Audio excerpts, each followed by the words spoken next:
disappointment.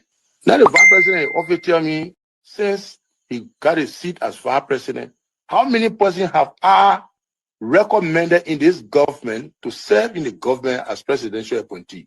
0. Every appointment in Nima County was done by him. He and I would discuss something as a brother. To implement it, you will bypass me and do different things. I don't talk only. Now you need to deceive us.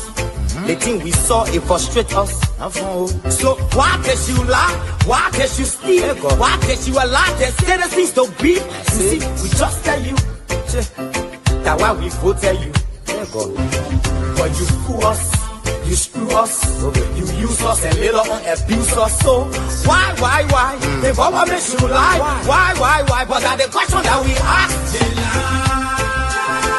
The good person in our whole United Party, that President Parker. You want to say that again? The only person that appreciate good among all the United Party for that President Parker. The rest are ungrateful. The right, they use you and dumb you. But President Parker, if all of them were taking the President Parker and behaving the President Parker, United Party will have another chance in 2029. Just for now, they do not regard people that help them.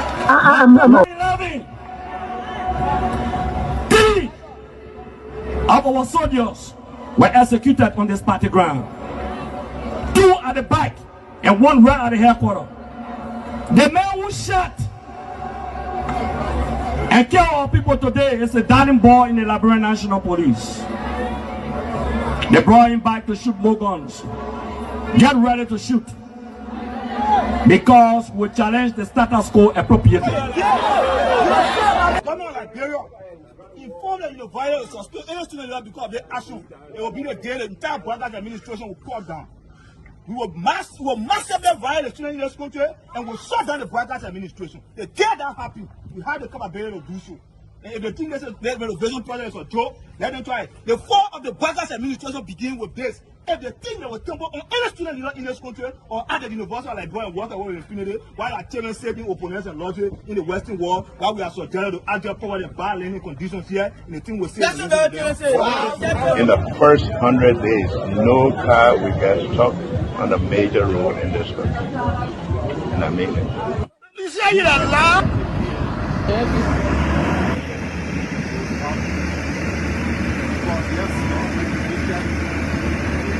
It's going down. First floor. There you have it. That led to decades of war still run deep. But so too does the longing for reconciliation. A reconciliation defined not by political bargaining or by an artificial balance of power by tribe, region, religion, or ethnicity, but by the equality of opportunity and a better future for all Liberians. Garguah can lie. The government, all the ministers in the government, they can lie. They don't put all hustle, they put a hustle, they lie. Everything they say, they never say the truth. Today, the supporters of His Excellency Joseph Garguah presents him as a poor man from Lofa and assert that he will understand the plight of the poor people. Fellow Liberians, do not be fooled. Vice President Garguah is not poor like you, not even as me.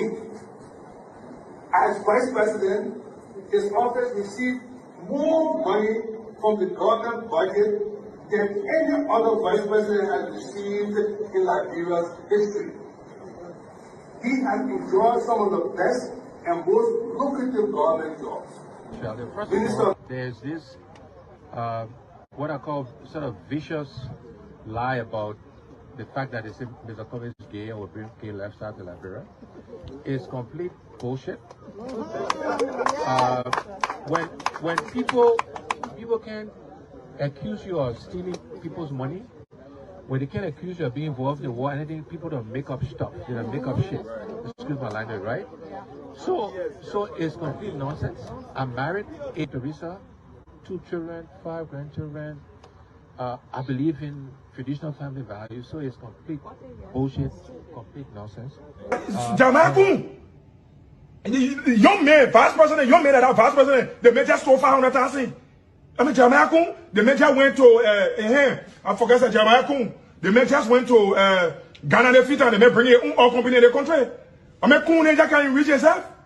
Kun, man, you know, Kun, but I want to sophisticated, quiet, hardcore rule in Labro. But Labro, when 2029 come and pass, then you finally leave. Mission is completed. Now, what the rules of engagement? When the war ended, the guy said, the captain, the commander said, mission complete. There wounded outwards, all men on board. Everywhere there is no school, I will put school. And everywhere there is school and school in bad condition, I will renovate it. I told them, towns and villages, everywhere you will have lights in a town for children to play, for people to see. I told them, every town will have safe drinking water. If Charles Taylor is the problem, he will be out of here in the twinkle of an eye. And I say, let well-meaning Liberians come home. If we respect this constitution, a government formed in Accra is a violation of Article 1 of the Constitution. Let them come home. Let that government be formed in Monrovia. The government that capital road, small, B road, all kinds of places. I think the reason Joseph Baga will not do much because the old man, the papa is suffering. The papa loves the country, but he can't make it.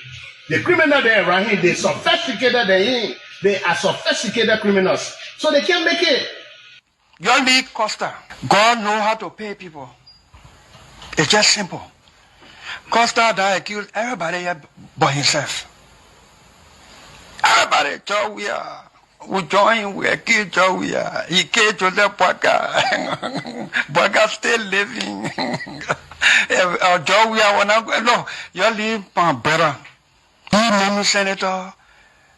He almost made Joseph Boaga president until he screwed up. We gave God the glory. Yeah. Well, Boaga, when he screwed, he said, oh, we don't want to make sure we will fought for him to be reconciled with the president. And then the people who fought for him. Look, Yoli Costa, you come. And Costa was in a podcast, he said, they don't been calling me. Okay. The time you were calling me for me to carry the president, Boaga, did I put it on radio? That immaturity to do what he told me. And I no, son, guarantee you, when we finish, there will not be a winner or the loser.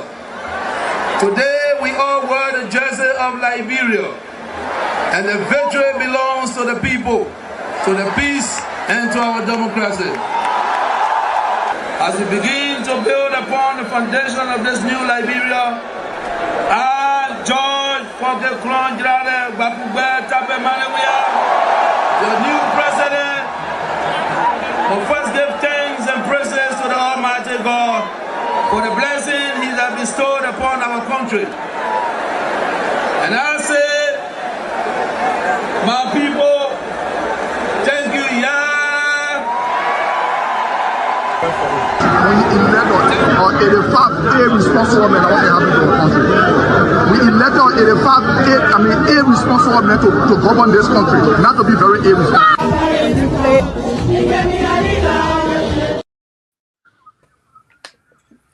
Hello, ladies and gentlemen. Welcome to our Friday edition of the closing argument. Yes, today is Friday, the last day of the week, and we are going to be closing the argument. We are coming to you from a nation on fire, smothering. We are going to look at the different headlines, in particular,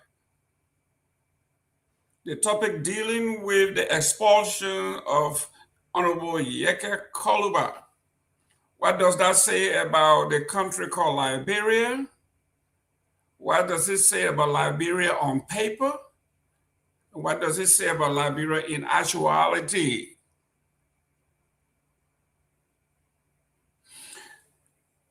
today we were able to hear from several folks. Someone says CDC expel lawmaker over alleged $25,000 bribe in controversial move. We are going to look at the CDC's perspective and those that are accused and expelled from the political party. We are hearing from one of the great sons of Nimba County. He said, dissolve the legislature. Representative Todd Wangwe calls for the radical reform after Representative Seleke Kromah's expulsion. From the Liberian investigator, they say breaking House representative expel Kromah in a 49 vote. The decision is here. We're going to find out who are those that were making the decision. Stan links Kromah's expulsion to political intolerance in Liberia. Senator Connor said expulsion of Representative Kromah undermines constitutional due process of law in our country. Front page Africa carried these headlines. It said rule of law caucus chairman. Was he a Judas in Yeke's expulsion? And we have other things going on in the country. Bond County's health system is in free fall. 80% of clinics unfit. Doctors guessing diagnosis without lab. Liberia refugee official accused of helping foreigners bypass immigration laws as agencies stay silent and take bribe. The Republic of Liberia. Ladies and gentlemen, our country is on fire, literally.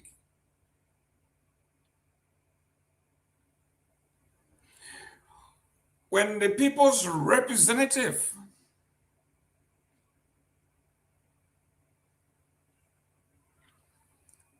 is expelled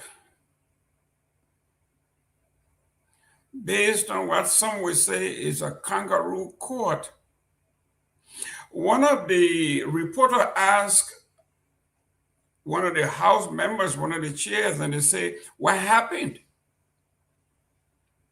to the Supreme Court ruling that summoned the Speaker, the Deputy Speaker, the Clerk of Court? He says, we heard about it, but we never received anything from the Supreme Court. So as far as the House of Representatives is concerned, they never heard from the Supreme Court. There was nothing delivered. There's no proof anything was delivered. That's what the House is saying. How true is this? That the Supreme Court ruled, it was in the paper, it was in the news. The House said it was never delivered. Let me welcome Honorable Sylvester Pewee. Pewee, welcome to the show as usual. Yeah, thank you. Thank you for having me. Thank you. I'm good to be here. Yes, it is going to be hot today on the show. I know as our colleagues are preparing to come, if you are on Central Time, if you are in Minnesota or Denver, Colorado, those areas, you are 1 hour behind us. It is 5:20 here. It is 4:20. You are still on the job. Somebody just texted me and said, I'm in my office, but I'm watching. That's good. Make sure your boss doesn't catch you. you are on the job. You shouldn't be listening to G's. But yes, if you are in Central Time, it's 4:20 on your end. You got a good 45 minutes to go before you be off and join the show. So we understand.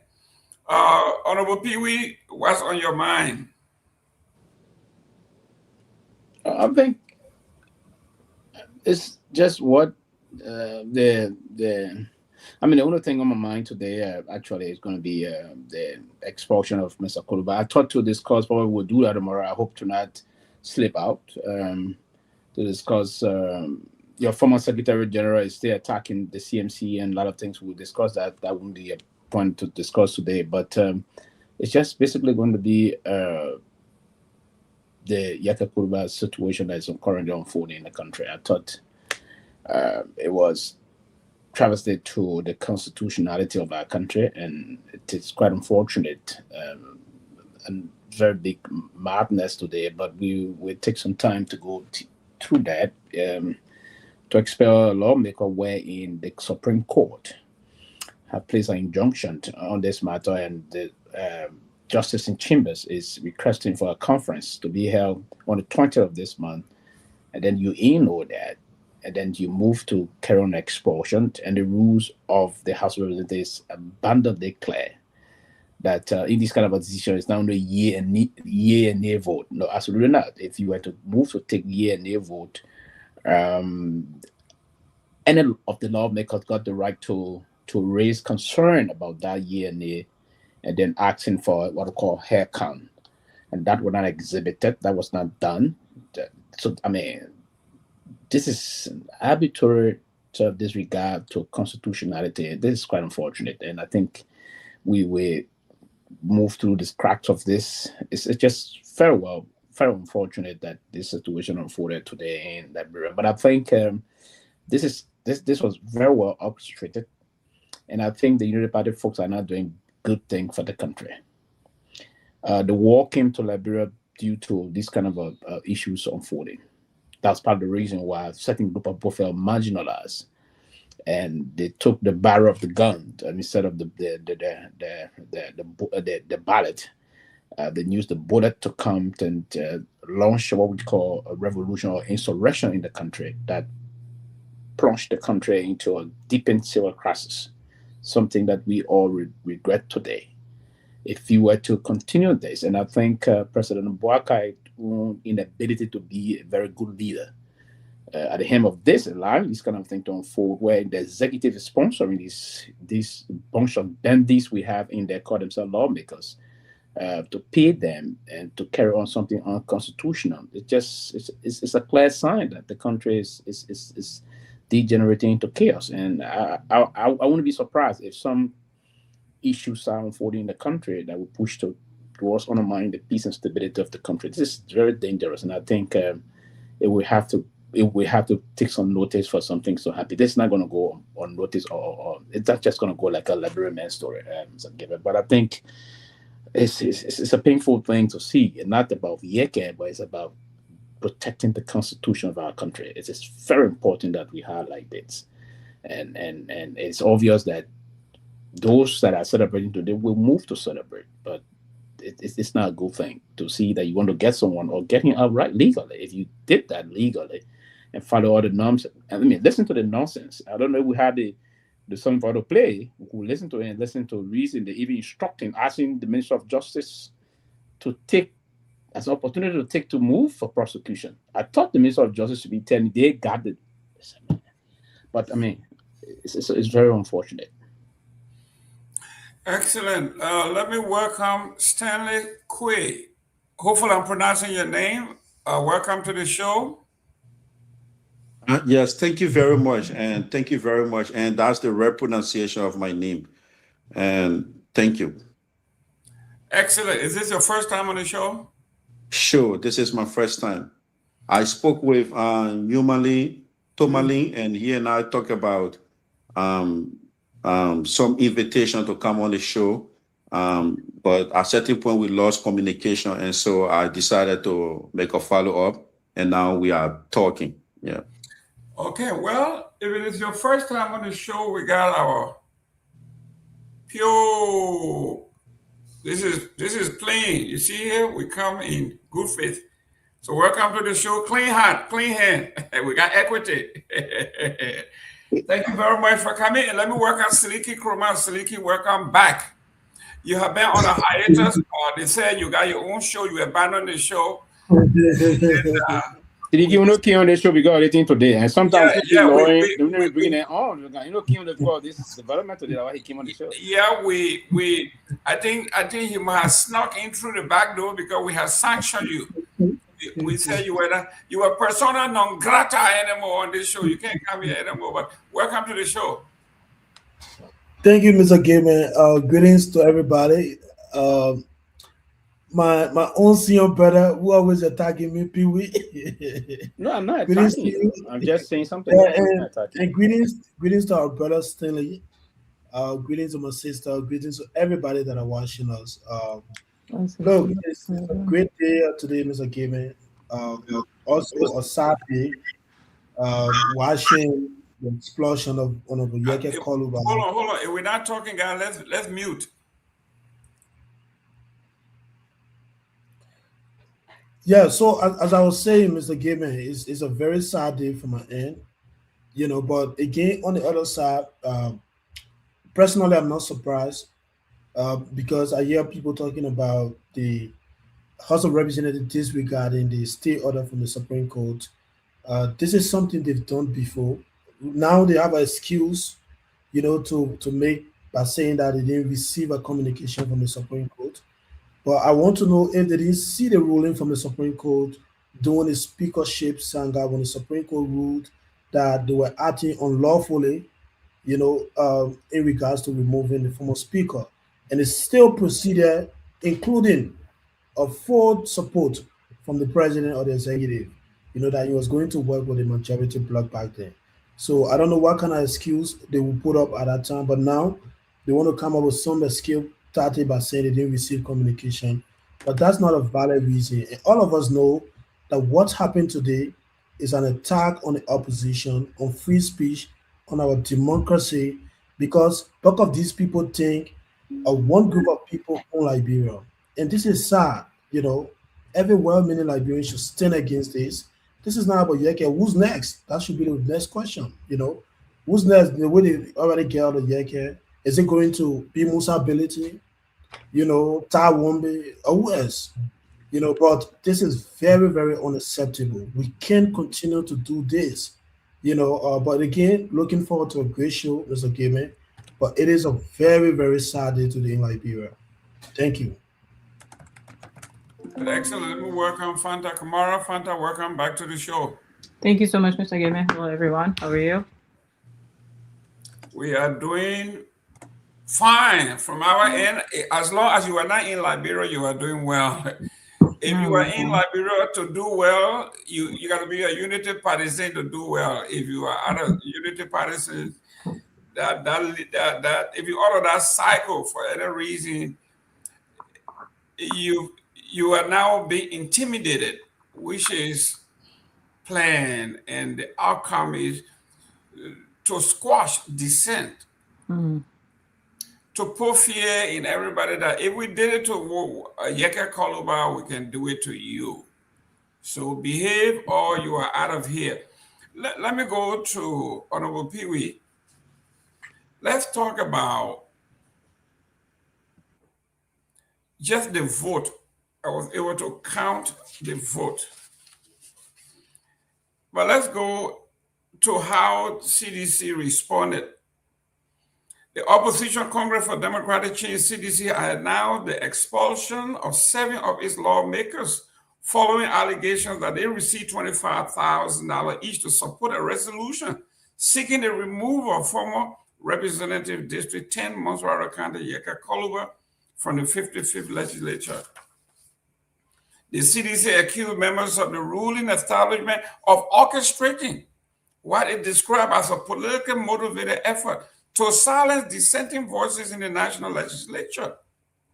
The party further claimed that public funds amount to approximately $1.2 million US were allegedly used to facilitate the process leading to the ex-lawmaker Koluba's attempted removal. According to the CDC, the controversy stemmed from a legislative resolution signed by lawmakers that sought to expel Koluba from the House of Representatives. The party alleged that some legislators were induced with $25,000 each to append their signature to the resolution describing the act as illegal, unconstitutional, and driven by political manipulation. The CDC further stated that it had expelled all of its members who allegedly participated in the signing of the resolution. Those expelled representatives include and those from Nagbe, Lofa County, River G, and Maryland County, respectively. the party maintained that the lawmaker defied prior internal instruction not to engage in proceedings it considered politically targeted and procedurally fraud. And then they went on to name those that were expelled. Among those named are Representative Alvin K. Jones of Magidi County, District Number 2. Julie Fatuma Weir of Lofa County, District Number 2. Momo Siafakoto of Lofa County, District Number 3.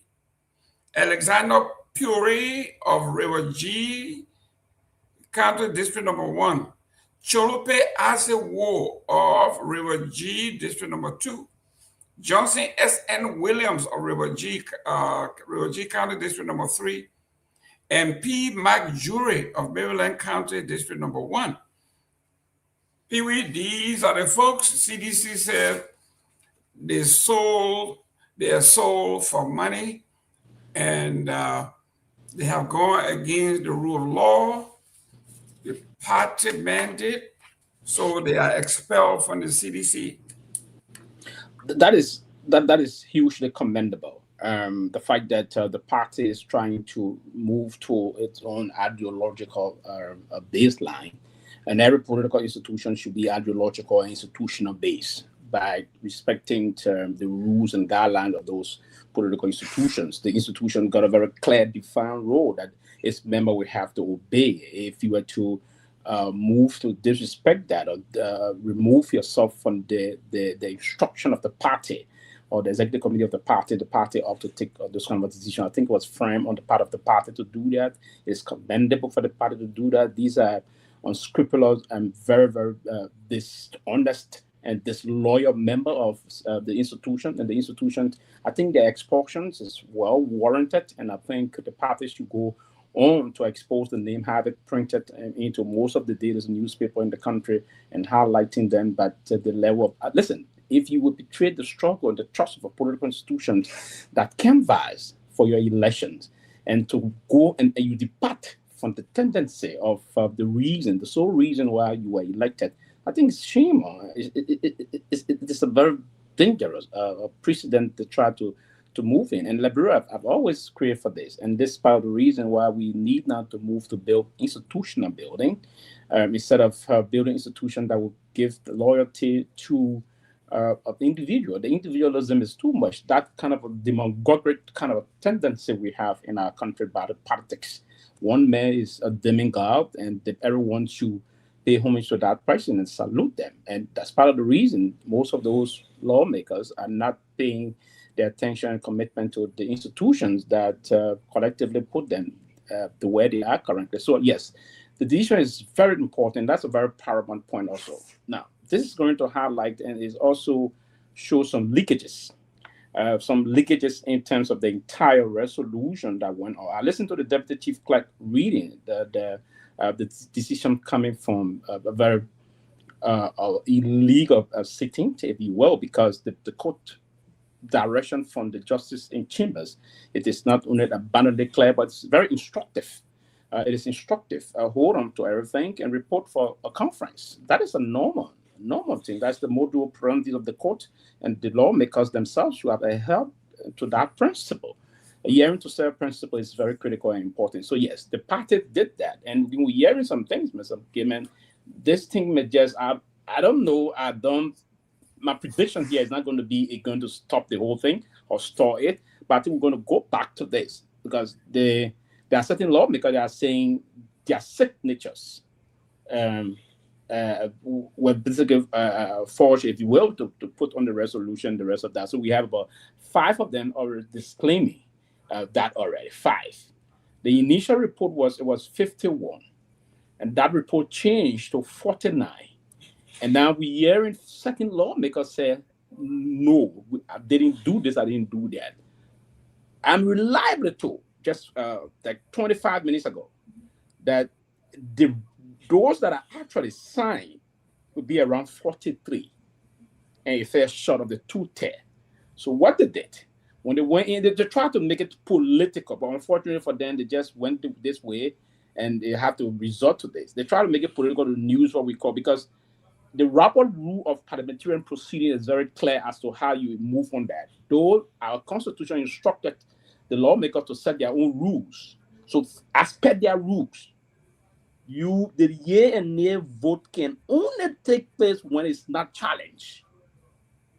That rule was also challenged today. Why the president was going to Yeke Kurubah challenge it? He's a member of the body. He was not expelled then. He said, no, we need hair count. No, no, we need hair count. And they disregarded that. That is a constitutional process. That's a legality issue also. So there's a lot of other things to this whole thing. There's a lot of things about it that I want to believe is deeply illegal and unconstitutional. And I will hope that moving forward, as we move, basically the court going to take some decision. If the court, if stuff is not manipulated and rubber stamp, then I think there are going to be some serious mandate or decision coming out of the court. But international partner also warning. There's 2 letters already moved into some senior area of the Liberian government warning them to respect the rule of law. So I think that may want to change some flavor of this. Let's wait and see how things going to unfold. But I think it's still very fluid. And due to the delicate balance of this issue, we would love to see things unfolding. But it was a travesty of justice today. It's totally repugnant, and we all should condemn it as we started doing. Thank you very much. Let me go to Stanley Quinn. Stanley, introduce yourself. Who are you, and what do you do? Thank you very much. So I'm a former economist at the Central Bank of Liberia, but right now I do work in Canada, and I do human rights defending. I do political lobbying for some organizations, and I do a bunch of things. And so, yeah, so I have been around from the Liberia political landscape for a pretty long time, associated with the Liberian People's Party from the time of Dr. Boema Famule to currently Kehleboe Gongloe. Yeah. Okay. Thank you very much. I'm glad that you mentioned your political party, because your political party is responsible for bringing this calamity on us. You endorsed him wholeheartedly. You said you're camping for him. You said you forecast he was the best for the country. So is there bias remorse, or how do you take what's happening in the country? Your thought? Well, from our own perspective, from the white progressive perspective, we are kind of disappointed as to what is currently happening. And I can tell you for free, when I met President Boakai at the time, I was working at the World Bank in Liberia, and we had this organization. He was vice president, by the way, and I've known him since childhood, from Cote d'Ivoire and coming up, and I had that respect for him as a person, his integrity, and his leadership style. So when the election came in 2017, we decided to support him, because not only that he's a progressive force in the country, but it was our hope and expectation that he will respect the rule of law, democracy, and peace. Now, coming to this whole saga, if you follow my articles, I always write in the front page Africa. Very critical of this government. I'm always in the front page Africa. I also write here for another people called the Hamilton Spectator, but I write on international issues. But because of what is happening right now, I'm about to put Liberia on the international spotlight. Now, back to the issue. When this whole border saga, for which Yeke commented on, I was the very first person that raised the issue of illegal sand mining in the Myean River. And that was because in the diplomatic community here in Ottawa, where I live, and around the world, I have friends, that are also with the Guinean diplomatic corps. And when the whole incident started, when the Guineans went on the Liberian soil, I decided to consult with them. And in the past, I've been speaking to our foreign minister, like Minister Beslow, and then the white Guineans personally confided in me. They said, many Liberians do believe that it is because of the political situation, but no, there has been illegal sand mining within the Myean River, and the people in the Gegedu part of Guinea rely on that river for their livelihood. They do drink water from that river, The river formed an international boundary. And now we know that that illegal sand mining from our own investigation was being carried out by the one minister of the local governments, Franklin Humanly. And so we brought President Bouaka under pressure to conduct an investigation and hold that minister responsible for causing this whole border problem. And then this is where Yake Koruba came from and trying to reinforce what we said. And then what we said were evidence-based. Now, coming up to expel Yake Koruba because of that, it is illegal, it is unconstitutional, but I expected it. I expected it because of the profile of those that are in control of the Liberian parliament. I was start with Representative Nagbe Kun that I personally knew from the University of Liberia. You see, Gayman, Liberia is in a deep mess. Sorry for my expression. Liberia is in a deep mess. When I saw Nagbe Kun becoming Speaker of the House, then I know that we are in a problem. And I have nothing personal against him, but this is a man who was selling grades in the accounting department at the University of Liberia. I did my undergraduate degree in economics. When I went, I wanted to do an accountancy degree. But when I saw the kind of pollution and the kind of corruption, that Nagbe Kun was carrying on, no matter how much grade you score, he will sell you A for $50, B for $25, C for $15. People were even buying B's and R's as grades. And so I'm there, no. And so since the economic department has some level of integrity, I converted to economics and to mathematics. Now, Nagbe Kun has zero moral, zero credential, to even become speaker. And so President Bouaka supported his speakership. I was disappointed. It was my first disagreement with the whole Unity Party arrangement. And then they're coming up to accuse Yake Koruba of treason and sedition. The first thing is that treason and sedition, I consulted with Councillor Gongloe and with other lawyers who personally told me that treason had nothing to do with removing from parliament. If the man has committed treason, expulsion is not a procedure. He should be tried in a court of competent jurisdiction, for treason, and then not to expel him, from parliament. But instead, they planned this whole thing hastily because the president wanted Yake Koruba out, because Yake Koruba was the person that was reinforcing what I said. I was the one who started the whole sand mining thing that was later picked up by Jefferson Kochi and by Yake Koruba. All right? So, and I got that from a reliable source that the mining operations that have been taking place in the Makoma River was at the behest, was at the authorization of the president. And then they have been doing that even before he became president. And so, the Guineans were very angry about that. And because, that river formed the international boundary between two countries. And no one individual, no one country should have absolute control, absolute mining, control over its resources.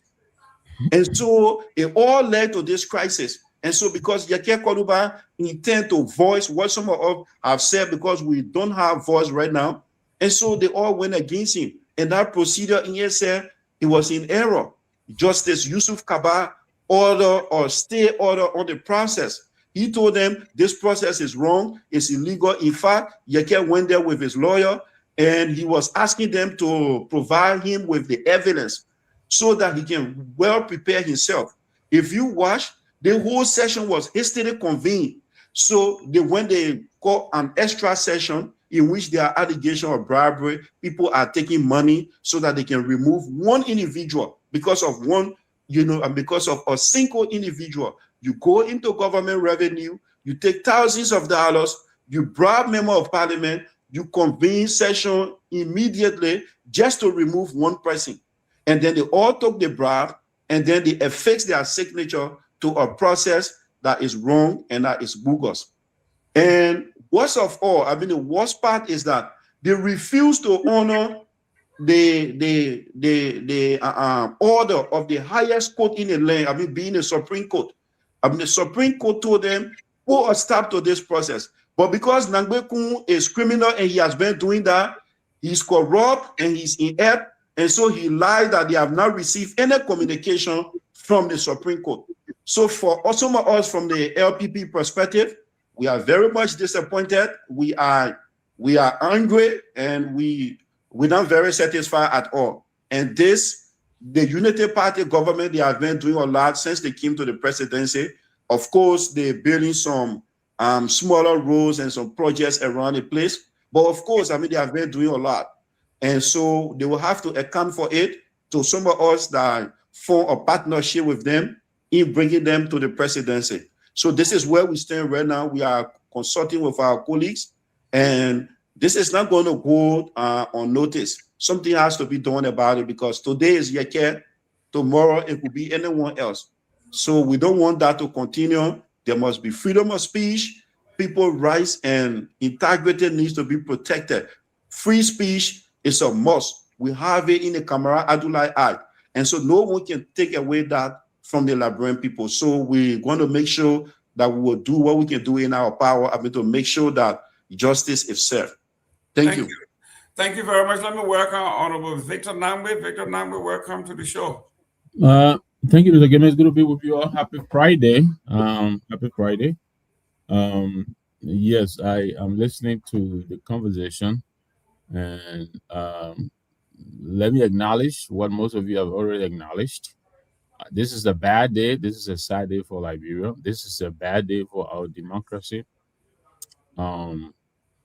What we're allowing to obtain in Liberia is going to haunt us for a long time to come.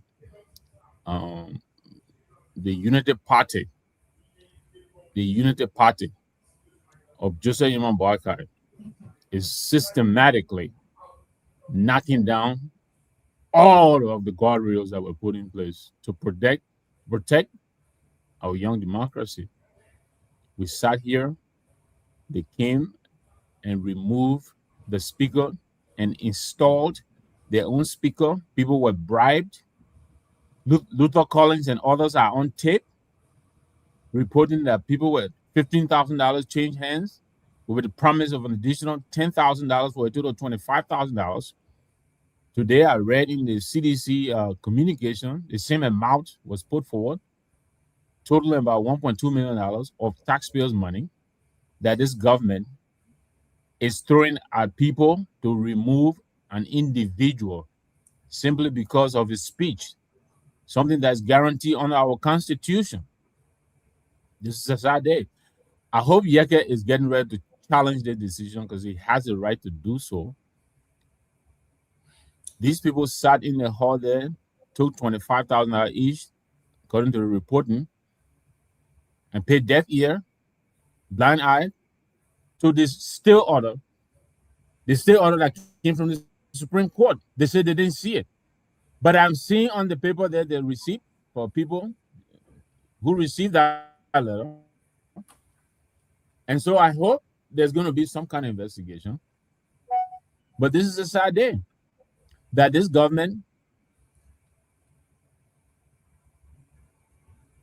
Oh, the NSA. Okay, and I just want to make sure the NSA don't freeze you. They froze you. Let me work on Anthony down. Yeah, so register in. Yeah, thank you, Mr. Gayman. Victor, go out and come back in. All right, let me go. Thank you, Mr. Gayman. Yeah, Mr. Down, you gotta come on camera. But that time to be hard.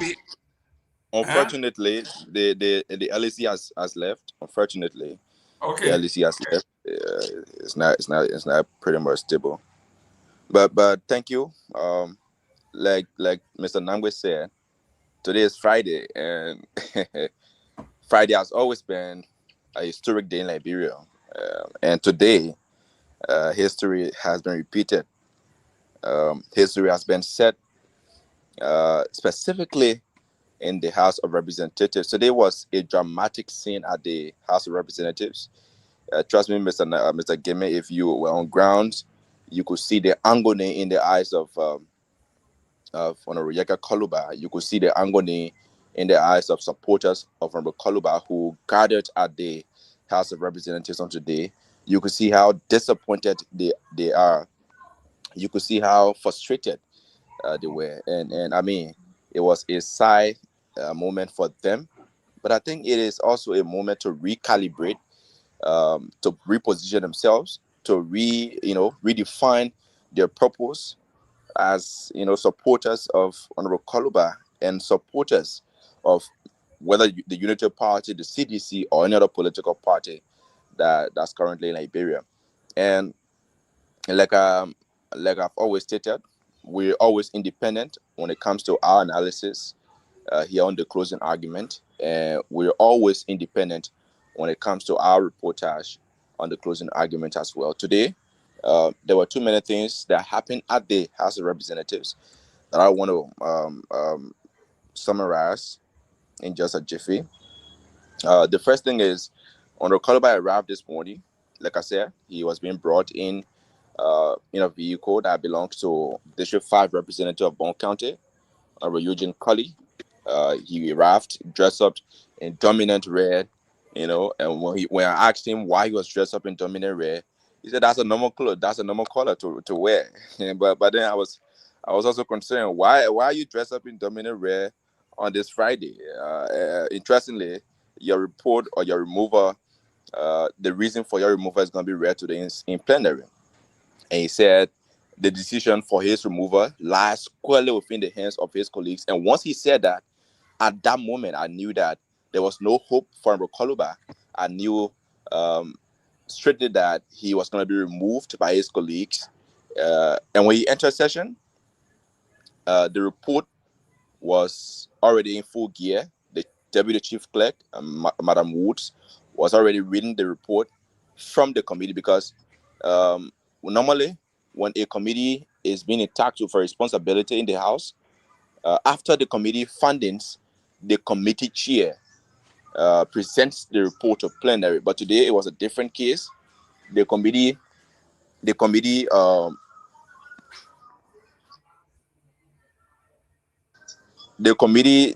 chair, Honorable James Collier, did not read the report. Instead, the report was being read by the Deputy Chief Clerk because it was a resolution to remove one of the sitting lawmakers who was Honorable Yeka Koluba.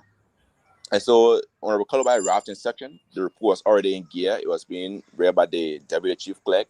And after the report was being read, when it came to the resolution, I got a hint that Honorable Koluba was already leaving session to leave the Capitol building because, like I said, once he said that the decision lies squarely within the hands of his colleagues, I knew he could be removed. And so when he came down, I asked him, I said, "Well, why the resolution is still being read and you leave in session?" He said, I know that I've already been removed. I know that I've been expelled because even my colleagues from my own block signed the resolution.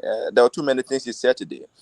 He also said he's going to be seeking redress from the Supreme Court into this issue because he feels he wasn't given due process.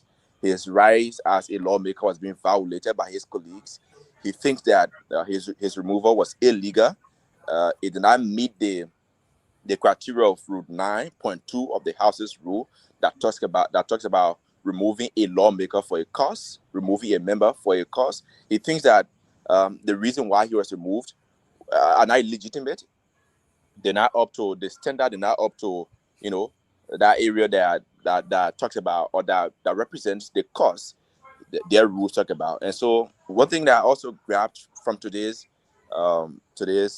report from the House's Rule, Order, and Administration Committee is that the committee, as an independent journalist, the Rules, Order, and Administration Committee, they recommended that he be expelled, which was done. It was voted upon.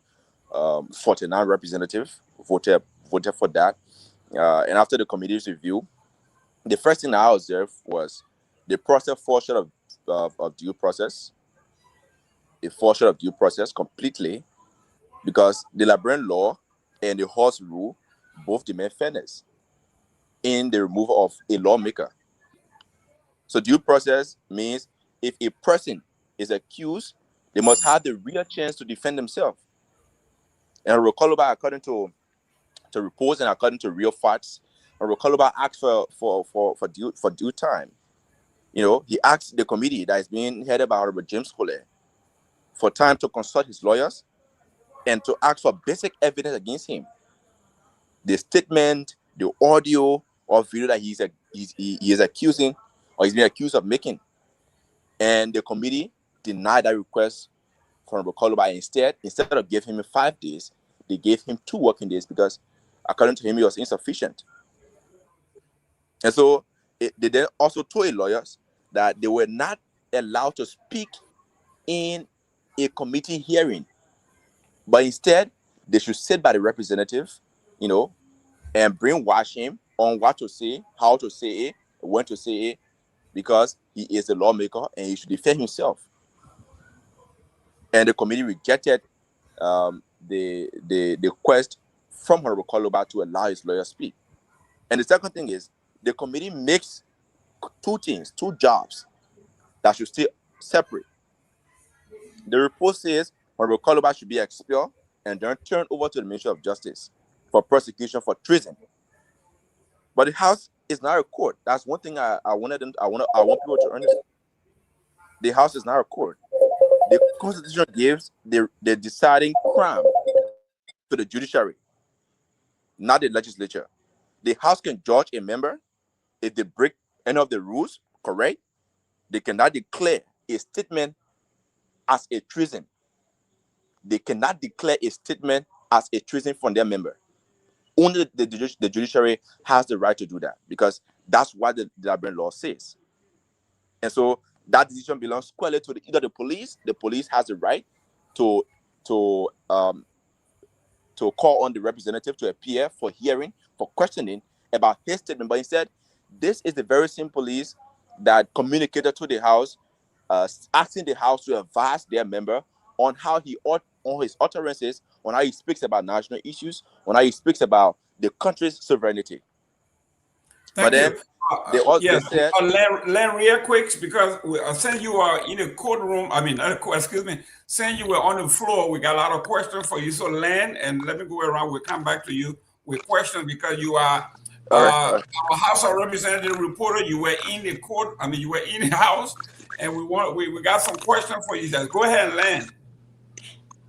All right. So let me do that in a jiffy very quickly. So the overall thing, the precedent that they set today, according to them, they followed the 1998 expulsion of Senator Bidia Fine for refusing to appear before a committee. And so since Honorable Koloba did appear and he walked out, that is the same precedent they try to set. And another thing is he committed a gross disrespect, a gross violation to the House rule, and that is why he was being expelled, among other reasons that I will say later on. But I think from our own perspective, from our own independent view, I think Honorable Koloba needed due process to defend himself as to why he should not be expelled, because I did not see Honorable Koloba defend himself as to why he should not be expelled from the House. Because he walked out of session, that's not enough reasons to expel him. Yeah, so I'll come on later on, Mr. Gayman. Okay, thank you. We got breaking news here. Honorable Pewee, go ahead, real quick. Yes, out of the 51, we have 4 lawmakers already. The CDC expelled 7 lawmakers, but they just reinstated one of the lawmakers that came on Facebook and clarified. He just sent a message. So Representative Ava Jones, District Number 2, Margibi Campaign, have been reinstated by the CDC after confirming that his signature was forged by those bandits that put his signature. So 3 of the lawmakers already heavily challenged it. DJ Blue did, Ava Jones did, and Tad Wangwe did. We're getting another news of 2 lawmakers, but we have to confirm that. But yes, CDC just reinstated Ava Jones. Okay. about that. Yes, so 3 lawmakers out. So again, we're looking at the numbers. It's 51. 3 is out already. So now we've got to do the number to see where we headed. That's a problem in the whole thing. Great. Yeah, I thought provide that. Yeah, Honorable Pewee, please bring on Mr. Jackson, Councilor Jackson. He's backstage. Let me welcome Honorable Abraham B. Gross. How you doing, Mr. Gross?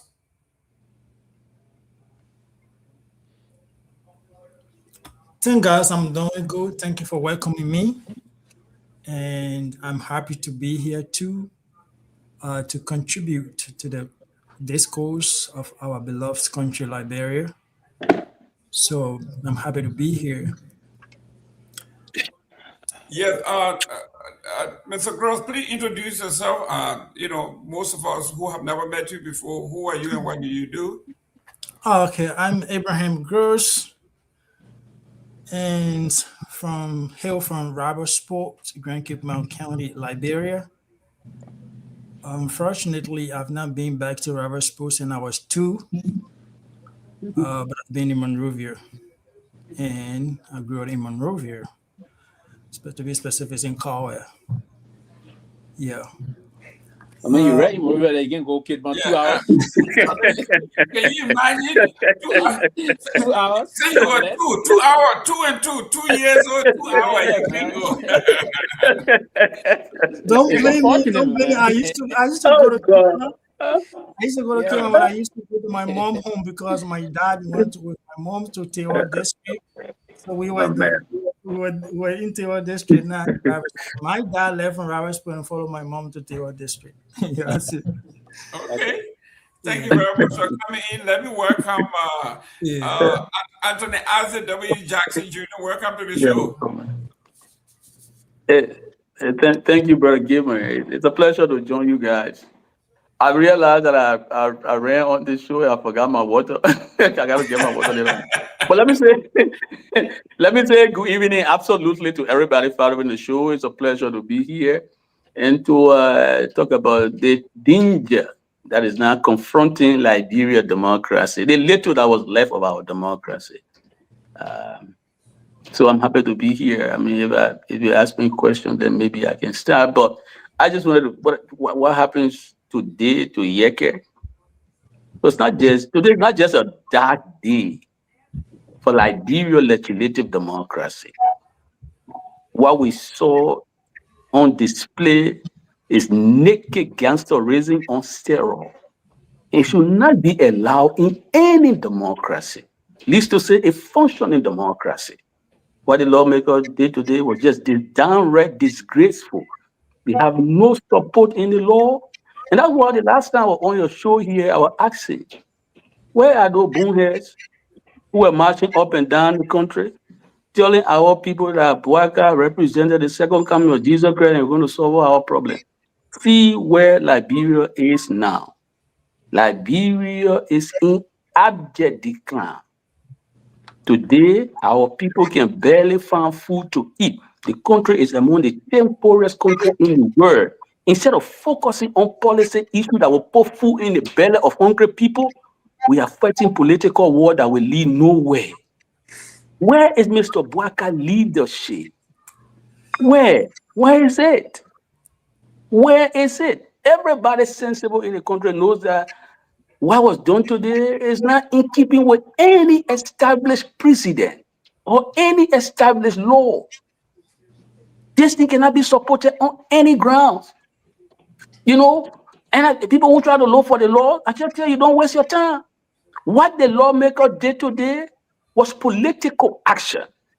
And a brother Yeke listening to me, I know he on the other show, I listened to him when I was coming, driving here. If he's listening to me and people might relate to him, trying to call him. When people take naked political action, you don't rush to the court. You have to respond with political action as well. All right? Because what they did against the race, look, you must overlook the power of the people. But history has established precedent where the people, when they got ready, they did what history required them to do. In Liberia, we have that history. Go around the Arab War, the Arab Spring. If you even go to Pakistan, when the people of Pakistan got ready, a military dictatorship that lasted for 11 years was toppled. The people stood up in great readiness. All right? That's how we saw the back of what? Ayuba Khan. When the people got ready, Hosni Mubarak had his iron grip on Egypt for 30 unbroken years. When the people got ready, they said, enough is enough. Hosni Mubarak left power disgracefully. Go to Tunisia. 23 years in power. What happened? Ben Ali was disgracefully dragged from power by the people in our own Liberia after 133 years of the hateful oligarchy. Tomalin became president, and what did he do? He violently put down a protest sanctioned by the people. He thought he succeeded. And what happened to April 12, 1980? Our people danced on his grave. Bouakai is on those same paths. He needs to be careful. Policemen go and complain a lawmaker if the policeman have any justifiable cause. You don't have to complain a lawmaker. It is the executive that brings charges of criminal occasion, right? You don't have to complain if they really knew, if the policeman thought the man committed a crime. You charge the man. You don't have to go complain the lawmaker. All of the lawmakers that were in the legislature that committed crime, police charged them, and they were arraigned before the court. You don't have to go complain. Why is the policeman getting into politics, taking letters from him, establishing committee, and speedily expelling this man without any basis in the law? This is wrong. We're coming to that 1 minute. Let me go to Fanta here. Fanta, you're gonna be my timekeeper today. We got a lot of folks, so we'll do 3 minutes. Then I'll go to let me get my water bottle, please. Get your water. Then we'll go to Seleke. Then from Seleke to Mr. Gross. For Gross being out of Kidman for all the year, we give you 2 minutes. 2 minutes. Yeah, go ahead, Fanta. Yeah, I'm kind of shocked. Not shocked. Guys, let's go to mute. Yeah, Abby, the fact that you haven't been to Kidman, I don't even know like what's going on with you. Like, we need to check your passport. We need to check your birth certificate to make sure you're actually born our house for them. But I find this to be quite ironic. I find this to be quite interesting that you have someone like Mr. Pewee and the folks from the CPP coalition who supported this government into power, including the very Yeka Koluba. I'm very curious to know what was indicative. Right? One minute. Honorable Pewee, I'm going to get my own water too. I'll be back. I'm going to get my own water. Yeah, continue. Sure. What indicators did you have to have determined that Joseph Bouakai was the best option or choice for Liberia, given his history of complete senility over 40 years as a politician, not being able to show anything substantive, not being able to show anything substantial, yet the CPP, the coalition, thought it wise to bring him to power. I have a couple of questions, but I want to start with that. So let's start with you, Mr. Pewee.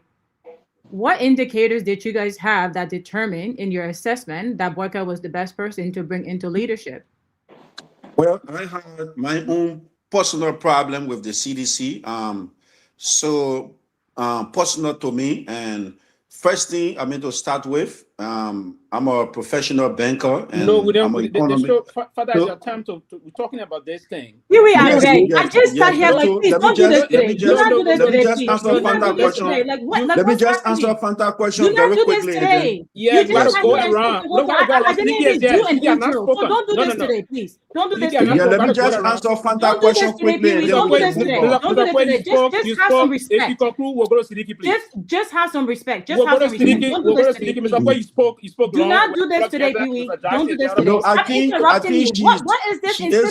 What is your problem? No. Control yourself. Control yourself. Why do you insist on interrupting me? No, I'm not interrupting. Control yourself. No. You just sit and talk here. This is my first time even talking since I came on the show. Check. That's what we need to talk. You cannot get the problem. You cannot send it out to the control yourself. Control yourself. No. I don't know what obsession you have with me. Just go take a hot shower and get it out of your body. if you don't go want take to a hot shower and get it out of your body. You stop interrupting me. You're very disrespectful. And if you don't want to continue, we'll move the Siddiqui and then we'll do this. As Siddiqui, if you don't want to continue, you continue on Siddiqui. Sylvester, go ahead, please. So you can mic. So you can mute me. Go ahead. Go ahead. Issue, but you go ahead. No, go ahead and mute me. You're disrespectful, and I will not take it from you. You're disrespectful. Siddiqui, go ahead, please. Stop interrupting me and stop being disrespectful. I will go not take ahead. it We're from not you. allowed to. You can get the. I will ask my question. I will ask my question. I will ask my question. No, I will ask my question. No. You're disrespectful. Control yourself. Control yourself. What is your problem?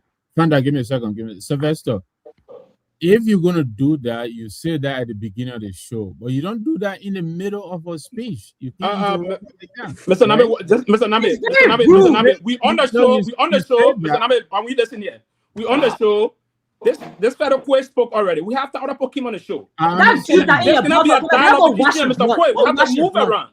This show have to go on. Go wash your blood. This show have to go on, Mr. Nagbe. If you don't want to conclude, then Mr. Kwei, please answer the question, please. Because it's very important. I understand, but I'll still make my point. It's not time. You can get her time to. You know the rest of it. Yeah, you said the guidelines at the beginning of the show, but you don't interrupt his speech. And that's wrong. You can't do that. No. We haven't. We try to respect time. We try to respect time. Yeah, you give her 3 minutes. You give her 3 minutes, right? Listen, I'm not doing this because Gayman is out briefly. You're uncouth. So we have the definition of uncouth. Yeah, right. So we have to do that. The definition of continue. Siddiqui, go ahead, please. Mr. Kwei, please. No, Mr. Kwei, please answer like the question. Yeah. It's very important. Thank you. So, Sylvester, I think it's important that she can use her time to ask questions. So let me just answer her quickly. Okay, after 2 minutes, you got 1 more minute. If we'll go to the next question. Go ahead. No, I don't have one more minute. I have 2 questions. I asked 1 question. So put yourself on pause. How about that? Control yourself. Calm down. Go take a hot shower. You should go take Fanta. I think we all should go take a cold shower. Go take a lukewarm shower. Whatever works for you. Okay, guys. Okay, guys. We got guests here. We got a lot of guests. We got guests from Kehleboe. We got guests from Toronto. We got guests from Kigali. We got guests from Minnesota. We have a guest from Moravia who has never been. We got guests for 2 years. Mr. Gayman, I think you back. Yes. We know how I'm trying to do it. Mr. Kwei spoke here for almost 6-7 minutes, right? We need to go around. Other Siddiqui haven't spoken. Mr. Gayman, have I said anything? Let's do the 3 minutes. Yeah. Wait, since I came on, Mr. Gayman, have I said anything? Did I even do an intro? No, we come in. That's what we say. 3 minutes. We got. Well, no. Did I even? Everyone did an intro. Did I even do an intro? As soon as I started to speak, he began to interrupt me. Control yourself. It's all right. You are disrespectful. I don't know what you are disrespectful. You cannot stand somebody giving it right back to you. Control yourself. Go take a hot shower. Go take a hot shower. Respect yourself, man. You too old to be acting like this. Respect yourself. Respect yourself. You come and hear this. Look, I'm from Cape now. Like, you will not disrespect me. Let me let you know that. Let me let you know that. I was born on Crown Hill, grew up in Looking Town, going on Serrato, and from Cape now. Look, you know the wrong question. I'm the wrong question, Pewee. I'm the wrong. Don't try it. But you're nothing. Don't try it, Pewee. Don't try it. Don't try it. Exactly. Go off camera. You nothing. That kitchen is too hot for you. Better get out of the kitchen. Don't have a funeral to go to. Don't have a funeral to go to. People go bury somebody. I beg you, get out the show, please. I'll bury your pa. Calm down, sister. You bury your mom. You bury your mom. Your children, your whole entire family. Your entire generation, you bury. You bury your pa, your mom, your entire family. You stupid dog. It's okay. It's okay. Fanta. Calm down, please. Okay, let's calm down. Let me go to Mr. Gross. Mr. Gross, you have not spoken. We have a lawyer on site set, so all of our questions will be directed towards Councilor Child. Mr. Gayman, it's my turn. It's my turn to speak, though. Oh, okay, sir. Go ahead. I'm sorry. We don't let people from Kigali. Go ahead. Oh, really? Yeah, we don't let people from Kigali. If you're going to do that, you have to come back to me because I was in speech when my internet started acting up. Oh, well. Let me finish quick. Let's do the 3 minutes. Let's do the 3 minutes. Go ahead. mine is not going to take 3 minutes, maybe Okay. 1 minute 30 seconds. But look, I think I wrote something down. But before I go into that, this explosion of Yeke, the UP didn't start this just today, right? Let's look at what they did. So first, I think you have muted. You have to unmute. Okay, good. So look at what UP used to do during the election, right? These guys, right after the first round, they had a guts to share Mr. Cummings' private number with their supporters and send him private messages threatening him about 2029. They started all this arrogant and intolerant attitude during the election period. But it's just that we forget so quickly, right? Look at what they did during the speakership removal with Funanti Kufa. You know, they went to court, the Supreme Court ruled that they were acting unlawfully. 72 hours later, the president of the country, who took an oath to protect and defend the Constitution, came up and said he will work with the majority bloc, disregarding the oath that he took. You know, and Sylvester mentioned something that there are some international organizations sending communication to, you know, some government agency for them to be able to reconsider this Yeke explosion. And what I have to say about this is a big disgrace that international organization is not confirmed, but if this is actually true, then this is a disgrace to this Unity Party government, because a government that came to power on a mantle of getting a biggest experience, then you governing like this, you know, turning the law upside down, and you have outsider sending you communication to respect your own rules, your own constitution. It's a disgrace. It's just like a man, you know, failing to take care of his own family, and then you have another person outside telling you how to take care of your own family. This is how I see it. But again, this is unacceptable.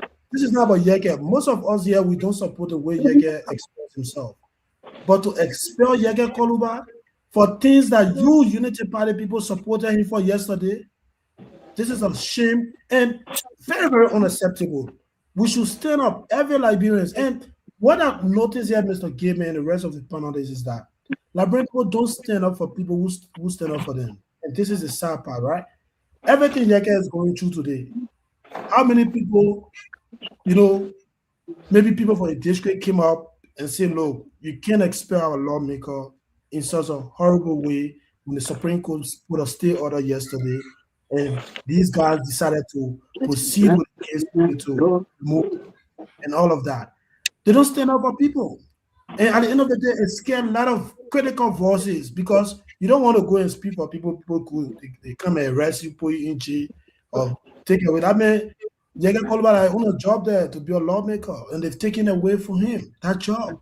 And these people that they have nowhere to stand up for him. This is very, very unfortunate. And all of us that are here, every well-meaning Liberians, this is not about political party.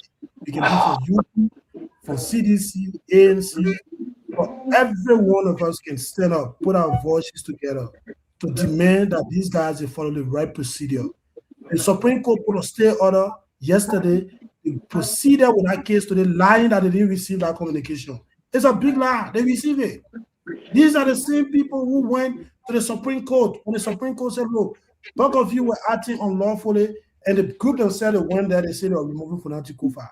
And the same thing they did today, because they've done it before, and nobody was able to stop the President Baka put his state security outside to go to the Capitol building to beat on lawmakers.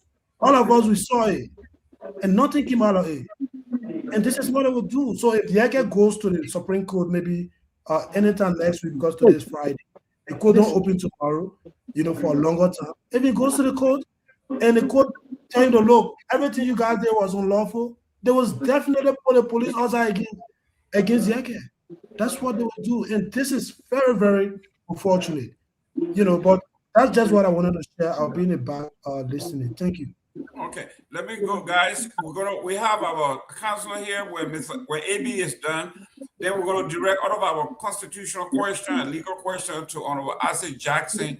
to give us clarity on some of these issues. Go ahead, AB. Once more, before I go into the actual things happening in Liberia, I want to formalize the introductions a little bit.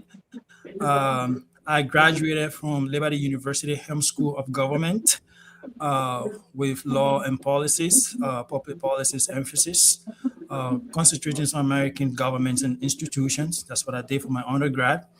And currently I'm halfway in doing my graduate program in public administration with concentrating on applied politics and public management.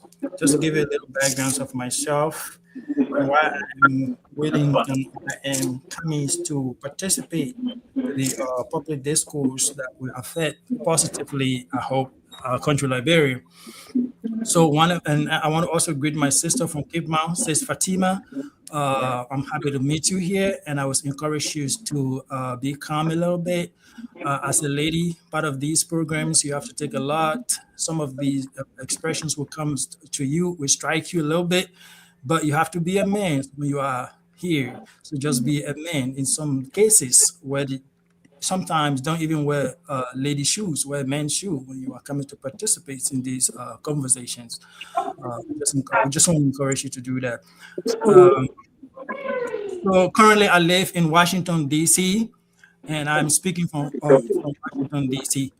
I've started following the political affairs in Liberia since December 2024. And I want to say that I appreciate and admire most of you. I've been following most of you for quite a while now, especially Councilman, Honorable Attorney Isaac Jackson. I've been following you. I've been following a lot of other people. I have been an admirer of Honorable Koluba. Matter of fact, I encourage people in Monrovia to vote for him 2023, and I was so happy when he won. But I said, as I refer to his win as Uncle Eke Yeke, Uncle Yeke RNC. So I don't believe whatever statement. Somebody got a radio. Yeah. Sorry about that. Honorable Jackson, can you mute? Oh yeah, but I don't have a radio though. Okay. Okay. So let me see. I'm a great supporter of constitutional governance. I might not have been in the media. I've not been the media personalities, but I've been in the background supporting constitutional governance in Liberia. And especially during the speaker's removal crisis, I engaged some people. So I started writing about the issues in Liberia, how I feel about them. And I do not support any process that undermines the constitutional order of our political system. I came over here today to contribute because I saw a write-up by Senior Counsel Honorable Taiwan Gongloe, Councilor Taiwan Gongloe. He wrote about this. He criticized the process, and he paradoxically stated, because I know he didn't actually mean that Honorable Koluba committed treason, but paradoxically he said, okay, if he had committed treason, that's a criminal offense. It should be taken care of through criminal process, through criminal procedures, which I agree with. But equally so, I also agree that public officials have to be careful when they're speaking to things that may reflect to their own country poorly. I believe Honorable Koluba's statement is a political statement. It's protected under the Constitution. I did not do the Liberian constitutions because I didn't go to tertiary school in Liberia or law school in Liberia. But as far as I've read the United States Constitution and analyzed a lot of Supreme Court cases during my studies, all this why I believe that statements made by elected officials, especially in these cases and at this level, it should be protected under the Constitution. Equally so, patriotically, believe that certain statements made when it comes to national interest could be against the national security interests of the country.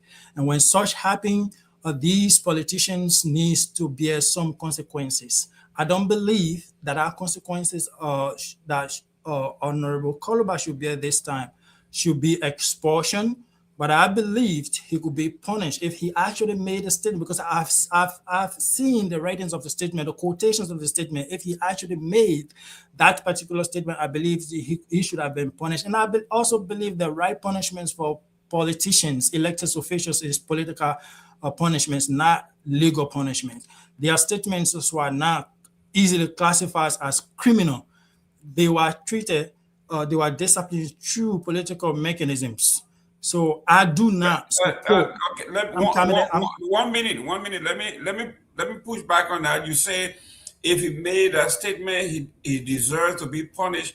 What rule has he broken? What should be the punishment? Okay, so as if he made a statement, and the institution that he served in believe that the statement is unethical or undermine their credibility, they have their own standards. So what is the rule that he broke?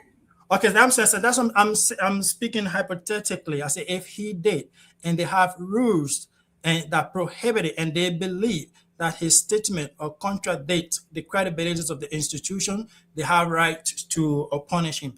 But in punishing, like you said, they have to abide by rule process. I mean, by due process of the law. If they fail to abide by due process of the law, I'm a supporter of the rule of law. If the Supreme Court issue them a prohibition, they should stop and respect the court.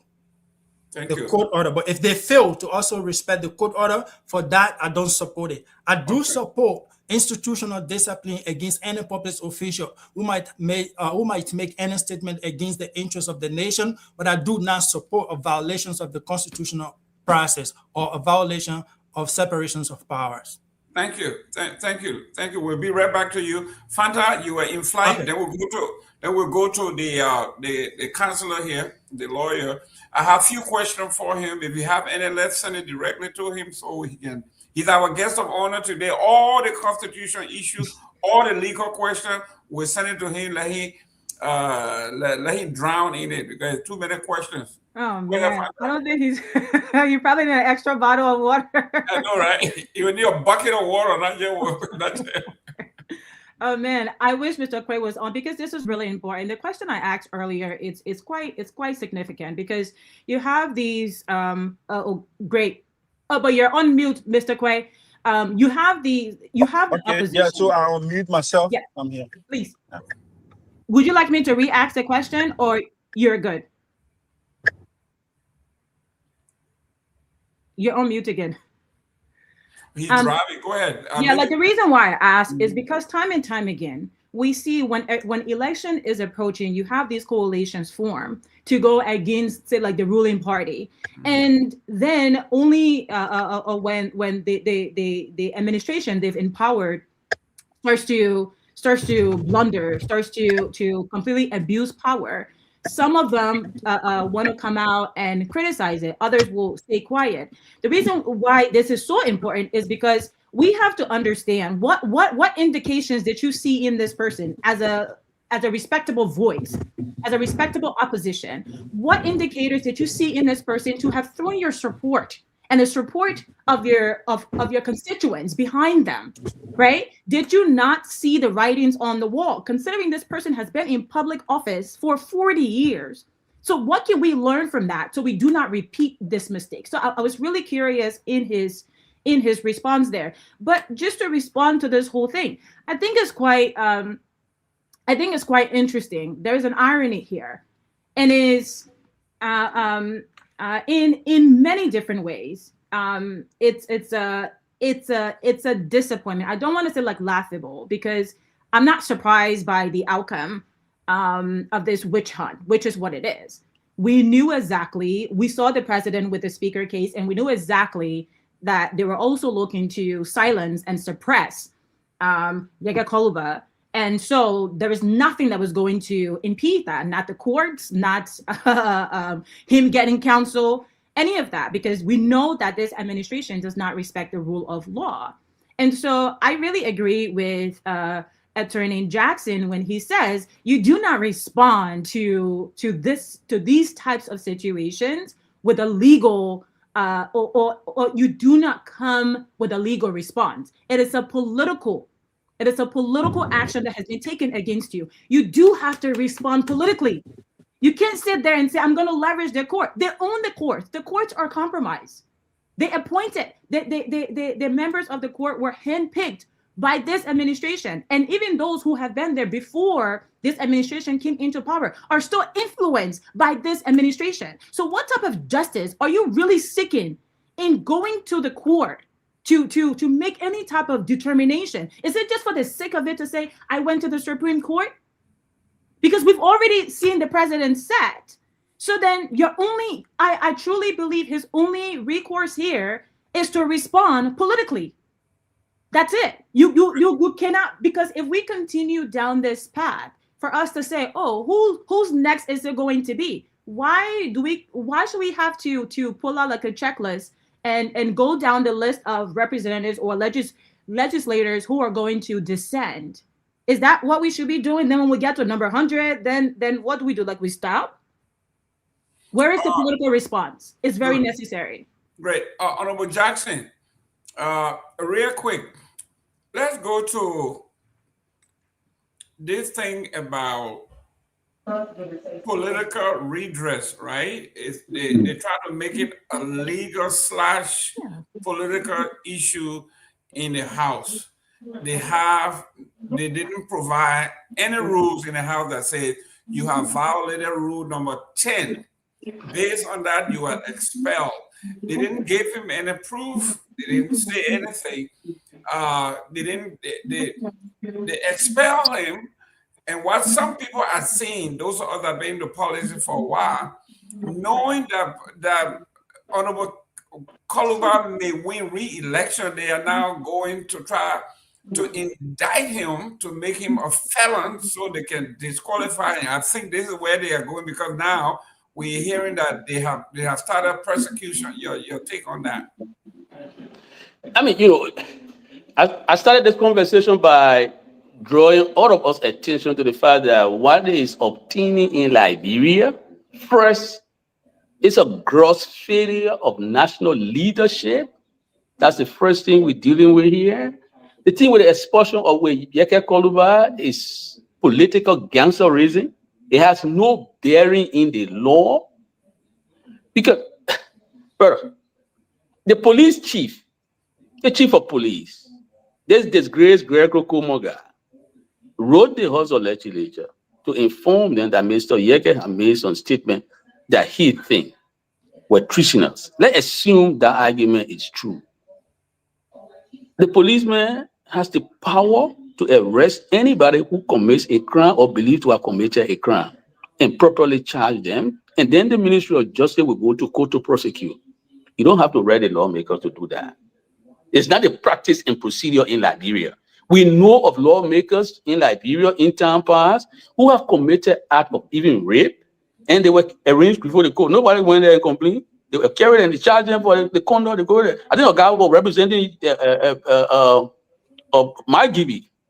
Khan. It's a guy called Khan, right? You're representing Nagbe. You don't have to go and complain. The police doesn't have to go and do it. What the police people did is wrong, and what the legislator did is doubly wrong. And so I'm just saying here, Mr. Bouaka has failed as a national leader to conduct himself properly. Everywhere where people engage in political action and you go to the court, you go there, it will be fiasco at the end of the day. A critical example, Justice Kabina Janet, and political action was taken against him to remove him from the Supreme Court bench. He went to the court, his own court. What happened? He was removed from the bench. In recent memory, the Speaker of the House of Legislature violently uprooted from his speakership. He went to the court gave him judgment. Today he says speaker, he's not speaker. All right? So Yeke wasting his time to go to the court, it's a waste of time because these things are not grounded in law. This is sheer violence, political violence. And the way we address political gangsterism is to mobilize the people. You need people action because all power is inherent in the people. And I gave you an example of what the power of the people can be and what it can result to. I took you to Pakistan. In Pakistan, they had a military dictatorship there for 11 years. When the people stood up, that military dictator left power, going Ayuba Khan. In Egypt, they had another dictator there, a hardened dictator, Hosni Mubarak. He ran Egypt for 30 years, brutally holding a grip on the people of Egypt, sitting on their backs and their neck. They couldn't breathe. When the people of Egypt stood up, for 30 years, he was removed from power. You go to Tunisia, the leader in Tunisia, Ben Ali, was in power for 23 years, subjecting the people of Tunisia to hardship, like what Bouaka doing today, spreading poverty across the country, breaking poor people homes down. The country is the 10th poorest country in the world, but Bouaka is flying private jet. That's what was happening in Tunisia. A poor, frustrated vegetable seller. You can call him fruit seller.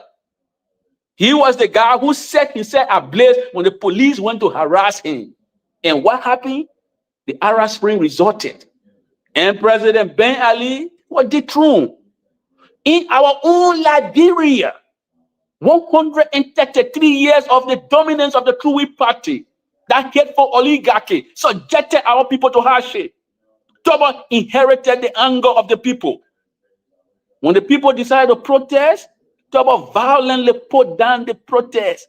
And what happened? When the people stood up, they saw what 1980 April 12. Our people danced on his grave. So Bouaka is walking similar path. Why he walking this path?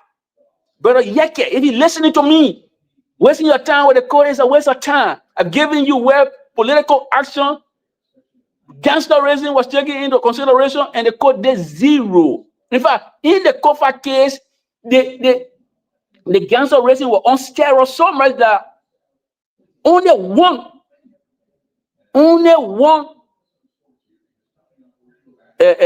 justice against the obvious wrong. It was only one justice who sided with that obvious wrong. Today, because he sided with that obvious wrong, he's the chief justice. Is that the person you're going to place confidence in? Even the 6-year-old child in Liberia will tell you that what was done to cover was wrong. The only man who sided with that obvious wrong is the man who today is the chief justice. And you want to put your confidence in his judicial fidelity or the oath he told to the judicial fidelity? Don't waste your time.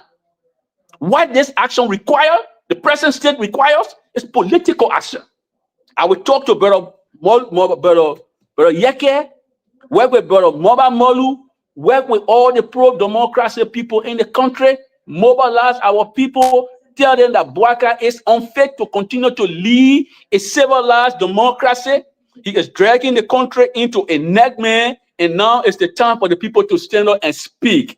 The lawmaker you have over there, they are a bunch of useless, greedy, God, good for nothing people. They have not made any meaningful law to empower our people. Look at the speaker we have, brother. The speaker we have in Liberia was a functional democracy. A functioning democracy, you will not be speaker. In America, as we speak, Eric Swalwell. Why Eric Swalwell resigned? Because of some of the things that the current speaker engaged with. Immorality. He married his own sister. He get a woman in Dopoh. He married another woman all over the place. Eric Swalwell, a very powerful Democrat, was sitting on Trump's neck. He just resigned for infidelity. Our own speaker still presiding. Brother, that whole legislature is devoid of moral decency. They don't work the salt.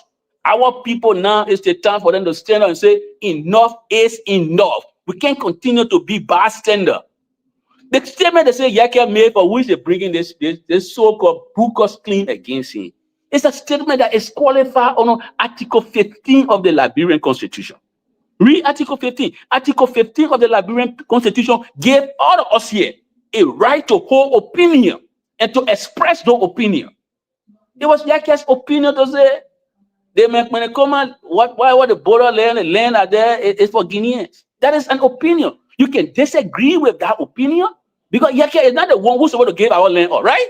Let's assume what Yeke said that Yeke will give Liberian land or that Yeke determine land border that he plays. It's not his place. He expressed an opinion. That's what Jerome Gayman intelligently argued in his piece. That if the government say this is the government land, and Yeke say that land not for government, let's establish a commission that will investigate this matter. But expulsion is not a redress. And even if you're going to expel the man, it should not come from the police people.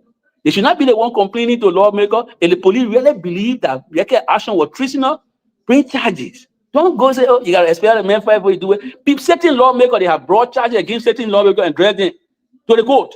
Correct? You don't have to go tell people to petition with the lawmaker to rent trash.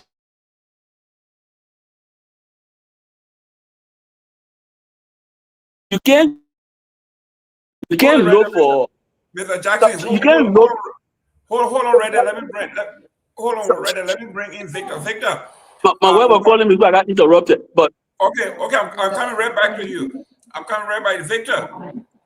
Okay, I think Victor is busy. Let me go to Victor. Are you there? Yeah, I'm here. I'm just muted, but I'm here. Yes. Okay, I'll go to you and then go to same question. Will go to Honorable Pewee. I see here Honorable Todd Nagbe or Todd Wangbe is saying. Guys, let everybody mute.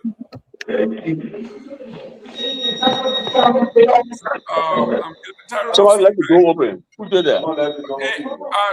Okay, Honorable Jackson. Yes, sir. Go on mute. Yeah. Going downstairs. Yeah. Okay. Yeah. Okay, Chief. This is what Honorable Todd Wangbe is saying. I guess you're all related. It's not too far from Nagbe to Wangbe. So here we go. He said, dissolve the legislature. Representative Wangbe calls for radical reform after Representative Yeke Koluba's expulsion. And this is his take. So Monrovia, he said, a lawmaker from Nima County, Representative Tai Wangbe, has sharply criticized the House of Representatives following the controversial expulsion of his colleague, Representative Yeke Koluba. Representative Wangbe made it clear he did not support the decision to remove Koluba and insisted that he did not sign any resolution backing the action. He acknowledged that Koluba's recent comment regarding Liberia board attention were reckless and irresponsible, but maintained that the process leading to his expulsion was neither lawful nor consistent with the principles of good governance. Koluba was expelled Friday after making controversial statements about Liberia's border situation, which were widely condemned by fellow lawmakers and interpreted by some as undermining national security, leading to the serious accusation, including claims of bordering on treason. However, Wangbe argued that while representative remarks deserve criticism, they did not justify what he described as flawed and politically influenced removal of the process to remove Yeke Koluba.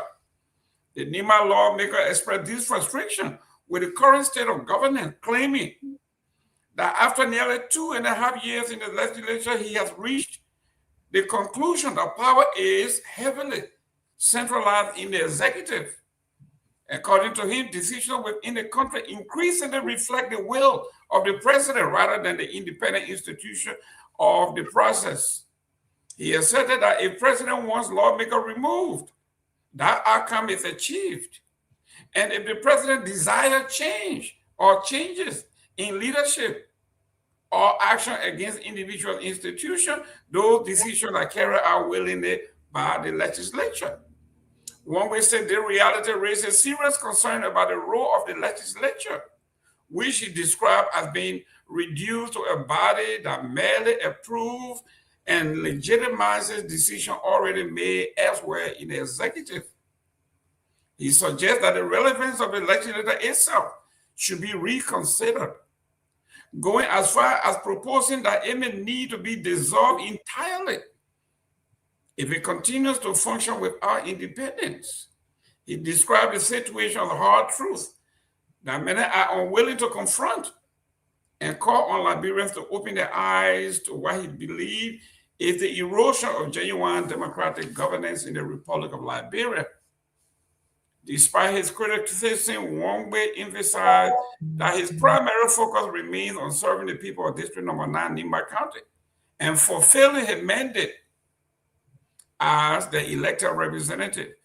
Mr. Nagbe, this is a young man who said after 2.5 years of observing, he has concluded, he has come to his wit's end, that the legislature does not exist, it's only on paper, and he thinks it would do Liberia a great favor by saving a lot of tax money and just dissolving the legislature because it's not working.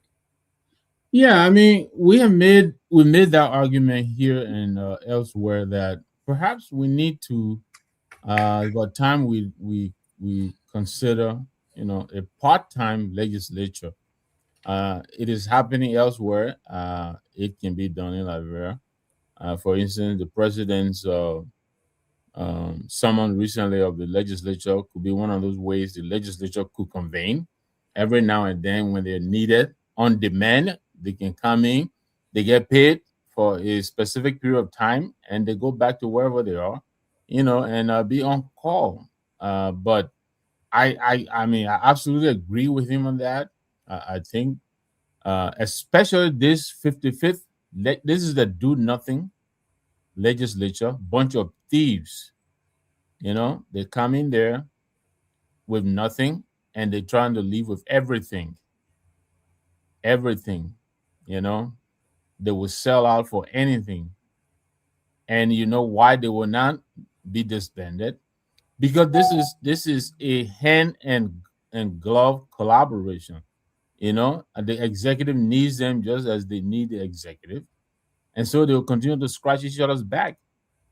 I mean, Tai Gongloe is enumerating some of the examples here. We can go ahead and enumerate additional examples. This is a cheerleading assembly. This is not an assembly that is genuinely supposed to check the powers of this executive. That's not what this legislature did. These are cheerleaders. I mean, we saw all of them, the so-called majority bloc or whatever they call themselves, donning yellow and going to the executive mansion when the so-called yellow machines arrived. Although we don't know what the machines are. I mean, I guess they, But I agree with Tai Gongloe. I think we need to take seriously this legislature and send them packing. They're no good. They're not doing anything for us. They are a drag on our governance system. Too much money is going to these people. This budget year, they're getting over $51 million. To do what? So, but I will join you all, especially Isaac Jackson here, Attorney Jackson. This is a dark day in Liberia, and this is not to be taken lightly.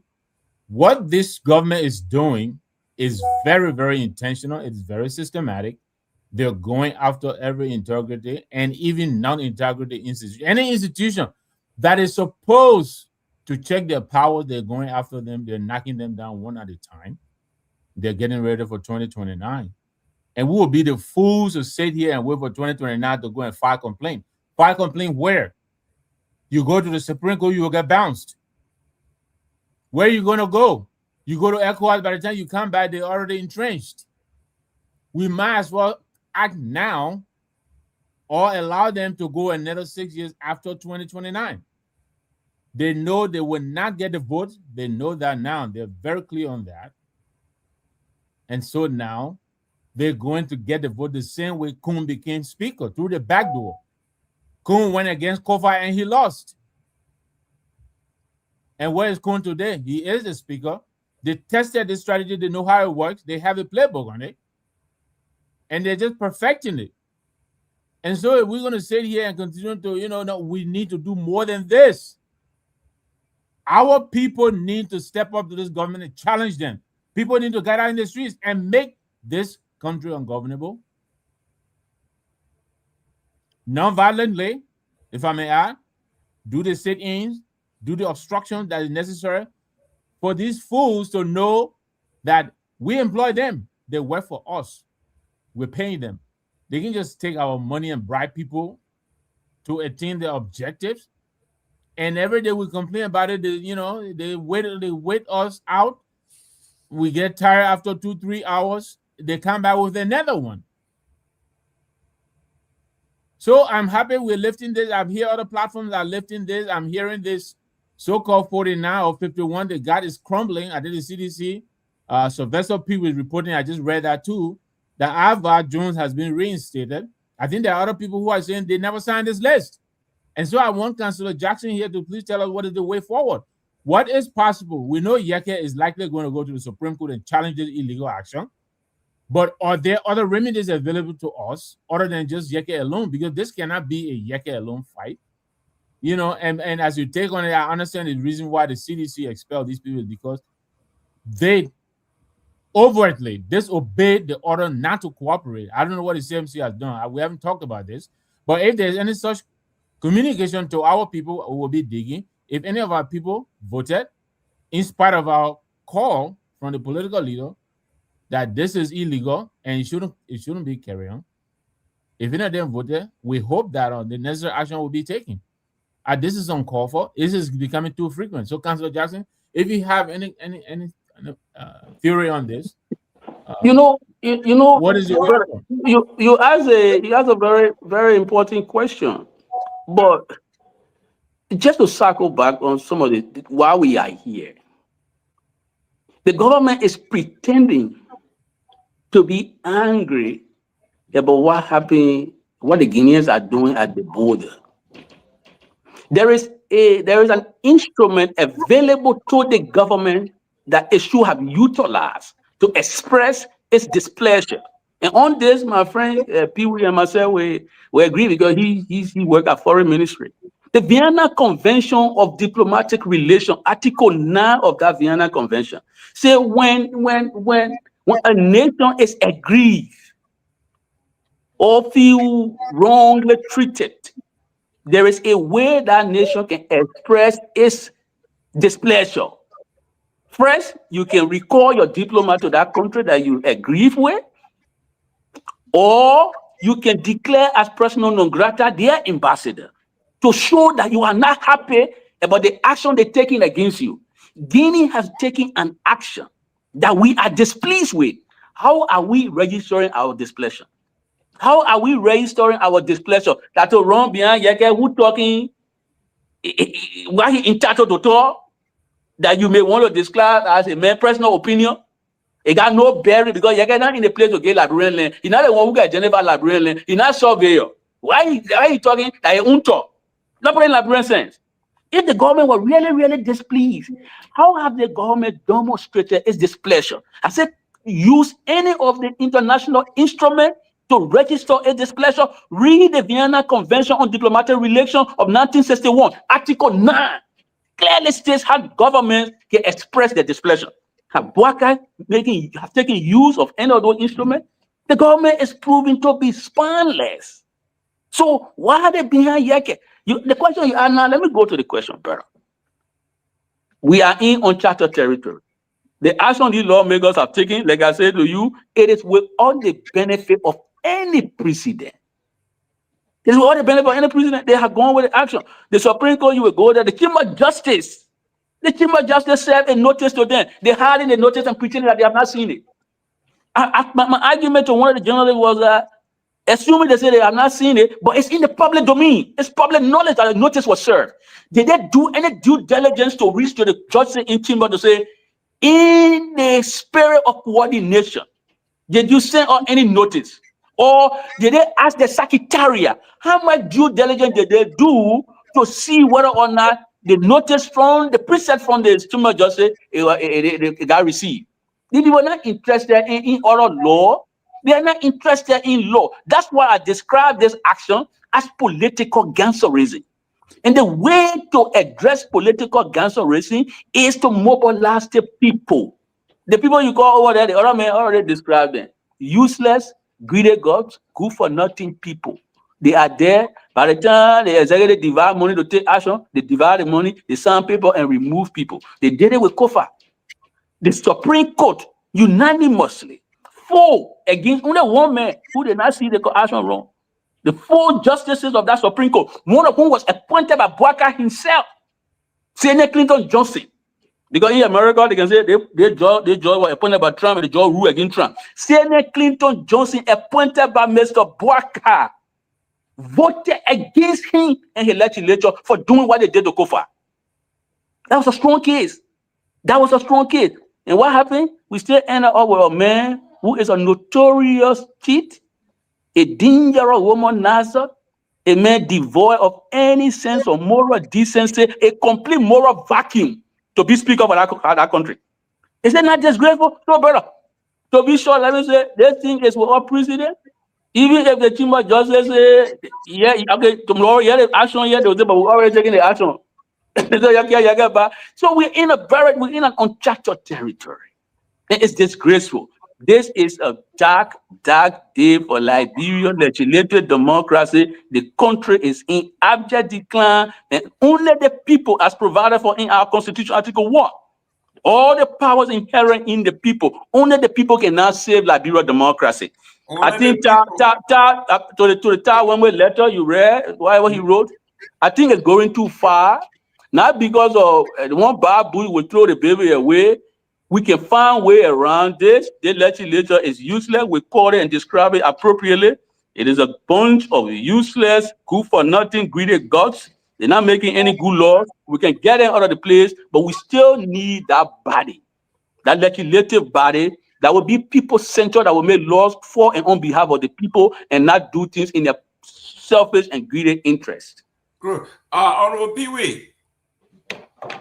Is Pewee here? Before I go to Seleke, Honorable Pewee, we have here. I'm going to cycle to this.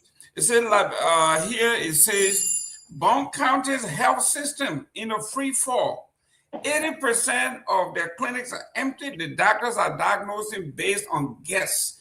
No money, no drugs, no lab, no nothing. And we see here, according to CDC, $1.2 million was used to remove one man. If you were charging somebody with treason, this is the entire Bond County. They are at the brim of death. Do you know what $1.2 million could do for this hospital? And here we are spending $1.2 million to remove one man. It's a side, but Boja President Tony said it right from the Vienna Convention's perspective. But again, and I'll take it back to him because he's the lawyer here. From Antonio Jackson, I will take you back, and you're right on that. I will take you back for what you just said about the Vienna Convention to Article 76 of the Constitution. And again, because this is the reason why they said they suspended him, they expelled him today. And the portion I will take you to count 2 of it. They say align oneself with aiding and abetting another nation or people with whom Liberia is at war or in a state of war. And you said something very important just now about the diplomatic side. We have a bilateral relationship with Guinea. We have never declared the Guinean ambassador persona non grata, or we call our ambassador. Right. So that does not prove that we are in war or in state of war. Absolutely. So and that's the point. So being in a state of war, at war, you may have expelled the Guinean ambassador or something like that. So I just want you to, I will be very brief on this one because I'm linking to that portion of the Vienna Convention and that's the governing body of every diplomat. The host country responsibility is also clear and very elaborate in there. So how do you comment on that? We're not in state. There's nothing whatsoever that says that we are in a state or we are at war. Then how come you want to expel someone? Because it is on the basis of this they're trying to count 2 of Article 76 here. Count 2 of it. That Yeke was allying himself or aiding and abetting another nation or people with whom Liberia is at war or in a state of war. What say you on that?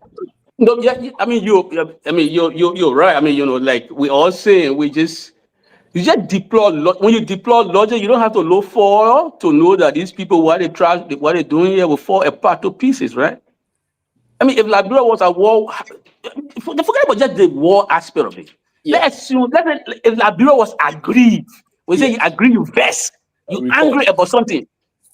If Liberia was aggrieved by what Guinea were doing, the first instrument provided to us under international law is to make use of Article 9 of the Vienna Convention of 1961. To say, okay, my man, your ambassador here will go. Will declare him president of Liberia. Liberia has not done so. So how can Liberia argue intelligently, although lawmakers, lawbreakers, useless group of greedy gods, how can they argue intelligently that we are at war with Guinea when we have not we are not made use of any of the instruments provided to us internationally to show that we are even angry? How? So this is an argument with all merit. It is an argument with all merit. That's why I'm saying Pewee and calling on all of us here to listen. Look, this is naked political gangsterism. You check law book all over the place, you will check in vain. The Article 79 that they're referencing, they were the one in violation of Article 79 when the Supreme Court ruled against them, and they continue to do what they did in the Kofas case, abrogating the Constitution. Article 79 the Constitution, when you abrogate the Constitution or attempt to abrogate the Constitution, your action is treasonous. The Supreme Court is the constitutional court. It told them that what they did was ultra-virus. It was not in keeping with the law. While the speaker was in country, he needed to preserve. They said no, they still went ahead. That was an abrogation of the Constitution. That was treasonous. But you know what they did? After they did that disgraceful and shameful thing, they made one other law and say all our actions that we told you that the Constitutional Court declared illegal, it is not legal. And then they passed the budget under that. These people are dragging the country back to where it should not go. I saw a record from one of my friends. He said, this is a tired nation. They try to put back into crisis. What are you doing? Why are you putting the country back into crisis? All of these injustices that have brought Liberia on its knee. For 1 year business, you're spending $1 million when you could just face a hospital in Bon County. $1 million. One Bwaka, you came to power. A country that was suffering, you came to power. You demolishing home. You building $10 million home in 4 years. And I made that case the other time. When you could have built home for poor people for your own legacy. $10 million home in 4 years. They say for AU. As my argument is, assuming we wanted to do this thing and we're well intentioned, why didn't we carry it to Sanikole to revitalize that history? That Sanikole was the birthplace of the OAU. It was in Sanikole that the three presidents, the president of Ghana, Nkrumah, the president of Guinea, Sekou Touré, and our own president, signed the charter that created the OAU. So why you don't go back and bring relevance to Sanikole to build the thing you're building in 4 years? Matter of fact, the road from Monrovia to Ganta is paid. So the little stretch from there to Sanikole, you can even face it quickly so people can access that thing you're building for historical relevance of Sanikole. The man who's the vice president from Nimba, he's never made that case. We carry it to way 4 years. Who's going to 4 years now? And we carry it and put it right around the president. The same thing previous leader did. Everything the president faced must be on the go to the president hometown. Then God forbid when something happens, people start tolerating in that place. Because when the president is not in power again, what will happen? It will turn to a big toilet house. That's what happened in the history of this country. Why are we doing this? How is Bwaka making any difference or changing anything here? Comrade, the country is in deep trouble. The country is in deep trouble. So Pewee, we have a consensus on this. They can't have any intelligent argument because they have not made use of any international instrument to express that Liberia is aggrieved. But beyond that, let me end on this point. Beyond that, Pewee, are you aware that it was Mr. Bwaka who was the first person to violate the territorial integrity and sovereignty of Liberia when he invited Guinean junta leaders to go into Liberia and arrest people who were fleeing from the junta brutality? That was a violation of our territorial integrity. Guinea is a foreign country. You allow the junta leader to fly into Liberia and arrest Brother Ibrahim Sharif. That was a violation of international laws. International laws is very clear on that. When people flee from political persecution, you don't arrest them, send them back. They might either seek political asylum, and if you don't get an asylum, say go to the third country. But you don't send them back to where they're running away from. Today, can the Bouaka administration speak to where Brother Ibrahim Sharif is? They can, because we don't know what the junta had done to the brother. And some of the people they arrested on Liberian soil. So if the legislature have backbone, they must have even invited maybe somebody in the executive to answer on what circumstances was Sharif of Ibrahim Sharif taken from government custody. The Minister of Justice will be answering that question. Nobody invited the Minister of Justice. If they have any good backbone, the president should have been the one to be impeached for doing what he did. But nobody doing that. When they took the bloodstained peacock truck on the junta, what signal were they sending? Or that they don't let Guinea, or they don't let the junta in Guinea? So, comrades, people who listening to us, old man Bouaka is betraying all of us. He's betraying the constitution that brought him to power because they're not respecting the constitutional code. They're not respecting any laws in the country. And because other leaders did not respect the laws in the country that were broken on his knee. The president cannot be authoritarian. He can be equal to the law or above the law. Nobody is above the law. We are all subject to the law. The law is superior to all of us. So if some people believe that they're above the law, they are wrong. The lawmakers who's supposed to be making good law, breaking the law there, all over the place, let's say no to that. Let's stand up. Well, ladies and gentlemen, we are getting there. This is the republic that we are going to bequeath to the next generation. I've been saying this. They say, as you make your bed, so shall ye lie in it. When those that were in power refused to educate the people and expose them to constitutional democracy, someone said this is going to come back down the line to bite us in the butt. Today, we are testimonies to that. When the oligarchy said the native man can be educated up to 6th grade, maximum, someone told them, what you are doing, you are digging our own grave. This bed that we are making, we shall lie in it. Today, you have a bunch of men and women, many of whom can barely read and comprehend. They are making laws on our behalf. This is what the chairman read in court, in the section. He said, according to the report presented to plenary, subsequently endorsed to replace or to remove and expel, it says, Yeke Kromah gravely and maliciously undermined the authority of the Constitution of the Republic of Liberia. They say he's guilty of that. And then they went on to say, we, the undersigned, constituting 2/3 majority of the House of Representatives, hereby affirm and confirm our signature, our decision.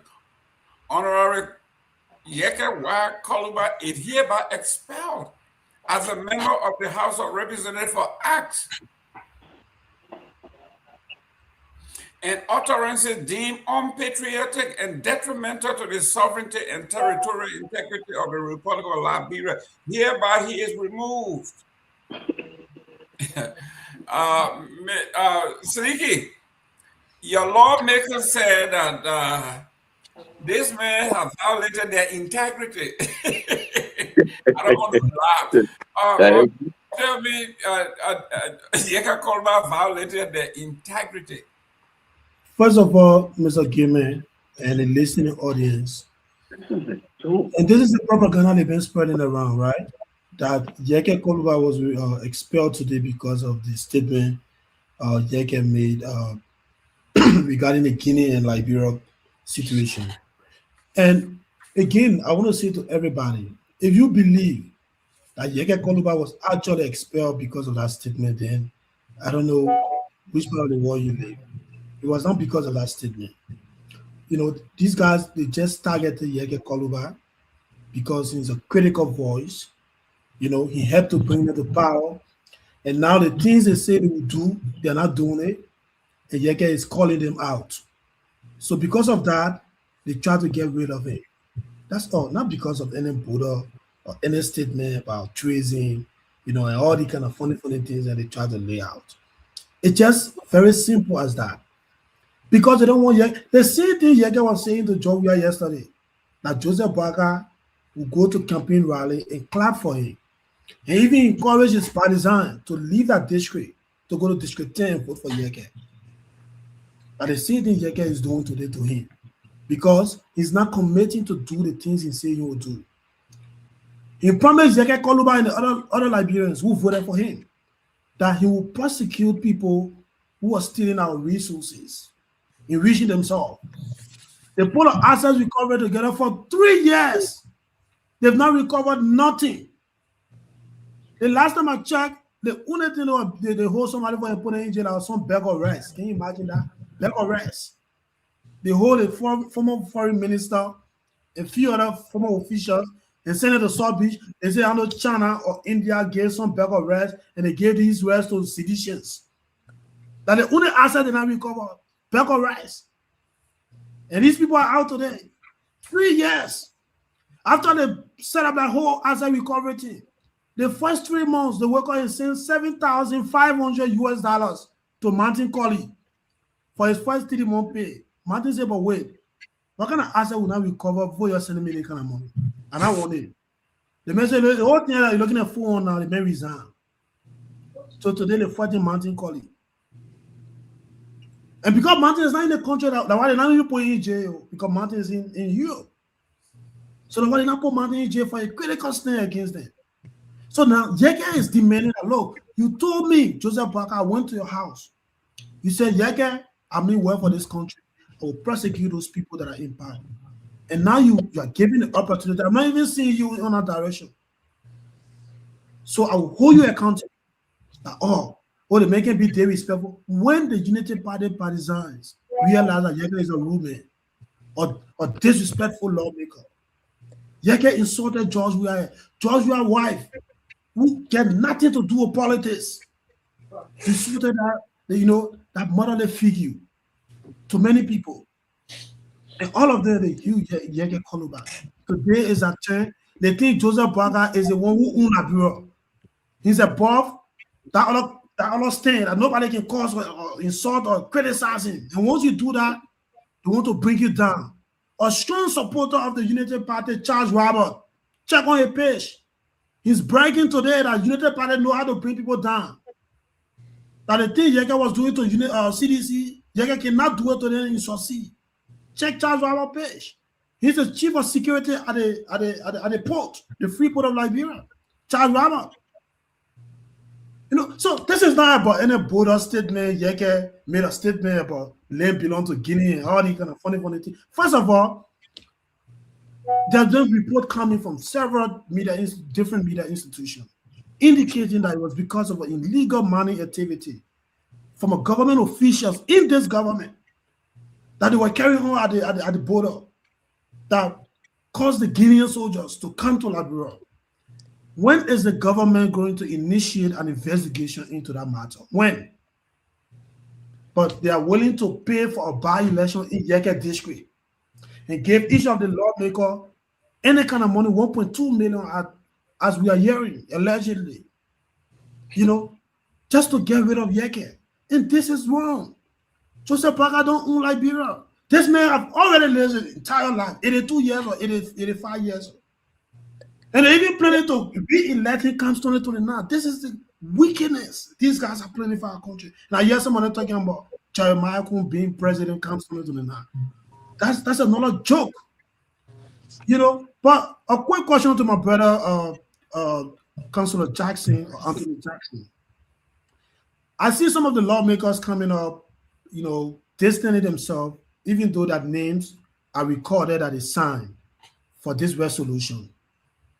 What does it mean that when a resolution is passed in the House and you have a group of lawmakers coming up to deny that they didn't sign for it. Legally, can they challenge a decision that you put my name on a resolution and I didn't sign for it? Or if they actually sign and they come in on the internet denying that they signed, can the House take a decision against them? Because that is also hypocritical. You can't sign for a decision because of public backlash. You come and say, oh, I'm not signing for you. I'm not signing for you. You know, you have to be man. And when you say I sign for this, you come to the public and say, but legally, what does it mean? That people signing for resolution, coming up to the public and saying they didn't sign, you know, can the legislature take an action against them? Or can they challenge this? Obviously, I mean, this is the obviously. So what that would mean is that these lawmakers can also go to the same court and pray the court that what was done over there was done illegally. You know, in law, what is not done properly is not done at all. It's void ab initio. There's an element of fraud. All right? I didn't sign a document, they put my name there, they say I signed it. That will reverse whatever so-called expulsion against Mr. Yeke. But all that I'm saying to you is this is political gangsterism. You know, so if you apply legal logic to it, you're going to be wasting too much energy. If I were the lawmaker in there, I would go there and file prohibition also, prohibiting the action that was taken today and talk about fraud. All right, say, look, my name was fraudulently proposed, signed over there. I didn't sign it.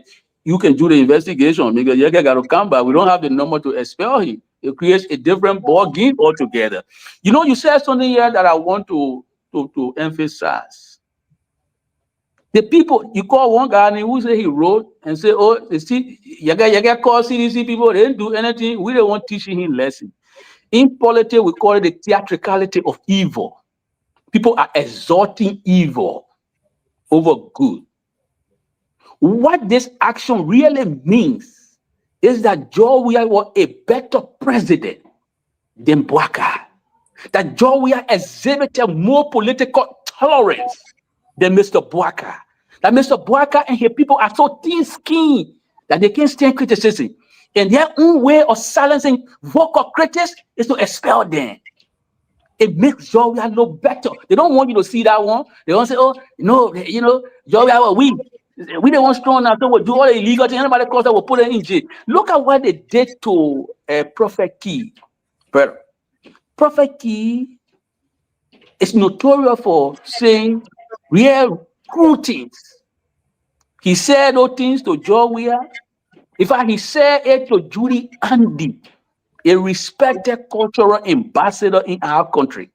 While he was in Liberian parlance, causing all on Judy Andy, Joseph Bouaka's wife, the first lady, was taking pictures with him, according him red carpet welcome. Yes. While he was causing honor Julie Andy, Bouaka accorded him a front row seat to his inaugural.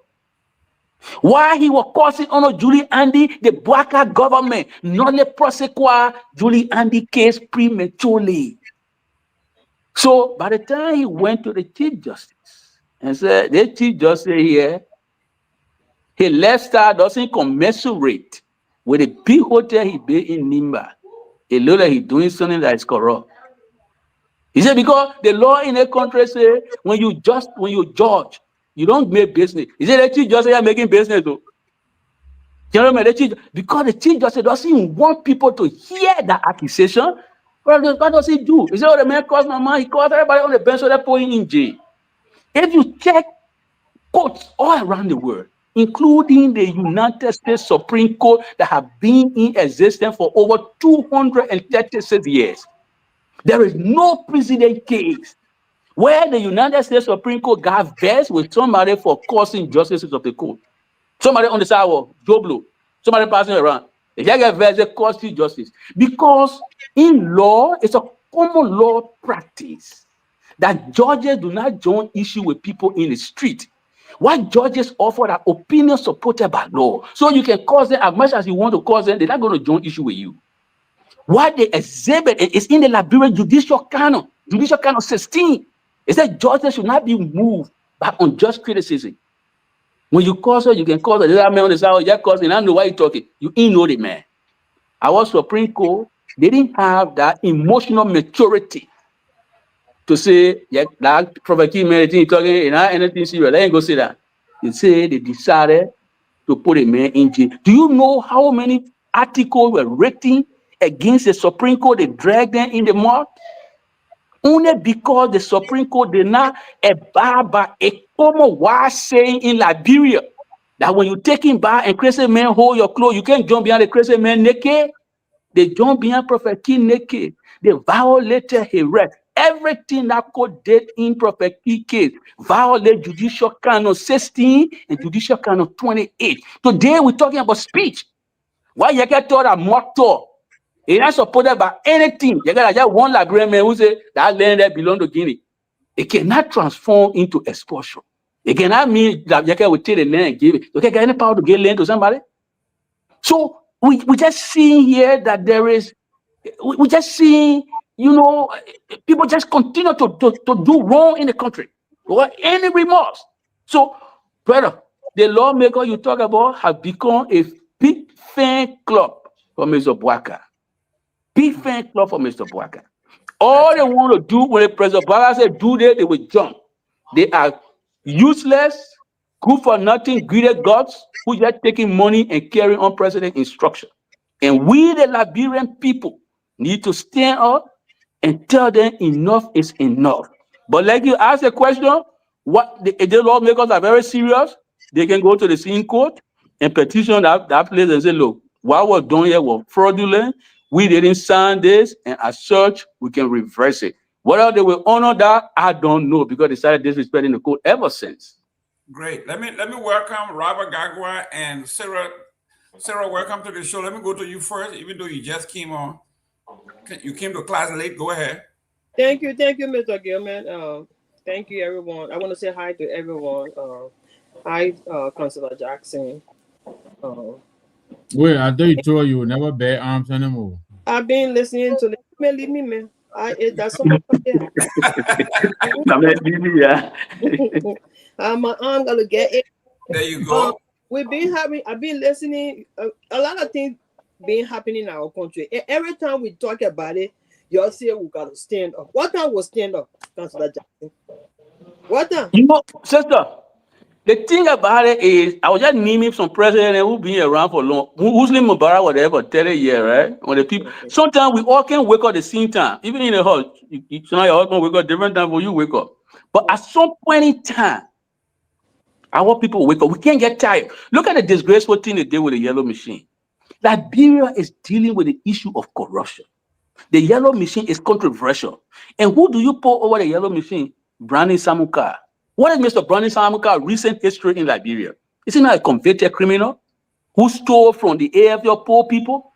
The own Supreme Court declared Mr. Samuka a convicted criminal. The only reason why Samuka is not in jail today because George gave him some kind of pardon. That is the man who was brave to steal from poor soldier people. The Supreme Court convicted him, agreed with the lower court. That the man who over yellow machine. Does it say to you that Bouaka serious for corruption business? The Liberian people. So we need to continue to remind our people that Bouaka is unfit to continue to lead the country. That's why Ellen Johnson Sally, who when you sit with her for 2 minutes, she will know your competence. Ellen, with all her underlying shortcomings, when she saw competence, she knew competence because she stayed in the international circle for long. You open 2 sentences to her, she will know whether you got your thing or you got it. You see why she didn't stand behind Bouaka all through a presidential campaign? She knew Bouaka was chronically incompetent. She just tried to hide her face. That's why Bouaka, he says, oh, my people, our Parker, they use me. She could not have used the man because the man is grossly incompetent. This Bouaka made everybody in his generation. Most of them got master's degree, PhD. You can name the role. I can do the roll call now. What does Bouaka have? One BSc. That BSc is a Blamado degree. He added nothing to it. He is uninspiring. If the man was young and he was not clever, he'll be 80 years old before he be clever. At 80 years old, the man, everything about the man declining. That one has science. Now I mean. Everything about you declining, including your mental acuity. So why Braga Fofana is cognitive impairment? Let me see. That's what it is. The dementia setting in now. So that's the time you're better you clever. Let me work up. Robert Garguah, if you were not smart while you were in your teenage year, it sure won't happen when you're in your 50s. I mean, I think when you're in your 80s, it works. Welcome to the show. Yeah, thank you. I think that's logical because as we get older, what they say, productivity declines, right? And I mean, scientifically, there's various reasons why that happens. But even if you are not smart intelligently, we were told that Barca has some wisdom. I'm yet to see his wisdom in full display in areas where we've needed that. All right, but I would just say this: none of this surprised me. I'm not surprised by the actions of the Unity Party. I'm gonna get water. I'm not surprised by what's happening. I think I hate to say, but we must say that Mr. Gayman, we warned folks about Unity Party. We warned folks. We have very, very, very heated exchanges on this very platform. Some of our brothers who are government officials of this administration today. We warned them that on the message of change, Mr. Gayman, change is just not some sort of it's not just a word that we use. It's an adjective. Change, on the basis of change. We said it, and I think Alice Cummings repeatedly said this, right? Doing the same thing over and over, and somehow you expect a different result. I mean, it's nonsense. It doesn't make sense. It doesn't make sense to a logical mind that if we must remove CDC, then it must be Unity Party and Joseph Boakai, because Unity Party and Joseph Boakai have proved that they have the margin one to change the trajectory of our country on the basis of corruption, infrastructure development, job creation. This is a party, an institution. If we were not even talking about the political leader, if we were not talking about the political structure, the change within the political structure of the party, this Unity Party is on record of 12 years. And some have argued that on the basis of which they took over in 05 were unprecedented. And we get it. But some of us will argue that Ellen Johnson Sirleaf knew exactly what she was just signing up for. That Ellen Johnson Sirleaf played an integral role in the destruction that was Liberia in 05. And most importantly, that Ellen Johnson Sirleaf got innumerable support to get certain things done. And the Unity Party, I'm not just going to bash Ellen. The Unity Party, in as much as Ellen did what Ellen needed to do, her best, the Unity Party did not meet expectation. This very Unity Party under Joseph Boakai came to the Liberian people that they had all the change. And when we ask the question, what can the 40 years public servant show in each capacity he has served in to justify this change? They couldn't show anything. But we saw what happened with CPP. They talk about wisdom. When the elder in the room was supposed to stand up and say, young man, tune it down. Let's go to the drawing board. Let's get on the table. Let's have this internal conversation in the interest of opposition unity. What did he do? He threw in the red towel. He threw in the red or white towel. It was under Joseph Boakai leadership as chairman of the CPP that the CPP got so messed up. It didn't happen under Alice Cummings. And so every opportunity Joseph Boakai has been given to show wisdom, every opportunity the Unity Party has been given to show that they have what it takes to change the country, they failed. So what do we have now? Unity Party is doing exactly what some of us knew Unity Party for. This is not surprising. This is not surprising. So let me use this opportunity, Mr. Gayman, to remind those who fought, and some in good faith, and others to their own detriment, like Yeka Koluba, to their own detriment, that elections is not just a process where people go and vote. Elections is not just a process where people make noise. Elections are not just it's not just a process where insults take the order of the day. Elections have serious consequences.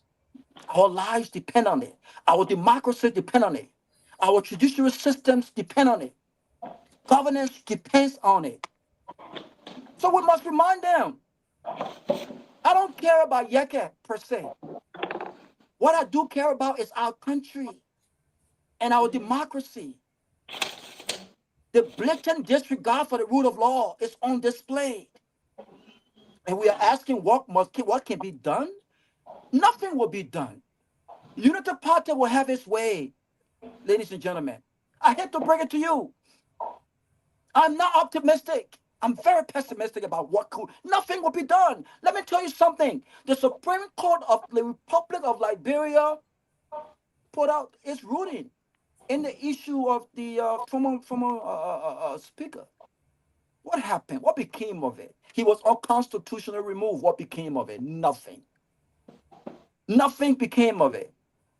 Yellow machine brought in the country without the due process, without the procurement process as per the law. What became of it? The Supreme Court recently issued its verdict on the doctor, what was his name? Myean. Yeah. What has become of it, ladies and gentlemen?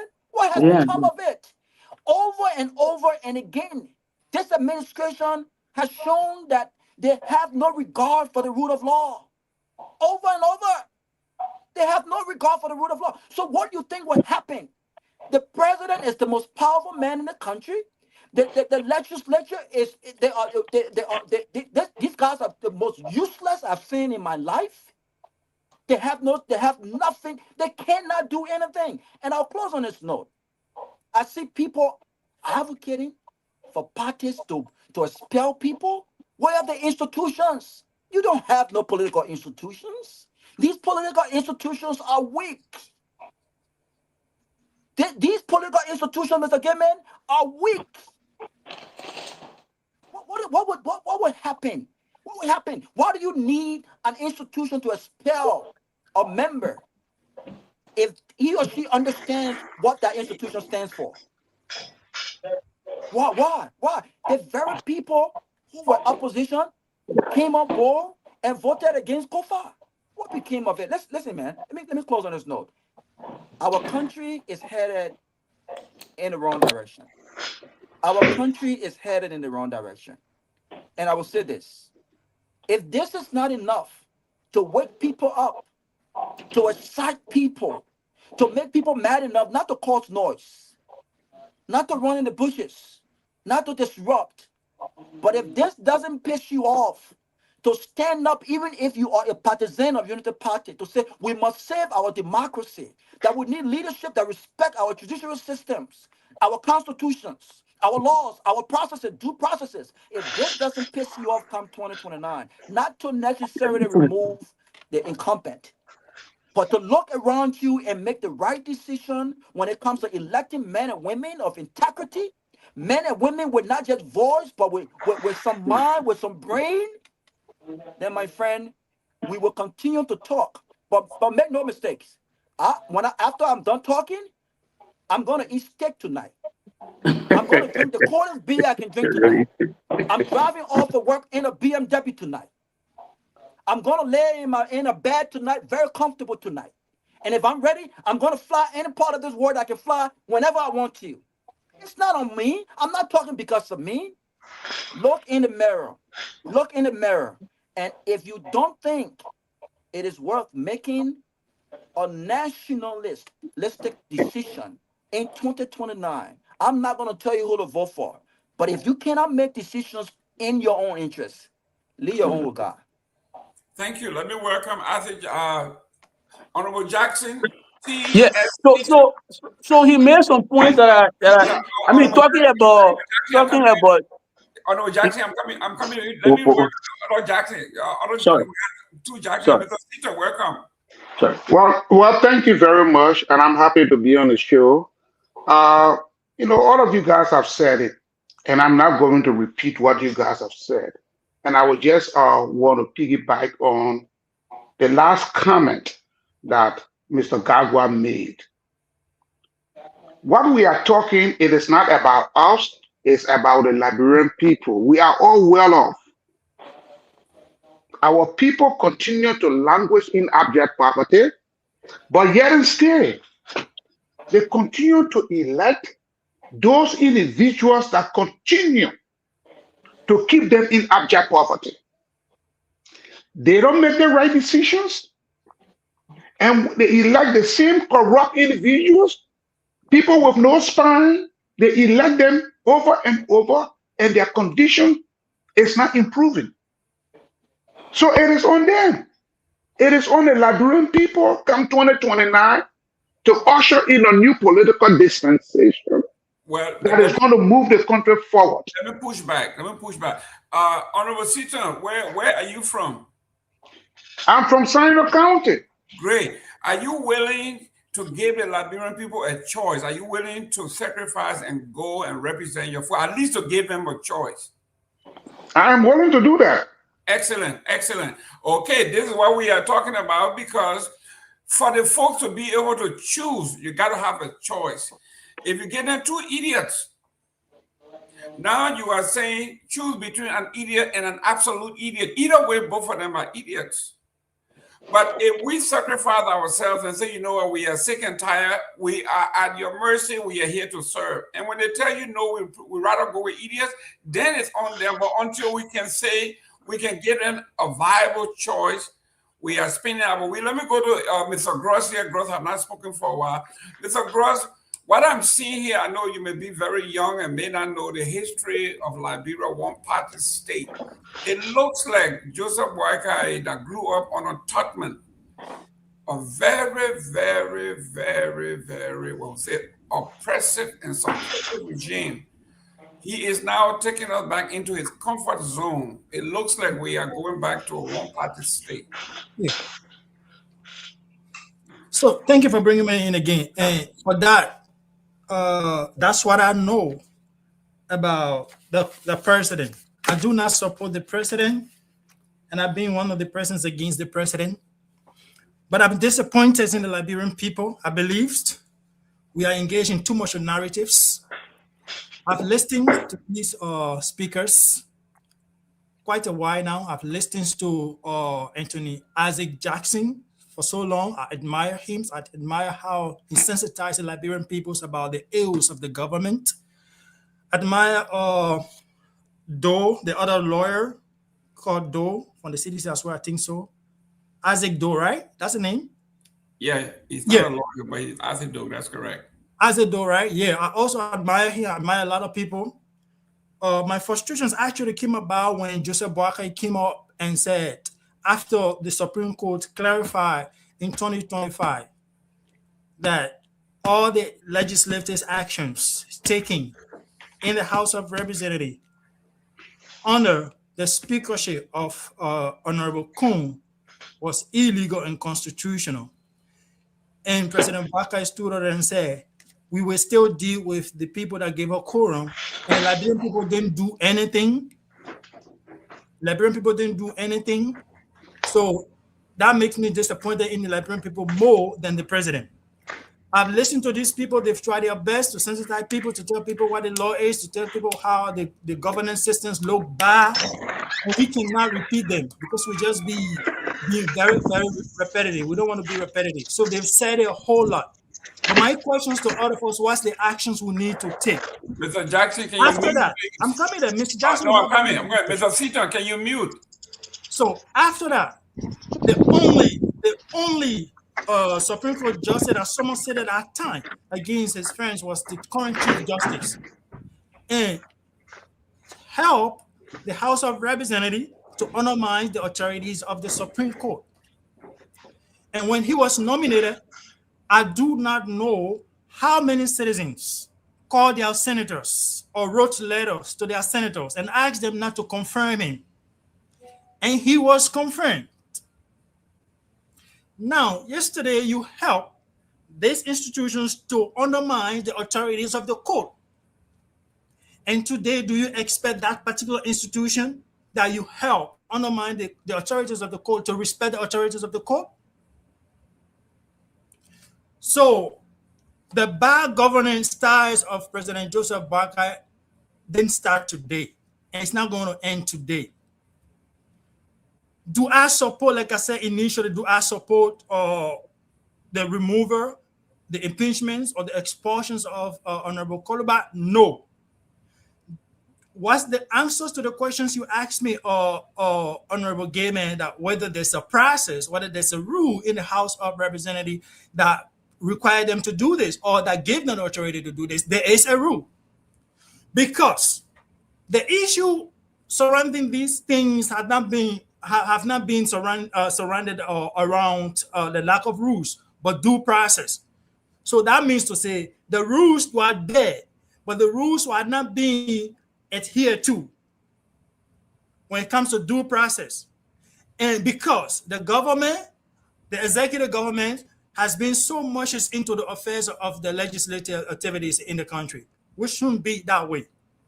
But is this a politics? Yes. Like as Jackson, like Honorable Jackson or Anthony Jackson said, this is politics. You can only handle us with politics, and politicians, like I said, a strategist apply politics.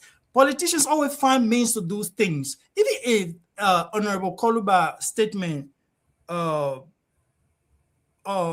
is not a statement that warrants the kind of actions taken against him, politicians can exploit that particular situation to get what they want to get. So we have to understand that what's the political will? What's the political steps are we taking to change things around? Because we're just talking. How many citizens have we talked to speak to the representatives, to speak to the senators? Honorable Gross, real quick. The same question. I know you have not been to Cape Mount for a long time, but are you willing to offer your service to Cape Mountaineans that they have elected a non-call for so long that you are willing to serve? Definitely. Okay, excellent. Let me go to another Cape Mountainean. Just to answer the questions fully, I'm engaged with Liberian. Not only Cape Mountaineans, but currently I'm engaged with Liberian. I've listened to so many things for the sake of Liberia. I'm engaged with Liberian, and that's why I've become this known course today, to be part of the discourse. Good. Now, we don't want to just be engaged in cyberspace. We're talking about going on the ground and doing something, because when we are all collectively mad, we can't remain in cyberspace. We have to be on the Definitely. ground. 2024, I went to Liberia to do assessment. Okay, good. I did my assessment. Good. And I came back. And I'm working with the Gen Z to come up with a movement that will make Liberia a better country. So Excellent. I'm actually doing something. I'm not sleeping right now. Excellent. And I'll hold you up to it. Let me go to another Cape Mountainean here. Fanta,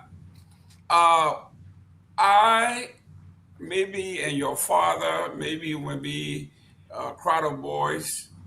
I'm looking at something that you may not have witnessed, which is a one-party state, where it was so repressive, where Totman will shoot the Colemans just for having the gall to say they will contest against him, kill him and his son. We are talking about permanent Liberians. They plowed the field. There you go. If you said something against them, in fact, it was under President Totman that they brought this thing they call the PRO system, where everybody became public relation officer. That means every home has somebody telling on each other. You got $25 a month. Your job is you live with Fanta. Yes, just tell us if Fanta is saying something bad, and we'll come for her at night. That's the kind of repressive system Joseph Boakai grew on, and I think that's exactly what he's trying to bring back here.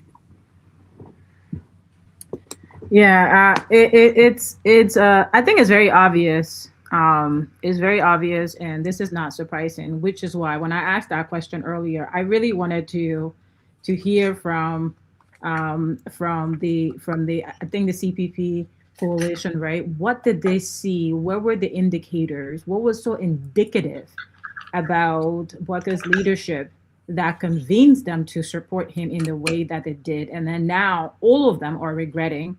The ones who are brave enough to speak out like about it are. But I think someone said earlier it was to their own detriment, because we have seen how he has castrated all of them completely.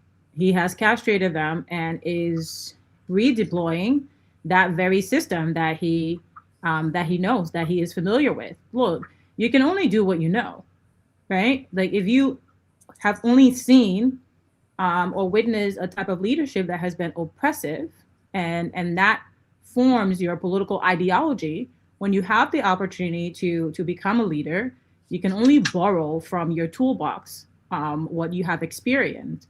And so that's exactly what he's doing. And then you have 12 years with Ellen, who had so much opportunity to transform this country and practice corruption and nepotism, and the list goes on. What do you expect Joseph Boakai to pull from in terms of leadership skills, right? In terms of what's in his toolbox, he has to pull from what he knows.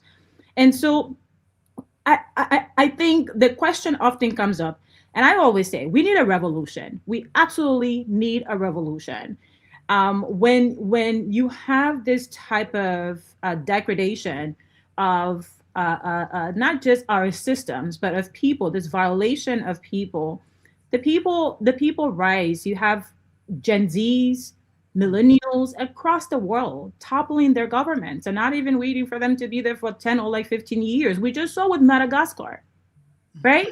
That was the Gen Z movement. We're seeing that with Kenya, even though Ruto has not been toppled, but he's given into a lot of their demands. And so for Liberians to sit there and pretend that they don't have any solutions, I think they're also not just complicit, but a lot of them are being bribed, right? These very lawmakers take their money, right, and pretend like is their own personal, it's coming from their own personal coffers, go back to their districts, go back to their county, and they use it to spend on them, whether it's buying bag of rice or just rubbing red oil on their mouth, and they fall for it. Look, I really wanted Myean to share the list, the 49 names, because I think what's also important is that we have to shame these people. It's not enough to say that just 49 people voted yes. We have to expose these people. We have to call them out. We have to shame them publicly. So Myean, I know you consented to sharing that information. If you have it, if you could please put it up on the screen so we can list the 49 people who have betrayed Liberia today. And I do want to call out, you know, the likes of Ta Wongbe and all those who are speaking out today, or who say, oh, I did not vote. You too have betrayed Liberia in one way, shape, or form. The very fact that you signed, you voted yes for the ArcelorMittal concession deal. You voted yes for the Bean Mountain ratification. You voted yes for the Ivanhoe. You voted yes for the Total. For all of these concessions, it was a betrayal of the Liberian people, or to the Liberian people. Just because you didn't vote against the expulsion of Yeke Koluba does not mean you have not betrayed the Liberian people as a legislator. So let's not remove them from those crimes as much as they would like to remove themselves. They are just as culpable. You sat there the whole time, and a speaker was removed. What did you do? What did you do? So it's convenient for you now to speak out, to say, oh, I don't quite engage into national matters for a reason. Well, why don't you? You remember, you are a leader. You're a national leader. So why don't you engage in national matters? Because your pockets are being lined. Your pockets are being lined too. It's just in this particular situation, it turned out not to be. And Myean, like, if you're not there, like, that's completely fine. But I was just listening to Yeke I just saw a quick clip of him, and he has vehemently said that he's going to respond to this politically. He said, come Sunday, he's going to respond to this politically, and Boakai should sit there and see what he's going to do. He has consulted with his wife, and his wife has told him, no, you cannot come back here. You were part of the problem. You were part of creating this problem. So you have to stay in Liberia and fix this problem that you have brought upon the Liberian people. These are his words. I'm paraphrasing, but most of them are his. So clearly, he very much understands that he's part of this problem, and he also understands that he has to be very much in the midst of eradicating the Liberian people of this problem. So it's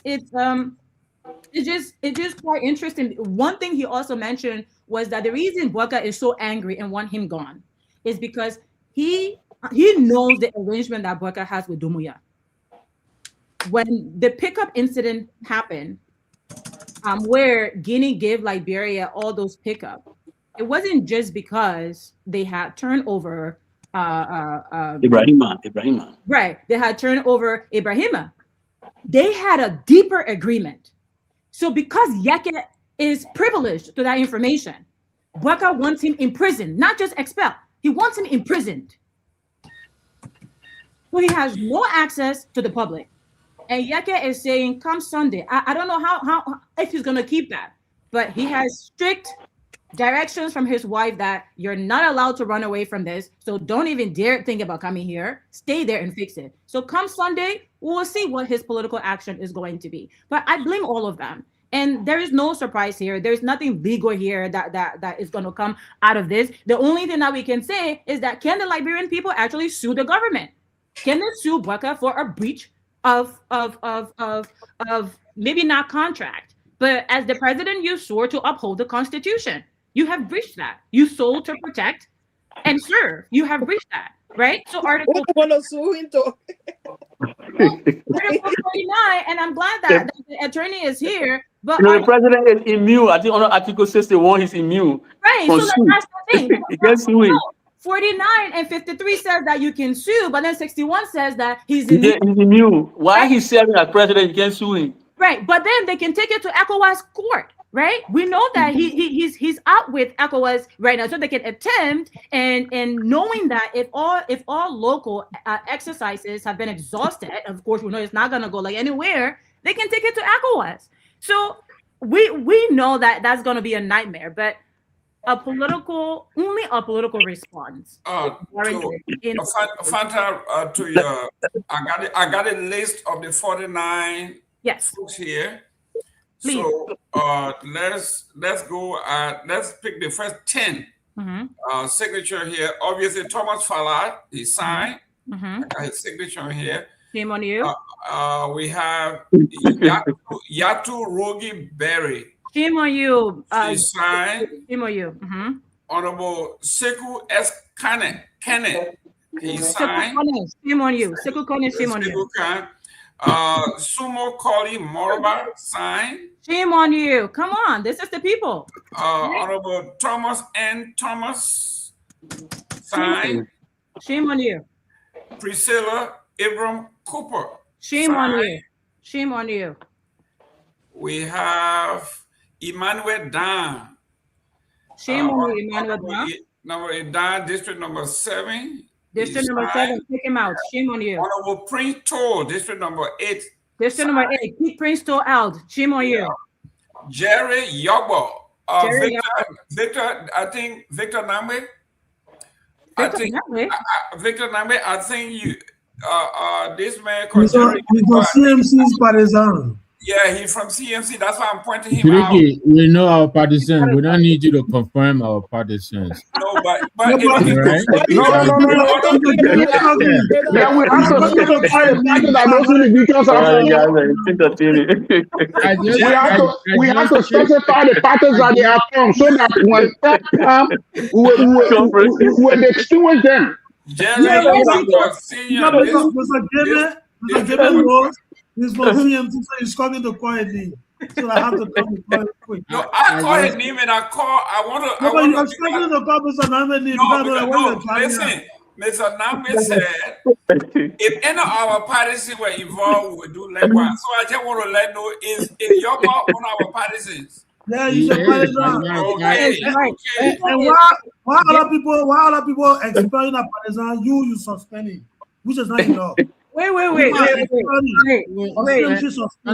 want Seleke to let it out because I think he's been battled. Go ahead, Seleke. Okay. Go ahead. Honorable Let us know when you're empty. Honorable Isaac Bani. He's from which party? Grand Bassa County. He signed. Wait, from which party? Seaton is right. We have to call their parties. Exactly. No, Seleke can only call CMC. Let's call the parties. I think he's from the Liberty Party. Okay, shame on you, Liberty Party, shame on you. Then we have Clarence Banks from District Number 2, Grand Bassa County. He's from Liberty Party. Vote him out. Shame on you, Mr. Banks. Not even Mr. Banks, shame on you. Honorable Alfred H. Flomo, District Number 4, Grand Bassa County, Unity Party. Why would my Bassa put in? Shame on you. Like, come on. Hey, the Bassa people, they're hungry. They vote in their belly. They vote in their belly. Thomas Romeo, is that Quill? Q-U-R. Yeah, Romeo Quia, he's from Sano County. Yeah, District Number 1, Sano County, he signed. Romeo Quia, shame on you. Yeah, Romeo Quia, and I'm disappointed. You are disappointed? Yes. Okay. See, he's hearing this. It's important to list these names. Sorry. Then we have Honorable P. Mike Jarrett, District Number 1. I think that's Jarrett. Is he from Magidi? Where is Mike Jarrett from? Yeah, Mike Jure. Mike, you remember Mike Jure was He's from Maryland County? He's from Maryland. He's one of those who joined the CDC, if you remember. But anyway, he's from Maryland. And I know Mike Jure. He's the current Ways and Means chairperson. So he's one of those that were expelled then from the CDC. Yes. And then we get Anthony F. Williams, District Number 2. Shame on you. Maryland County. Shame on you. We have Honorable Austin Bleedy. Is that Blighty or Bleedy? Bleedy Taylor. Bleedy, District yes. Number 3, Maryland County. He signed. Shame on you, Bleedy. Shame on you. And we go to Grand Cape County. Hey. Let's go. Call them out. Let's go to Grand Cape County. We have all the traitors out. We're calling them right now. We got only one person from Grand Cape County, and that Honorable Bese Soni. Is that Fekai? We cannot continue to vote these old people in. Like, what is happening? No, they have to be voted out. They have to be voted out. That's why we have to make sure that this name is public. Those who voted against Fonanti Kofa, those who voted against Yeke Koloba, we have to publish this name consistently and inform the Liberian people so that they cannot go back when it comes for re-election. Yep. If I can I come in right there? Yeah. One of the things we could even strengthen our democracy, I like the roll call of people who have betrayed the confidence and trust of the people, is to enact a law that would call for a recall act. I mean, it happens in England where I lived for 5 years. In America, it happened, but it happened on the local level. They got the recall act, right? And what the recall act is that lawmakers who get elected to the assembly, if they honor represent in other jurisdiction, 25% of the electorate will sign a petition recording them, right? So that's something that instrument is that part of our democracy, and I think we need to encourage that. It is part of it. Right. It's that part of our democracy in Liberia, but it's in America and in England, right? In America, it's not on the federal level; it's on the local level. Yes. In England, it's on in the parliament. The British parliament is the mother of all parliaments, so they have that. Liberia needs to. I think it's similarly South Africa. Yeah, Liberia needs to do similarly. So that could be our advocacy going forward. That look at God, for instance, look at people like Dylan, right? And that's why I was concerned when we started to say, oh, the Liberian people. We should not blame the Liberian people. The Liberian people were being conned. Let's blame the con men. Look at Coleman like Dylan. Dylan Cohn, the Liberian people over there, he got elected to the Senate. The government is demolishing homes of poor people. This man has nothing intelligent to say. He side with the demolition on a flimsy ground that people build in alleyways. When people build in alleyway and they stay in the alleyway and pay taxes to the government, look, do you know how much it costs a poor person to build a buffer? In Liberia, we call it buffer. That's a lot of time they put into it. You representing those people, you can't find something intelligent to say. The 2018 Land Right Act gave these people land, gave them squatter right. The squatter right said when you move these people, give them something to settle somewhere. So you have come artists like Dylan. This is an arrogant, brainless trash talker sitting down in the legislature, in the Senate there, and just talking trash. So like these kind of people, you can't blame the people for being calm. You must blame the calm man. They don't call our people. He even called Musa Belete. Can you imagine Musa Belete and Otto? I think 20,000 to support him, man. They can't be.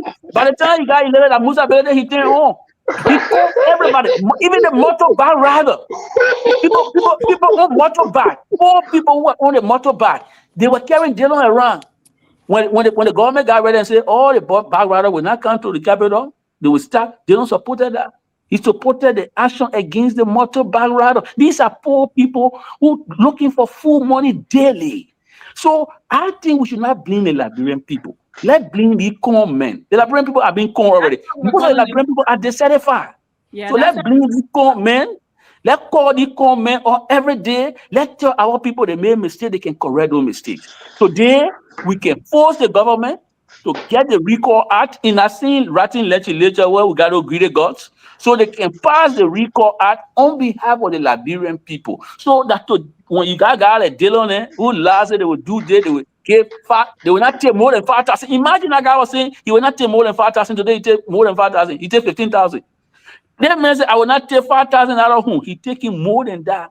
He got agents across all the agencies of the government. They don't make more money from the government than even Buaka.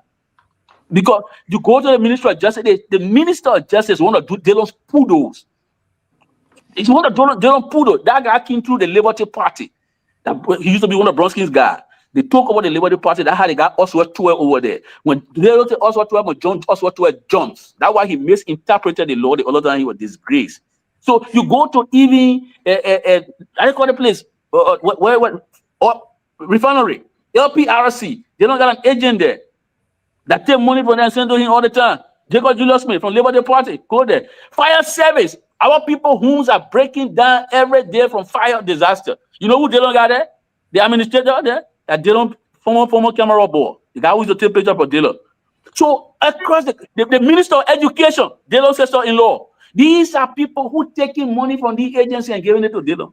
They are hate poodles. So I am saying to you, sister, instead of bashing the Liberian people, because they don't know some of these people, some people can sweet talk their way to power.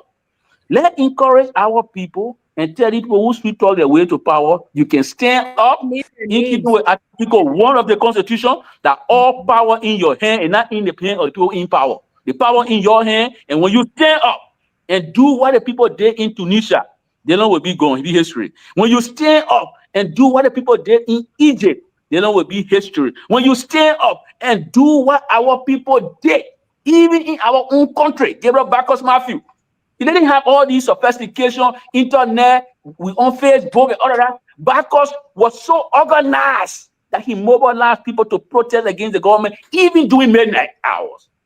Today, I would have expected, instead of CDC expelling people, tomorrow call for a major political rally. Let people give speeches and fire up our people. But that's what we used to do. Fire up our people so the people cannot take action. Great. Let me continue the roll call. Let me go to Bond County. Yes. Bond County, we have. Oh, Stanley Quay is in the back, please. Eh? Stanley Quay is in the back. Yeah, we are maxed out. Oh, okay. We got 10 spots. We got Francis K. Konya. Is that Kona? District 1, Bond County is signed. Shame on you, Francis. We got Honorable James N. Colette, District number 2, Bond County is signed. James Colette, shame on you. We got Mr. Gayman, is that the guy who stole the 200 from the men and money? Look at that beautiful thing. You remember being the speaker? Yeah, we got Robert Flomo. Robert Flomo Wamba, he signed. We have Moima Briggs. Can you imagine? I said the corruption women all is out. We got Moima Briggs Mensa. She signed. Shame on you. Shame on They you. said they get all of them 25K each. Yeah, 25,000. That's what I heard. Yeah, we got 40 family. The guy Can you imagine that? The guy will let talk all the BB thing. He signed. Then we go to Lofa County or the Lofa County. Everybody signed. We got Honorable Julie. Lofa is sold out. Yeah, Honorable Julie for Toma Weir. She's a Weir. She signed. Shame on you, Julie. We got Honorable Momo Siafakoto. Shame on you, Momo Siafakoto. All the people from Lofa signed. They sold out. Listen, that Kekuna Koto son. Yes, nephew or something. Nephew, I think. Oh, so you hanging your clothes? You hanging your clothes where the sun shine? You know that. That's how Mr. Koto used to say. You hang your clothes where the sun shine. So he signed. Koto signed. Then we have Honorable Gisi K. Colline. This is number 4. He signed. Shame on you, Honorable Augustine B. Nyenwolo. Shame on you, Nyenwolo. Sign. And we go to Nima County. Everybody Nima sign. Look like we got Samuel M. Brown Sr. sign. This is number 1, Nima. Andrea, shame on you. We got Nyaji Flomo from Nima. This is number 2. Shame on you. We have Nyaka Egge from Nima. This is number 3 sign. NSM Mensa Senior. This is number 4 sign. Shame on you, Mensa. We have Honorable Carlos F. Quagru. This is number 5. He signed. Shame on you, Quagru. The whole Nima County sign. This is your folks. And then we go to Nima County continue. Wow. Dawulu Twan. Oh, the whole Nima County. I thought that one was saying he signed. No, Taiwan we didn't sign. District number 6, Glay King signed. District number 6, kick him out. Yep. Then we got Honorable C.M. Mena. District number 8 signed. District number 8, kick her out. And we'll go to Grand Gila County. We have No. You gotta highlight who didn't sign. District number 7, Nima County didn't sign. No, I'm reading those. We said those who signed. You see what happened? I just wanted you to know that this is number 7. Musa Hassan Belede didn't sign. You see the confusion in the house today. They would say Pewee signed and Garguah unsigned. I couldn't understand that. It confused everybody. They said those who signed. You just read those who signed. Why would you read those who didn't sign and say they unsigned? Unsigned means you signed, then you unsigned. Yeah. But the man didn't sign. So they got confused. Liberia is a different place. So now we go to Grand Gila. But is it forgery, felony? I mean, people's signatures are being forged. I mean, Isaac. Yeah, but obviously it's a felonious crime. But the people gotta go make it clean now. Yeah. That's what I said. What I said here was if they go now and say, look, there was fraud detected in this thing, then it will vitiate the whole thing they did today. Right? They will cancel everything that they did today. Go ahead. For them to do that, suppose you go say, okay, legal, I didn't do it, and then the speaker can't say, but my man, where am I 25? Where you go? Give me back. Pewee, give me back my 25. What you gonna do? So take my 25, sign, and go in public and say I didn't sign. That's what. Well, we heard the CDC has exonerated Alvi Jones because they've been able to establish that he didn't sign. But so he can take an issue. He can take issue. But again, these people are not respectful of the law. So, but Alvi now can take issue with the proceeding that it was fraudulent that he didn't sign and the people put his signature there. They can vitiate the whole process. I was really shocked that all these people from Grand Gila signed to remove Yeke. Honorable Jeremiah Gawo Soken Senior. Sign. But you know, money is playing in the thing now. Yeah, money play, money change hand. Okay. Honorable Mary G. Johnson, she signed. Another woman, she signed. Mary, you be clear. 25,000. Easy. Shame on you. Honorable Jacob Kehleboe DB signed. DB was I never seen email. Oh, I never seen email. He's an Okay, affiliate member of so CNC. Jacob Davy is a CPP ANC man. No, Hold on. Lately, listen, get his chance because we're coming this on. He go ahead. Yeah, Let's lately go CPP again. Listen, CPP get the mention. Lately, be hanging with who? Lately, he's been hanging out with Musa Zambelede, but I don't believe there is any record of him signing. But I know he's a member of the C. In fact, he got in the house on the CPP ticket. No, Seleke? So you be hanging around. You be hanging around. Okay. He's been hanging around the CMC. Okay, let me go to Bombing County. Bombing County, we have everybody. We got Jack Pakpa, Obadiah Vani, he signed. Obadiah, shame on you, man. Yeah, we have Mane Bishop Johnson signed. Shame on you, man. We have Sam P. Jala, district number 3. I know Mervin Cole will not sign. I don't think so. Oh, Mervin Cole will not sign. Then we go to Magibie County. We have 2 people from Magibie. Papa Cole sign? No. Then we got Ellen Amakat Ato. Miss Ato signed, district number 3. District number 3, throw her out. And then we have Emmanuel Ya, district number 4 signed. Shame on you. Then we go to River Says. We got the 2 representatives from River Says. We got Honorable Alex J. Grant, he signed. Alex Grant, shame on and you. we got Steve Tikwa signed. Shame on you. And then we go to Grand Cru County. We have 1 person from Grand Cru County, and that's Nathaniel M. Bowie Sr. He signed. The very senior, he needs to retire. I vote him out. That's right. And then River G. We're going to several family people. All of them signed. No. Jeez. River G. We got Alexander. Is that Pori P-O-U-R-E? He signed. Pori, shame on you. We have Isaac B. Cholople. Whoa.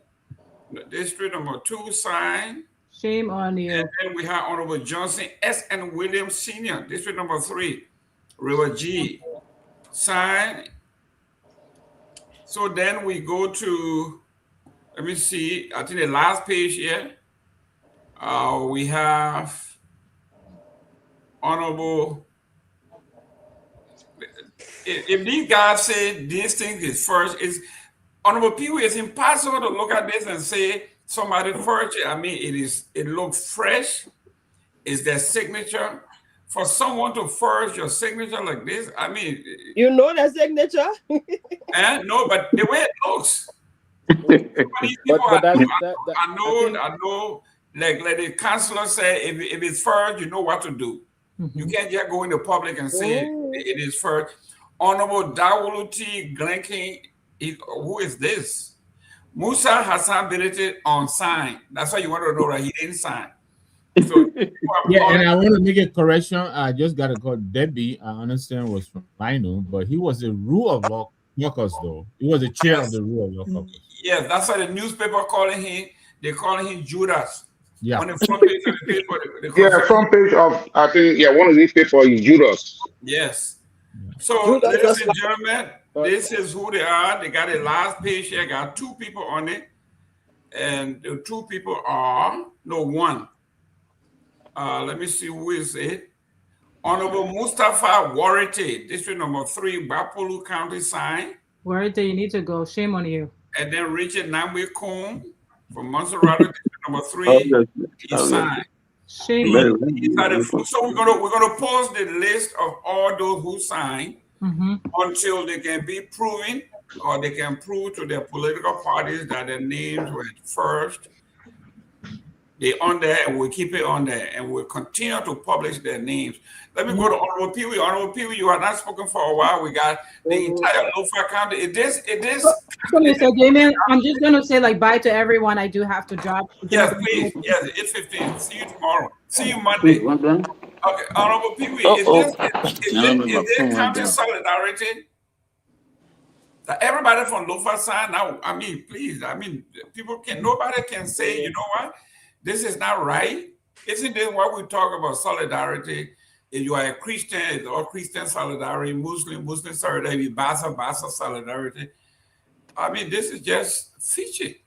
I think beyond county solidarity is an act of stupidity and on their part, if you will. But I think yes, they're trying to what they're pushing here is to portray this issue about traditional respect for so-called uncle and the rest of that. And before the elections, I was somewhere in Zozo, and one of the traditional elder met me and said, "Oh, you know, traditionally that's your uncle, and you are not allowed to openly criticize him during campaign." And I said to him respectfully that the whole thing about tradition here is because there's a thin line between tradition, Mr. Gayman, and politics, and we ought to be. Listen, I respect him as the traditional uncle of the county of Lofa, yes, but I don't believe that he got those kind of leadership skills. He doesn't inspire as a leader. So I was doubtful as to what it is. And I still stand today firmly of that belief and the rest of it. So yeah, this is based, and I think folks will have to understand clearly. And it's part of the reason why Lofa is also backward in terms of the serious issue unfolding. All of what the folks are doing. Like the district we from, Zozo district, voted Mr. Boagat in any other district in Lofa County. But today, Zozo district is backward. Nothing has changed. The current hospital don't have a lot of support. There's nothing whatsoever. Most of the Zozo Central High School there is the way it is, and all those things. So, for people to act on the basis of coming from a county, and because this president is from there, if the president is not performing, you should violate the laws of the country. Just you want in the naked knee of certifying tradition. Yeah, we all respect our traditional background, but there should be the reality. Yeah, how can we just oppose the respect for the rule of law and also going to respect tradition? Traditions also traditional leaders are some of those very good law-abiding people. So I mean, I will agree with you in principle. It is on the basis of that is Lofa County solidarity. One, no one wants to say, "Oh, you voted against your uncle." And Mr. Gayman, I mean, the issue is that most of these, but the bottom line is they were all given money, and it's the reason why you even other than that, the resolution wouldn't have passed today. They wouldn't have gotten the 48 votes. Now, most of them they were induced by money, and it's on the basis of that they took the vote. Now, if it was just on the basis of everyone going to sit to say, okay, we're going to debate this, they all understand clearly that this situation is illegal, it's wrong, but there's some money allegedly behind the scene. I haven't seen any check of the cash, but then there's some speculation that they may have been given some very good cash. And so it's part of the reason, principally, that they are doing these things. And the reason why also most of the lawmakers across the country want to do that, everybody want to call the executive mansion and expect to get a very favorable response. So, and it's the reason why we have always said the legislature is rubber stamp, because the presidency is controlling the purse. And until then, and they got the appropriation power. They do appropriate. But again, unfortunately, as the appropriators, they themselves, they don't understand their own responsibility, if you will. So you cannot be appropriating and don't understand the power you have. So Article 34 of the Constitution is clear on that the granting them the authority as the appropriators. But again, they refuse and to abrogate on themselves their power, right? So again, one would say that it's unfortunate, but yes, that will come beyond Lofa. Most of the other counties, only a few men. If you will, probably Nima County, you have one or two of them. right? Bon County will be very few of them also that did that, and so it's the reason the quest for money and try to circumvent the tendency of law in our country, and we ought to sometimes heavily move to condemn these things. But like Yeke, it's the situation of Yeke today, tomorrow it will continue for another cycle, if you will. So, and as Amara was saying today, this madness, it's complete madness about this whole thing about getting Yeke out. This is not, and we are not in an act of problem with Guinea and the rest of that. So if you expel Yeke, meaning you're trying to tell the Guineans, and they do understand politics very deeply, they follow the diplomatic channels and circles very closely, so they will suspect that you got something under your sleeves, because we are not at. When the president returned from Guinea, when they asked him the question, he said there was issue and that the meeting was very successful, and there was a joint communique signed. The Sardinian president reiterated that the joint communique was signed, and that joint communique will go a long way in ensuring that the relationship that has subsisted between the three countries will continue to flourish. And now you are triggering something that was politically motivated to get this guy out on the knee of this, and you say, so it's going to send a lot of signals out there, but I'll wait and see what's going to unfold. I want to believe the Supreme Court will try to attempt to say, hey, we put a stay order on this. The fact that the court put a stay order and the stay went ahead, there's an act of stupidity. And when a group of charlatans, as I want to quote, and those mad, even the madmen too, in some cases, don't deploy this kind of a line. We ought to respect the law, and that's the code of the separation of power, and that's what Article 3 is about. The code of the separation of power. So that is also abrogating the Constitution. The fact that you don't want to respect the Constitution is tantamount to undermining the Constitution. That is treasonous also. But again, there we'll find ourselves. It's the Republic of Liberia. It's quite unfortunate and very condemnable. Well, guys, 1 minute. We time and slip is almost 8:30, guys. Let's hurry up. Seleke close so we can go to the Friday. We gotta go Ben Sanvee Airport. Yeah. Thank you, Mr. Gayman. I have a 4 o'clock trip outside of Kigali. Oh, you gotta hurry up. Yeah, get some rest. Exactly. So again, it was a great show. Again, but quickly, Mr. Gayman, I just want to call your attention to the comment section. Some of the comments that they're not decent. I hope we can control that aspect of the show. You can make a comment, but to go after people trap, using some words, it's not really appropriate. So just address each other, debate the issue, but to insult people, your this, that, all that one is not necessary. Yeah. So again, my dear brother Ibrahim, you spoke about something that I really wanted to, clarify. You talk about Lagrange and I noted for standing up the last case regarding the removal of the former speaker, the violation from the Supreme Court, that the executive and the majority bloc violated the mandate of the Supreme Court, or disregarded rather. And the people could not come out, right? I think that was your point. And I agree with you to some extent. I think I mentioned that today earlier on. But again, just recently, my brother, the Student Unification Party, they staged a protest in demand for job. Because when it comes to job creation, it's one of the key messages this government uses to come to power. That when they come to power, they can create XYZ amount of jobs, in the first 1 year or 2 years, right? And the president and the vice president, they are on record publicly admitting that they've not done a good job when it comes to job creation. So SUP decided to protest a few days ago. Guess what they did? They beat on these guys. Currently, right now, there's a young Liberian who's currently in hospital fighting for his life. So who's going to see that, my brother?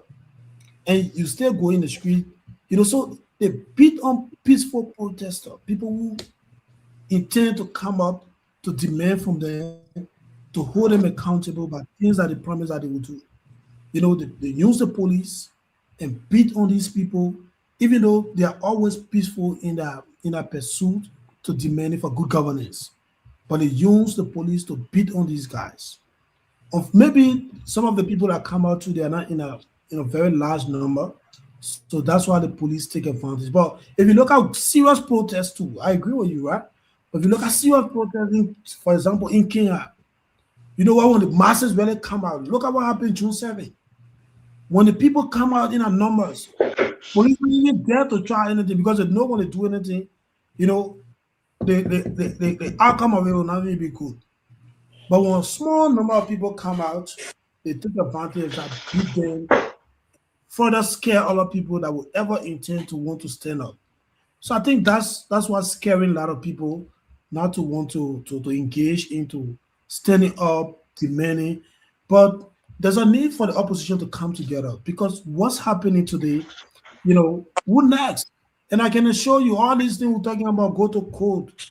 It will not hold. Yeke Koluba is gone. Let's just accept that for good tonight. Yeke is gone. These guys, even you go to court, the Supreme Court of Liberia rule that you redo that thing. People who are alleging that the new sign, they go to court, they say, well, it's a fraudulent, how do you call it, session or resolution in part. They will not stay listening.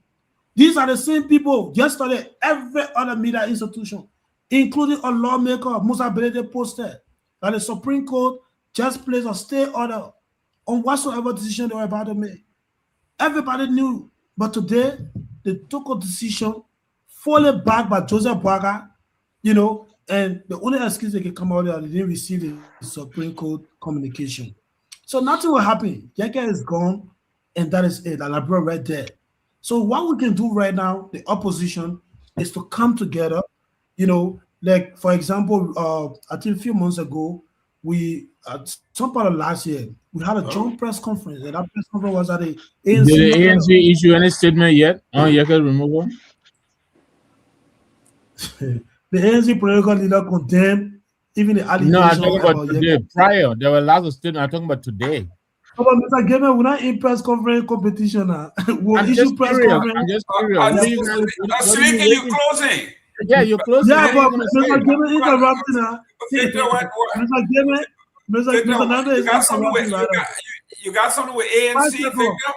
No, I just asked Seleke, the ANC man here, because he said here that other people are expelling and CMC is contemplating suspending. I just want to know what it is that the ANC has done. At least the CMC is contemplating suspension. The ANC will come out soon, hopefully by tomorrow. Oh, you will come out soon. You will come out soon. Yeah, we'll make a statement, hopefully by tomorrow. But just to clarify, Mr. Nagbe, we're not in competition. We're not in suspending competition. That's what I thought too, but you started comparing us. Or a press conference competition. And I understand that. I'm turning your own words on you. I don't think this is competition. Parties have to contemplate and take an action, but you were the one calling us out. That's why I'm asking you. I can assure you that the ANC will make a strong position. We'll not be suspending people. We'll make a strong position on our partisan, especially Anthony Williams. A young man who defeated the former speaker, but he's in the house there standing for all the funny things. That's the problem. Yeah, the first one happened. That's the problem. With the speaker remover, we today one of our partisans is out. Full hearings. You know, we suspended him for 6 months, and he could not stand. He had to resign. So the ANC is on record of taking strong decision on her partisan. So for you to come and try to send a different picture, again, that's what I say. The opposition need to come together. We're not supposed to be fighting each other, right? But it was a great show. And but you are the number one person that can be fighting CDC. Sarah, let the man finish his show now. Hey, don't talk. Sarah, you want me to air on CDC? The same people completely like I don't want to the United Party. You remove a certain project. You remove Cabinet January. Yeah, but don't be doing that. I spoke at General CDC, but you won't be attacking me. You can do the team. Well, Mr. Gayman was a great show. Thanks again, but please. We look in the comment section. The viewers are using some words that are appropriate. Okay. Well, delete everything from there. Mr. Gayman, can you hear me? Yeah. Hello, Mr. Gayman, can you hear me? Yeah, 1 minute. Pewee, let's take Seleke and Fanta out and bring Jackson in to do his final closing. Oh, but Fanta left. Yeah, Fanta left, but her space is still so. Mr. Jackson is in the back. Let's bring him in. Get Seleke. I'm out of time. Yeah. Mr. Cross, go ahead. Yeah, so let me do it and leave. Thank you so much for bringing me in today. I appreciate you, what you've been doing. Although I've just joined today at this level, but I've been following you, and I dearly appreciate the work you do every day in informing the Liberian peoples about what's going on in our country and their rights, that the powers is reserved in them as the people of the country.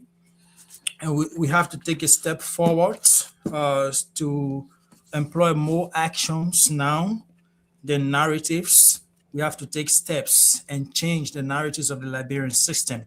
I believe nothing good is happening as a constitutional governance systems in Liberia. They're not going. They're not doing in accordance with what the Constitution says. The executives are so abuses of their power. It didn't start from today. It started from yesterday. We went against the Joshua-led government, and then the Joseph Boakai government has come as old as he is. He's not still doing what we expected him to do. He's not delivering for the young generations and the generations to come. So that I believe we need to take the steps to change everything around. There are a lot of people who are way educated with PhD degrees from the United States, from Europe and other places in Liberia, but they're not actually doing what they're supposed to do. They're not practicing what they learn. And I believe if we come together and put all of what we're saying today into actions and not just by our words, and not to come there tomorrow and change and do the same thing these other people are doing, I believe we can change the stories of Liberia. And that's why I wish you. I don't have much time to say a whole lot. I just want to appreciate you for bringing me today, and I appreciate the work you do every day. And rest assured, we are coming to join hands together and change the stories of Liberia. Thank you very much. Thank you very much. We look forward to seeing you again soon. Let me go to Mr. Stanley Pewee. I know we have some issue. You were driving. We were very worried that you were driving. But anyway, go ahead. Thank you for coming. We are at the end of the show. Your parting comment. Yeah, thank you very much for for allowing me to speak. And unfortunately, I wasn't able to address some of the issues. But you see, the issue in our country it's not like political party. It's not the Boakai alone. It is the issue of us not having competent and honest people at the helm of power. And Anthony Jackson was trying to draw a parallel of what is happening in the country to the Arab Spring and to other places. We do not have dictatorship anymore. We are living in a dispensation where people are allowed to vote. And I'm sure Anthony Jackson himself served in the former Unity Party government, and he saw some of what happened. Now, let me say this. Unfortunately, in Liberia, we have never had a chance for the competent and honest people to become the forerunner. Whenever we had election, for example, 2005, we had this situation. I brought Malan Salif to power. He was not the best, but we were forced to choose between lesser of two evil. And people ask me why we supported Boakai in the first place. For some of us, 2017 and 2023 election, it was personal because we were left to choose between two evils. And so the way the CDC themselves conducted themselves during the 6 years that they were given, we had our colleagues. When I was at the central bank, I had my own colleague, Matthew Innes, that just disappeared in the thin air. I had some of my professional colleagues who were auditors. They got killed. There were a lot of things in the 6 years which I don't want to go back to. And so, when the election came, we expected that, we were left to choose between the lesser of two evil. And so we had to choose Mr. Boakai. We, the progressive forces, have to choose, Mr. Boakai at this point. And we hope that CDC will listen and they will learn from the error. And we know that Unity Party has never learned from the error for the first 12 years. And so we believe that Mr. Boakai will have learned from the error, but it has become like a cycle that we are going into. From, every president come and have this playbook and they just use it against the Liberian people. And so speaking from the perspective of someone— Is Dr. Nyenwolo still, is Dr. Nyenwolo a member of this LPP? The guy EPA? Yes. And you guys are satisfied with him being the government while you are not happy with the government. Pardon me? And you guys are okay with him being the government while you're not happy with the government?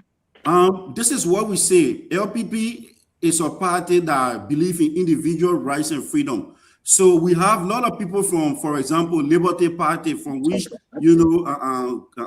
Anthony Jackson is from. Some of the most corrupt people in this government right now are from the Liberty Party. You have Musa Hassan Belete there. You have Darius Delon there. You have Yombli Kanga Lawrence there. Musa Hassan Belete is not in this government. He's a legislator. No, Musa Hassan Belete was I'm like trying to get away from this party thing, right? I'm like trying to get away, because if we do a long party line, we will find out that we will be leading ourselves in the wrong direction. Because always, Liberia have been a situation where different political parties, different alliances are formed at different times.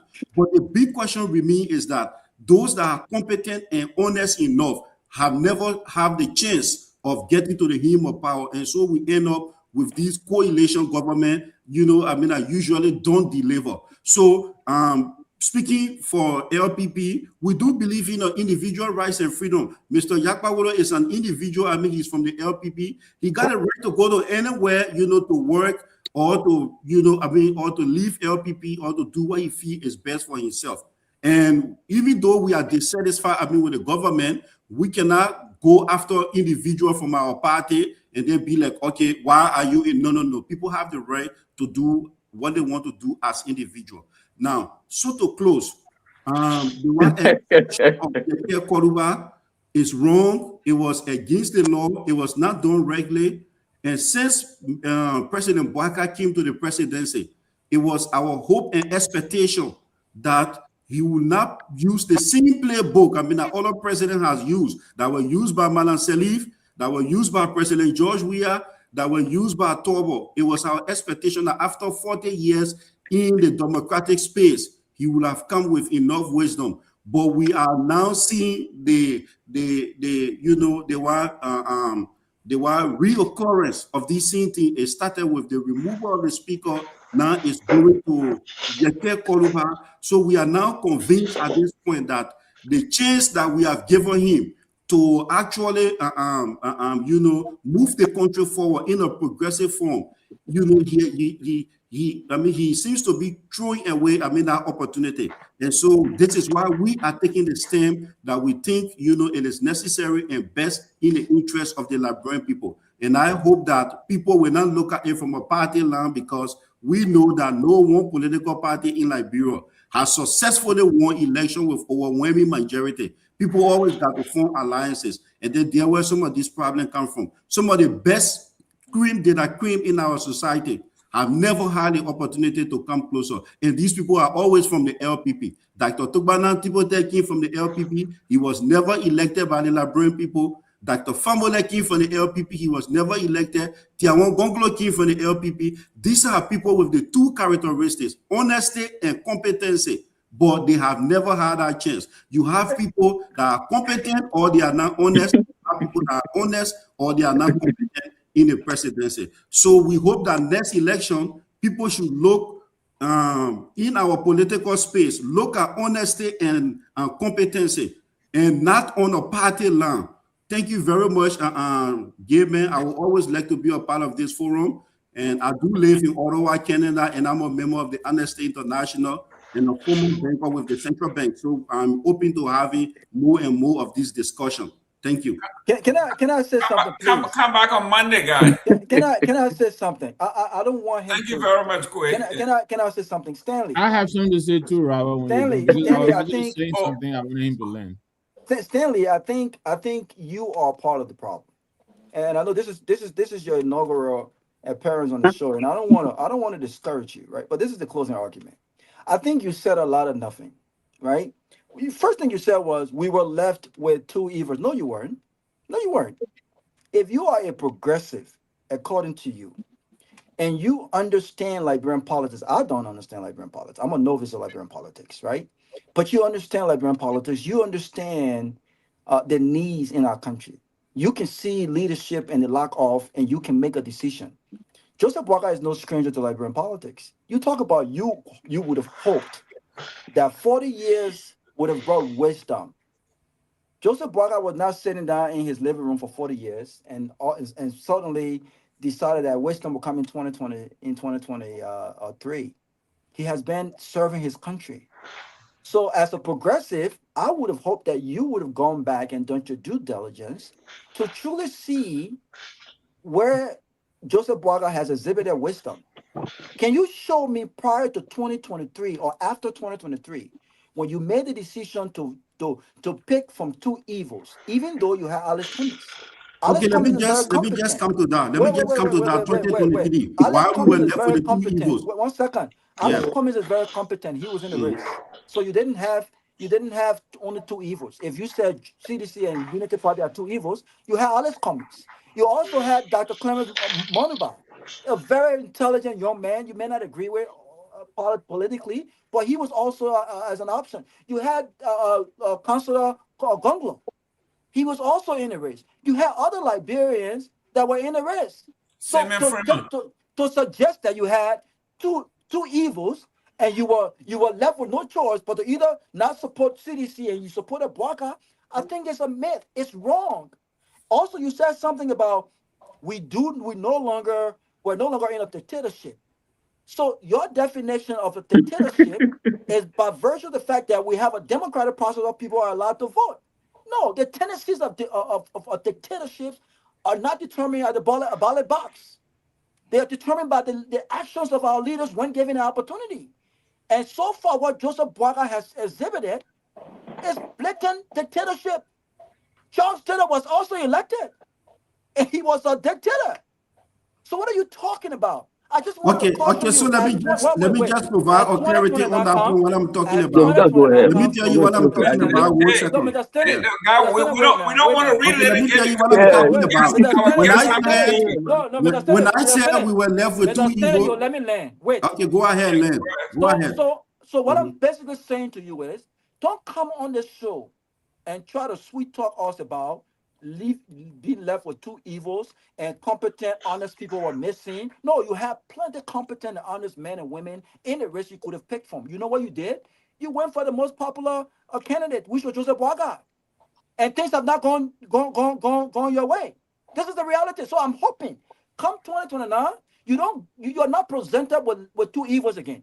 Because CDC will be in the race. Unity Party will be in the race. But are you encouraged enough to look past the popularity of the election and look to the substance of the election and make a decision based on not who might win, but who you think has the best capability to change the country? I hope you make that decision come 2029. Okay, let me just and not this whole respond to thing you about quickly. lesser two evil. No, don't do Yes, that. I mean, let me just respond to that quickly now. I'm going to open When the I said news. we were I thought you were left with closing two the evil, argument now. when I said we're left with two evil, We're I just closing. want Well, to we're going to open Please, I will be very brief. I will be very brief. You got 30 seconds. That's why you got 30 seconds. Yes, I will be very brief. I will be very brief. So let me just go ahead, respond to because you. our guests have to Now, leave. when I said we were left with two evil, I think if you agree with me that 2005 election, in fact, I will go back to 1979. I mean, just to be brief.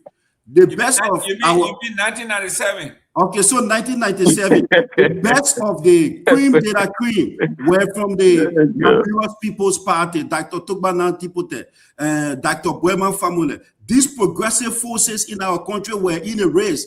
And then what happened? I mean, the Liberian people elected Taylor. I mean, they were presented with two evil, Taylor and Ellen Johnson Sirleaf. I mean, we never made it up to the top. Similarly, 2005, Malan Sirleaf, I mean, was not the best candidate in the race. I mean, the best candidate, I mean, by all margin and by all grading was Dr. Torgbean Tipote. He never came on top. And so it was left with George Weah and Malan Sirleaf. And so, you know, I mean, these are the two evils, I mean, we're talking about. This is the two evil situation. And so, I mean, Liberia needed to be governed. I mean, for us, from the progressive space, we say, okay, we have to choose, I mean, Malan Sirleaf, because, I mean, she's not the best of the best, but I think that she would have done better at that point. Similarly, comparing, you know, Boakai to Weah in the past, President Weah was given 6 years. The way the CDC government conducted themselves within the course of that 6 years, it was worse than Malan Sirleaf last two first term. And so we brought on Councillor Kehleboe Gongloe to say, hey, this is the best option, to replace President Myean. Of course, he was the best option. If you look at his track record, coming from where he's coming from, his profession, you know his what? We have 30 seconds for our Councillor Gongloe make it to the top. And so we were left with two evil, which was Mr. Boakai and President Myean. And given the way the CDC conducted themselves, the corruption that were in the CDC government, secret killing, there were disappearances. I have auditors, who were disappearing. I have my workmate Matthew Innes, were killed under suspicious circumstances. Yeke Koluba was doing the same thing. And so we have all of these situations going on. And so, the Liberian people choose between the, like the CDC and the Unity Party. At the, at the end of the day, they choose Mr. Boakai, all right? And so we are saying now that come 2029, you guys should make up your mind and make sure that the best of the best candidates should be on top. And our best Thank you very much. Honorable Jackson, go ahead so you can go. I know it's late. Yeah, I need a good Gayman. But first, before I make my concluding statement, I want to encourage you as the host of this program to do your best to elevate the standard of the program. By elevating the standard of the program, you will attract more listeners. Your suggestion, go ahead. That is my suggestion. We just bring people because we want to bring people. How? Our viewership. So you got to look at the caliber of people to bring to elevate the standard of the show.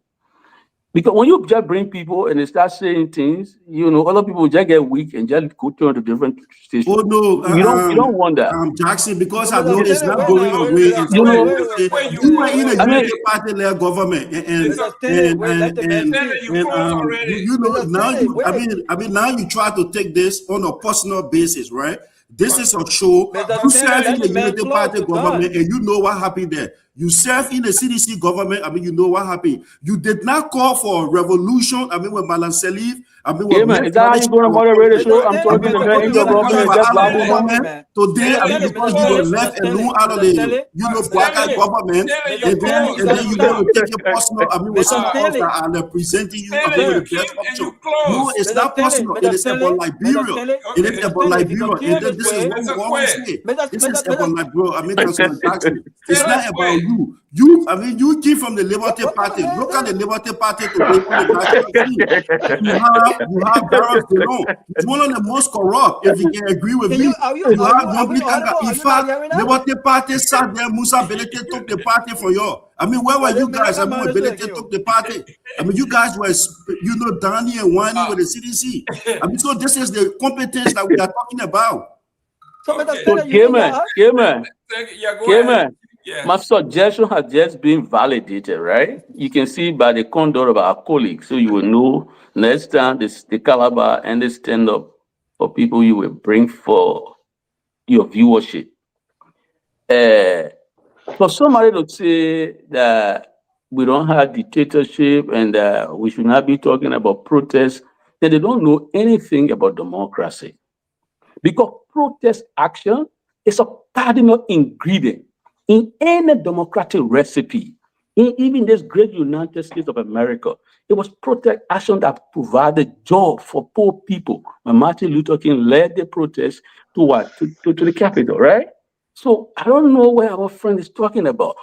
The Arab Spring was a protest action, people standing up for rights that have been suppressed for too long. Why didn't you call for that? When you were in government. Why didn't you call for the Arab Spring? When you were in the government. When Harry Greed disappeared. Why didn't you call for the Arab Spring? Because you were Danny and whining. When the auditor disappeared in a CDC government, why didn't you call for the Arab Spring? Where were you? Anthony Jackson. You were at that point. You were enjoying, the government revenue, right? And so, you did not speak out. Now, because they are coming for you, it's also let's watch myself, man. It has become a dialogue now.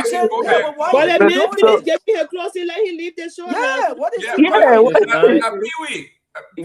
So I was in flag. The reason why I'm pausing at every moment is for the brother to display who he is and his lack of intellectual competence. Because when you are a true intellectual, you will exercise restraint and listen to other people, then reply intelligently. You can't be interrupting people. It's just rude, downright. It's rude to interrupt people. Now you're talking about, well, I work in CDC. Everybody knows that I never work in the CDC government. The CDC must have issues. So what are you talking about? That I even work in the Seleke administration. There were people protesting against the Seleke administration. We have protest action. We have administration that you so talk about. There was Unity Party people in Henry Costa that led some of the biggest protest action against the CDC. What history book do you read? Even unfolding, even you can't remember properly, and you want to be intellectual, interrupting intelligent people. This is sad. You can't do this. You know, what I would say in closing, colleagues and friends, what is glaring upon our country is dangerous.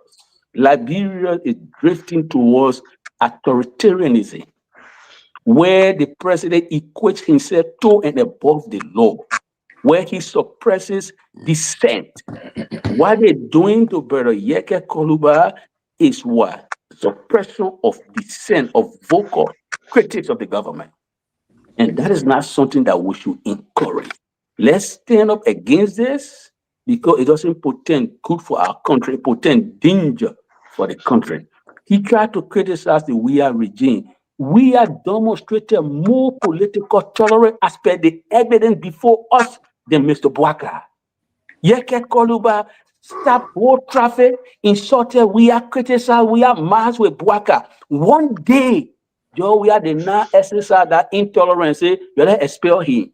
So Joe, we is a better Democrat or has a better democratic credential than this 80-year-old limping old man that you try to talk about here. Can you not see that? With all of the insult that we are endure, you want to demonize him. Who sent Bouaka to the hospital for the first time? It was we are magnanimity and humanity. It's a decent human being. The former leader is sick. He living on loan. He can barely afford his hospital bill. It has to take joy. We are humanity to send Bouaka to hospital to rescue his health. Later on, Brother Costa came in and raised some money, and today we got Bouaka as president. Will you erase that from history book? Will you not applaud Joga for being a better human being than Bouaka? Who has Bouaka sent to hospital? All of those who criticize Bouaka, he considered them enemy. Even those who helped him yesterday, today that I finally fought with him, he's ostracizing them. Do you still consider him a decent progressive? I think Bouaka is an opposite of a progressive. If he was a progressive, he was continuous. He was continuing Seleke criticism. If he was a good progressive, he will not be running behind people who said, Bouaka, you were good yesterday and today you're doing bad. Look at our young comrade and progressive brother. We are not good friends because he fell off with me, because he said I supported. Let me tell you this joke before I close. I telephoned a friend during the campaign. The name is Abraham Dode. He's a soup guy. I'm from Studa in University of Liberia politics. So, but Dode must have got good friendship. I telephoned Dode. I said, but my man, why are you picking it up to? He said, I said, don't mind not picking it all that in the writing about you causing you. He said, in private, they told me you clever man. But the only reason why they cause him because you don't support Bouaka. Today, some of those people who were causing me are on the sideline now and throwing rotten banana at Bouaka because everything I said about Bouaka has been proven to be true. Martin Collins is a prime example. Is he still in the room with Bouaka? Does Bouaka countenance him? Is Bouaka taking into consideration his critique of the government? They put him on asset recovery because he criticized the asset recovery. Today, he's not near the government. Is that somebody who has a democratic credential? And you come here and blabbing about progressive? Your own progressive big brother is by my family. See what disgraceful thing he did in recent time. He said to the public, I'm an old man now, just observing. HB, around 70, say he old man, he's just observing, but he had the guts to still criticize Joga, even though Joga is not in power. He observing the wickedness of Bouaka.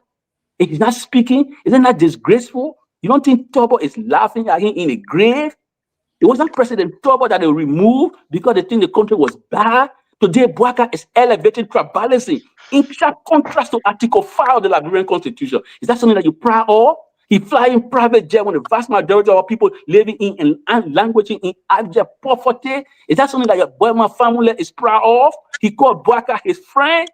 You call this tribe of Bigger your friend? You want to call my Boyman family? I'm a critic of Boyman and I admire him too. But let me say to him, he would die as a disgraceful man because even Jesse Jackson at age 81, suffering from Parkinson's disease, he did not retreat from the barricade.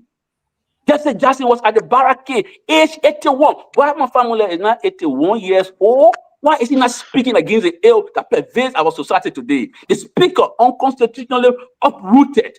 Did you hear Boyman say something? Because he's taking checks from Bouaka. Because he's hungry. He's a hungry old man. He compromises his intellect. They are so angry with Jowia. He despises Jowia so much that he has impaired his critical faculty. It's a shame. We got to shame some of these people. Why is he not speaking or that what is being done to Yeke is wrong and undemocratic? Has he said anything about it? You want to talk about progressive politics? What history do you know about progressive politics? You got to keep quiet when serious people talking, brother. We're not going to be babbling. We're talking serious business. No, we're talking serious business. You don't come here and start talking trash. You can't be a trash talker here. So, let me say this. Let us stand up. Let us stand up for Liberia. Let's stand up for Liberia. We're not entertaining trash talkers. We'll stick to the evidence. If you want us to go down into history, then we'll be no match. So all that I will say tonight is Liberian people, let us stand up for Liberia. The legislature is a fan club of Bouaka. What we have there is a bunch of useless, good-for-nothing, greedy gods. We got to stand up and tell them to stop urinating, metaphorically speaking, on our constitution.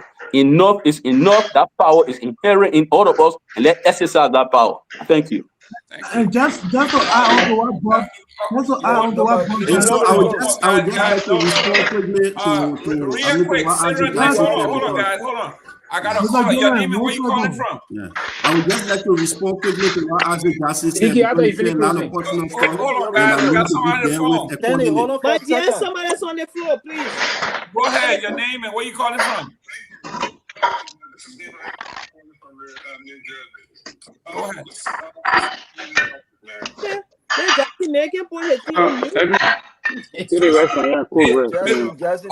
Jackson, sit down. Please put your phone on mute. Oh, bad sign. Go ahead.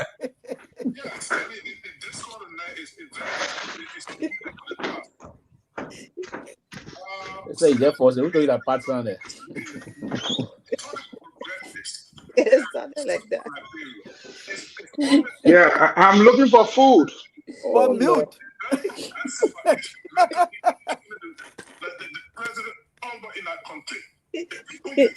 people said that pass again. And you sit on the throne, you are not election or collaboration. Entity won election over there single-handedly. Oh. Overwhelmingly won election over there in 1992 single-handedly. So for you to come here and then be misleading the people and then you try to be disruptive is not fitting this platform or better. If you come to the discourse, come with an issue and let it be deliberated, but not to be disruptive. You're talking about using, and then literally you're insulting every political party. You call them wicked, you call them bad, all of the name. But who are the progressives you're talking about? You're talking about people that were prime minister in 1980 in a junta. You're talking about every family. He was the minister of foreign affairs in a very junta. They became education minister. So you go down the lines. And National Security Advisor doing Manasarita. Yeah. But thank you. I don't want to take all of the time fast spend, but I'll find a time when you come on the platform, we'll stick to the issues. My MPP and CDC brother. Yes, right. Thank you very much. But Robert, go ahead. Let Sylvester go. Then I will go. No, Go ahead. No, you see, Pewee enjoying the show. He might go ahead, Robert. Close. Let me go. Yeah. No, Robert, can I go 1 second, please? No, you finished. You were the first to close. 1 second. You're traveling somewhere 4 o'clock. You want to come back? You want to come back? I just want to say what Bob Jackson said. No. Let's speak now or forever hold your peace. You don't. No, just 1 second, Mr. Gayman, please. 1 second, please. 1 second. You said you go somewhere 4 o'clock. If 5 o'clock, you go yet. I can't go. Just to add on to what Bob Jackson said, right? HB biological sister, Myean family, she also ate the inauguration money. So what progressive is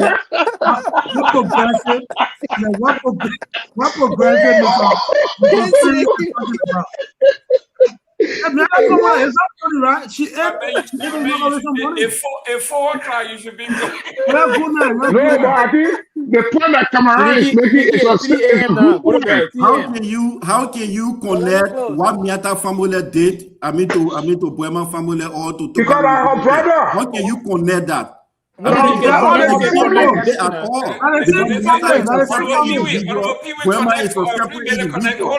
So it's not making sense. It's not making sense if you try to connect HB, Tipote, Tiawan Gongloe, and Myean family. They are all different individuals. The reason you connect them. What's the reason?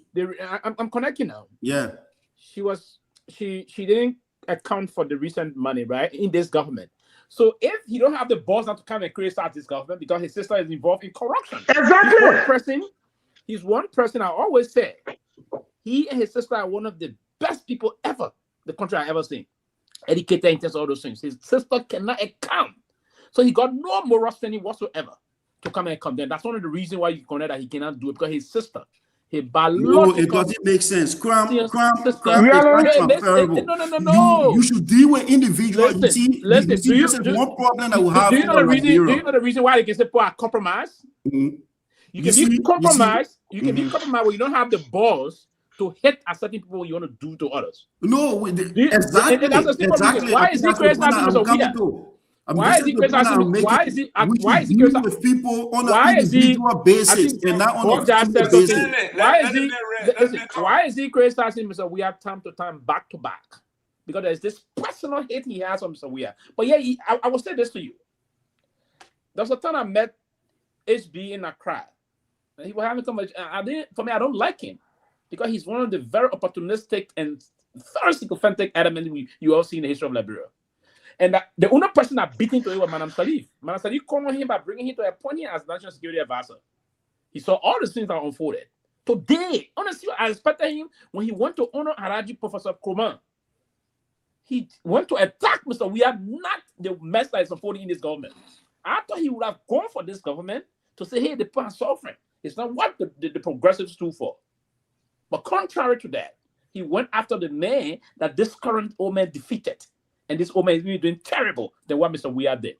Listen, the hypocrisy got to stop, my dear brother. If you are one of those I admire, HB, it's one of the worst elements you will ever admire. He's one of the dangerous persons. I mean, those are people that benefited from the country. His father was ambassador throughout from the country. Have he given anything to Liberia? This is a man that's supposed to be a PhD that is also in Ghana. Have you been to the University of Liberia to even teach one subject or one course? Have you heard? Let us not lose perspective of why we are here. I mean, the first thing to start with, I was giving you my position, and then my position is that Fanta asked a question. She said, "You guys came from the LPP and you're supported, President Boakai. Why is that? What is going on?" And then my position is that while it is true that that we supported President Boakai, we are not leaving undone. If you listen to Councillor Tiawan Gongloe, I mean, whenever there is something wrong in the United Party, I mean, he speaks out. He's not quiet about it. if you listen to me, but Kawa is one person. What about Dr. Formula? If you What about Dr. Formula? What about the rest of the progressives? No, it doesn't. Listen. What about the rest of the progressives? This is what I'm saying, Jackson. This is what I'm You don't saying. want to talk about Kehleboe Gongloe. Talk about the other progressives who are muted because they are benefiting from this government. Guys, I got somebody on the phone. On an individual basis. We cannot. I mean, you know, you got a progressive. You talking about progressives? You got a progressive that have been suppressed by the current government. He question of Dr. Chris Duganyan. Jackson, somebody on the phone. He's been suppressed. Somebody on the phone. You ever say you can't talk about it? 1 minute. It's a shame. Your name and where you calling from? Jackson is still talking. My name is Kehleboe Gongloe. I'm calling from the state of Pennsylvania. Go ahead. I just want to make a quick comment here. You know, unless I'm watching the show, and truth be told, Stanley made his analysis. And I think, and I just wrote in the comment section, Robert did not understand Stanley's statement.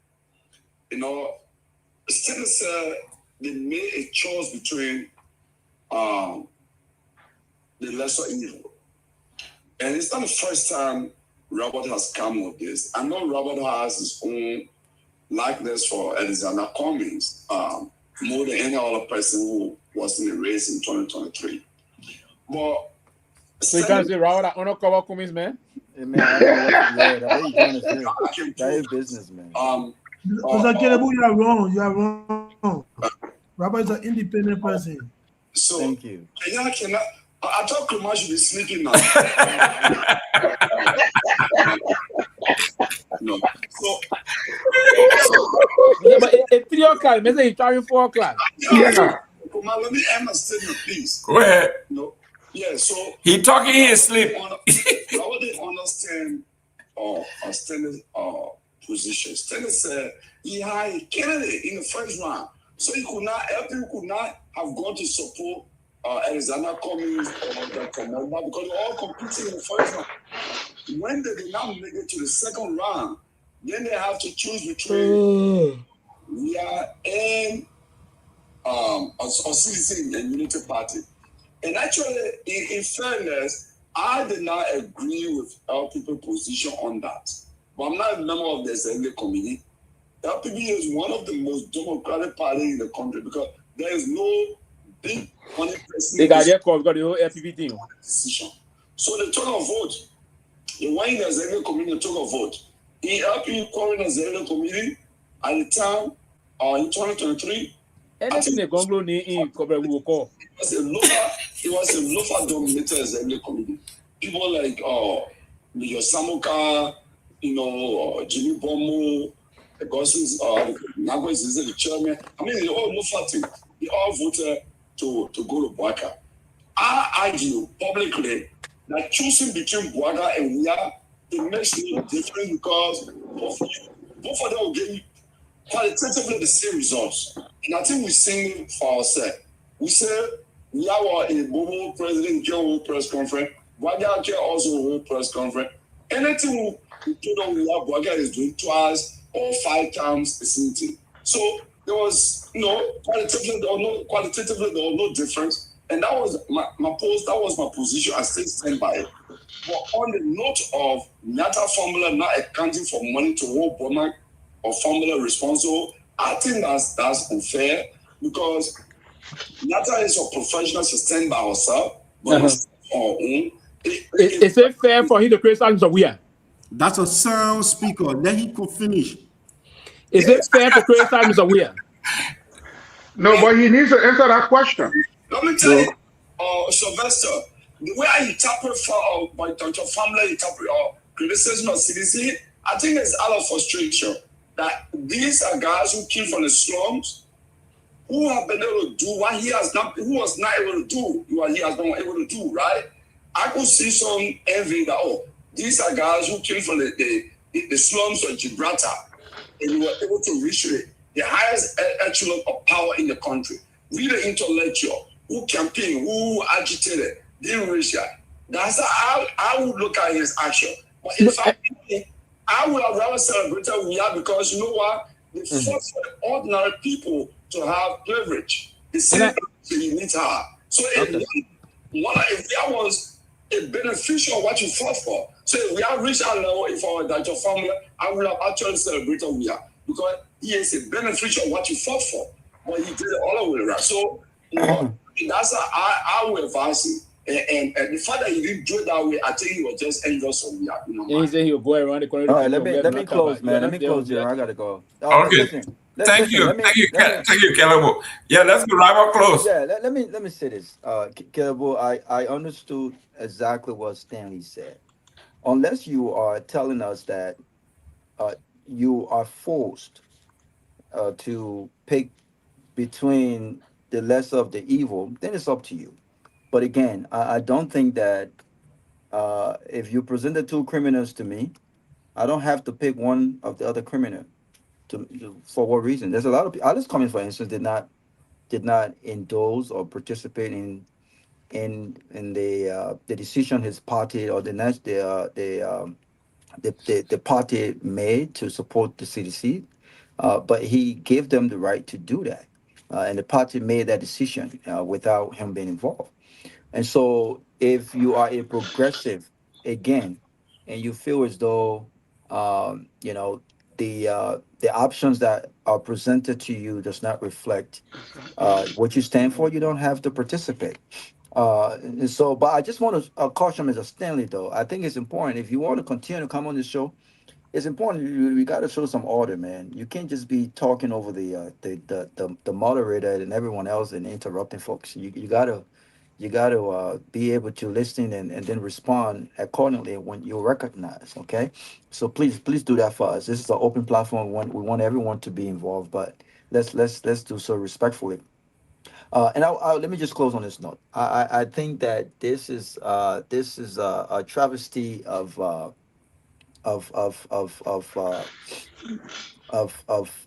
democracy.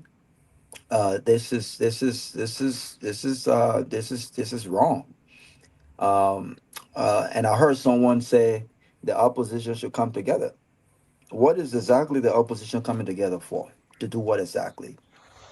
When the opposition needed CDC out, the opposition came together.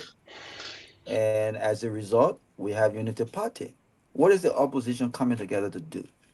And how does the coming together of the opposition benefit the Liberian people? I think we should be having serious conversation about institutionalization of our political parties. The reason why you have Formula and others who are selectively criticizing who they choose to criticize is because they came from systems that did not institutionalize our political structure. Our political party structure is just based on one person, and after that person goes, and that becomes the end of that party, or ethnic affiliation. It's not about the fundamentals. It's not about serious values. It's not. No one can tell me what distinguishes the Unity Party and CDC when it comes to values and what this actually stand for. No one on the issue of jobs, on the issue of healthcare, on the issue of security, on the issue of the economy. What distinguishes this party? When people become member of a political party, it's not because I like Sylvester. It's not because I think he's eloquent. It's not because I think he speaks well. It's not because he's from my country, he's Bassa. This is not the basis of which people form political parties. They're based on the issues. And we are committed to the issues. We're committed to our own core values, our own principles. It doesn't matter who come or who leave. The party remains. This is not what we have done in our country. Our coming together of political party and opposition has always been on the basis of removing the incumbent. And that has never gotten us anywhere. So I don't want to hear this talk about, Mr. Jerome, let the opposition come together. No, I think we should focus on building our institutions so that when decisions are made to come together, and I'm a member of this party, I'm going to be asking tough questions like, do they align with our core values? Do they align with our own principles and what we stand for, what we are fighting for? And if the answer is no, there's no essence of a collaboration. There's no action of collaboration. But when the objective is, well, you know what, my man, I just want that foreign minister job position. Yeah, give it to one of us from this party. Yeah, my man, I will take the VP position. Yeah, my man, our party will take the defense minister position. Yeah, so get it of the minister of finance. Get that one to that man right there. Yeah, the general manager of the port. Give it to the man. This is what this has been. This is what this has been. So we need to wake up. We need to wake up. And lastly, I disagree with my good friend Turner Jackson. I agree with everything he said other than this. The people is the problem. The government is inherent in the people. If the people elect crooks, the people have the right to go back and only elect those crooks. They can hire and fire whoever they want to hire and fire. And so I'm not going to get mad at crooks. The crooks are there because the people have continued to reward them rather than fire them. They've done that over and over and again. So we need to conscientize our people. Our people have got to wake up. I'm sick and tired of the same thing over and over and over and again. But great show always. Thank you. Thank you. Sarah? Sarah having dinner. Jackson Seaton, you're closing. Well, thank you very much. And I'm happy to be on the show again for some time. And I'm happy to be back. Well, I just want to say this. You see, Liberian politics is driven by belly.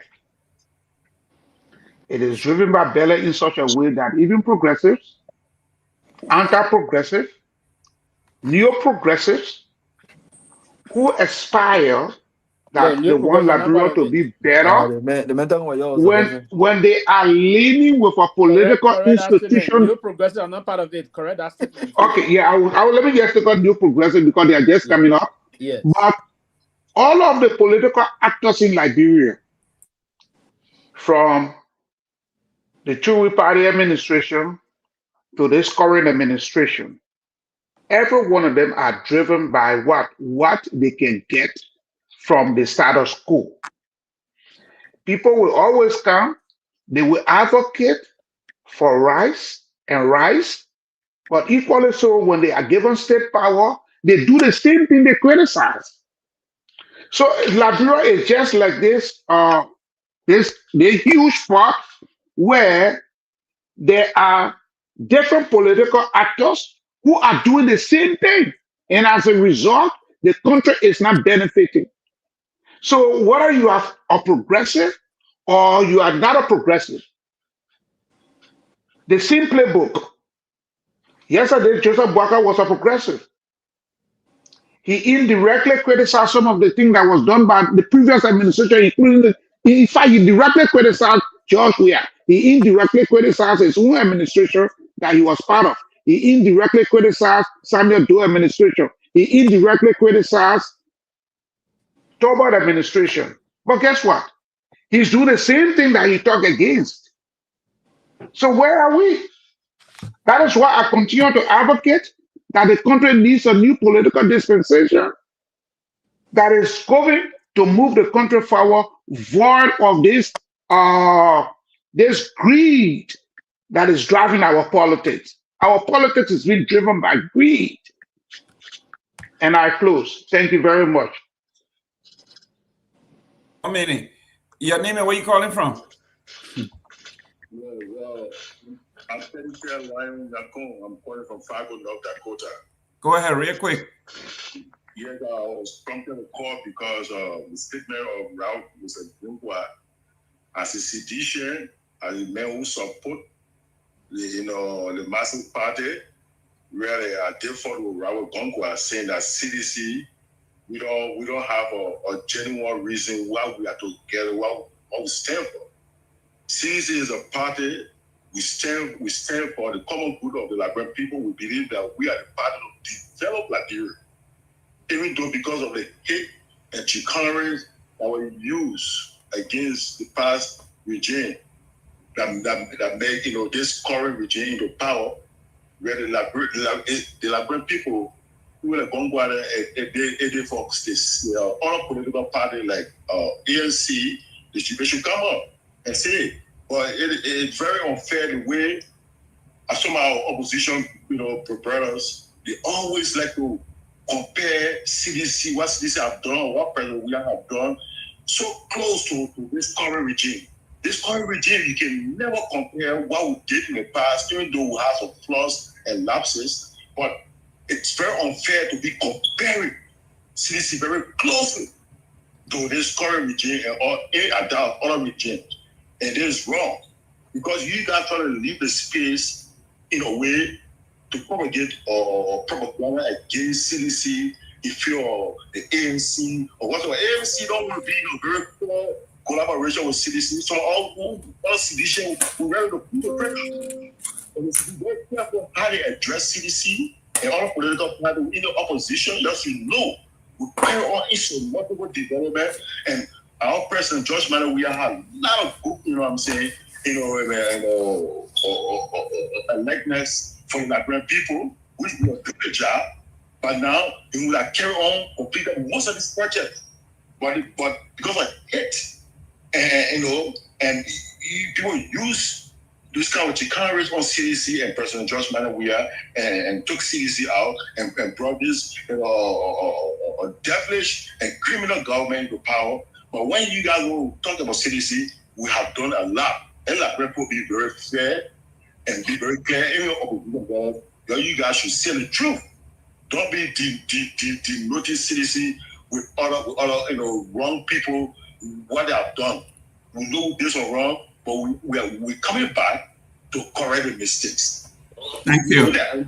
And let me just lay on this. Okay. The main reason why we can never forgo CDC for any political party, because in Liberia in general, we don't have an organization or society that we all really unite Liberians together. But we believe this CDC here is unite the Liberian people, and we want to make sure we go on to it. It will always be a united force for the Liberian people. So we can never forgo CDC for any other political party. We want to die for CDC. Come 2029, nobody can kick CDC this time around. That time, we're not even listen to President we are. But because we love President we are, we believe in him on the global stage, not only for Liberia, we have a duty on the world stage, global peace. There's a lot to come. President George Manneh, we are saying so. What unfolding in the world today? Don't be surprised, President we are, and the people tomorrow will help you face what's going on globally. In Iran, all the places, President we are, don't be surprised when the right now on FIFA to push against racism. Don't be surprised. Those are people tomorrow that deserving them to starting the bombs when it comes to global peace tomorrow. Thank you. Thank you. Thank you. Okay, let me go to Sarah. Sarah, close. Yeah, I couldn't agree more with the brother that called. I mean, everything he said was on point, completely on point. They sit here all day in this different child and other places and point finger at CDC. Their government that came to power, what have they done different from CDC? CDC has done a lot different from them. CDC is way, like the guy was saying, CDC is way tolerant than the government.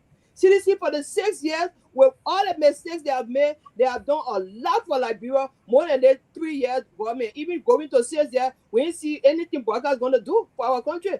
Their yellow machine, they were bragging oil, but we didn't even know how far to go with the yellow machine. They said yellow machine was on the sea coming, we can't see it. The yellow machine, they had to take the road from money to purchase yellow machine, but they flying all around here talking all kinds of tabata and can't be transparent to the Liberian people. Okay? So, Honorable Yaka Koluba, if you're hearing me, I know this expulsion is not going to tear you apart. All of us, a lot of us don't agree with some of the things you do or say, but I don't think your expulsion was justified. So at the end of the day, it's not going to tear you apart. I know you're going to pull through and you're going to come strong, and in the process, I know maybe probably you can self-reflect and do some ratification with regards to some of the things you say or do and how you say it. but you are a fighter and stay strong. Meanwhile, can anyone tell me whether the problem has been resolved at the border yet? Is anyone in jail for the young man that got shot? He's currently still struggling with that wound on his leg. That young man that got shot from the beginning of that incident. Is anybody in jail for that? The lawmakers that are signing on to expel Honorable Seleke Kromah. Is anybody holding anyone responsible for what triggered what happened at the border? Somebody need to answer to the Liberian people question, because I know these are some of the questions that are lingering in their mind. Why you're running behind Seleke Kromah and paying 25K to get him out of the way? And I heard people saying, oh, even though we didn't see evidence, well, we don't have to see evidence. We already know this government can do all kinds of things, and they do all the things like this. They go behind the scenes to do things. The only reason why we even got to know, we heard about the money they were giving to people for the removal of Honorable the speaker, but because that guy had to take a video of those of that money, and we had live video, so we could see what they were doing. We heard about it. So when people are saying, when there's a speculation out there, they say, where there is smoke, there is fire. Okay, so I just want to say, you guys, thank you for the show. You know, great show. Great. Honorable P, we're going to take us home. But ladies and gentlemen, mark your calendar for September the 11th, 12th, and 13th. The closing argument is going to be meeting in the DMV. We are going to have a gala where you will dress your best, look your best, and come hang out with Pewee, hang out with Sarah, hang out with me, hang out with Tomalin. We're all going to be there to raise some money to make sure that our scholarship schemes and everything else that the platform does goes on without calling you every now and then to raise funds here and there.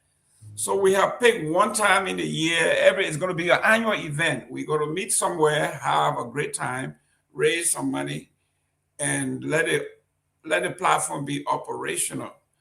As you can see, you guys are saying, oh, Pewee control the show, Mr. Gayman controls the show. These platforms got stipulations that come with cost. They give you 4 platforms, 4 people at a time can be administrator. It used to be $100. We went to check on it. It's $299. Went to $300 per month. I don't think we're ready to pay that kind of money. I mean, to shut people up. I'd love to shut everybody up, just mute them. But listen, that's why we're here. Honorable Pewee, take us home. Thank you. I think it was a great show.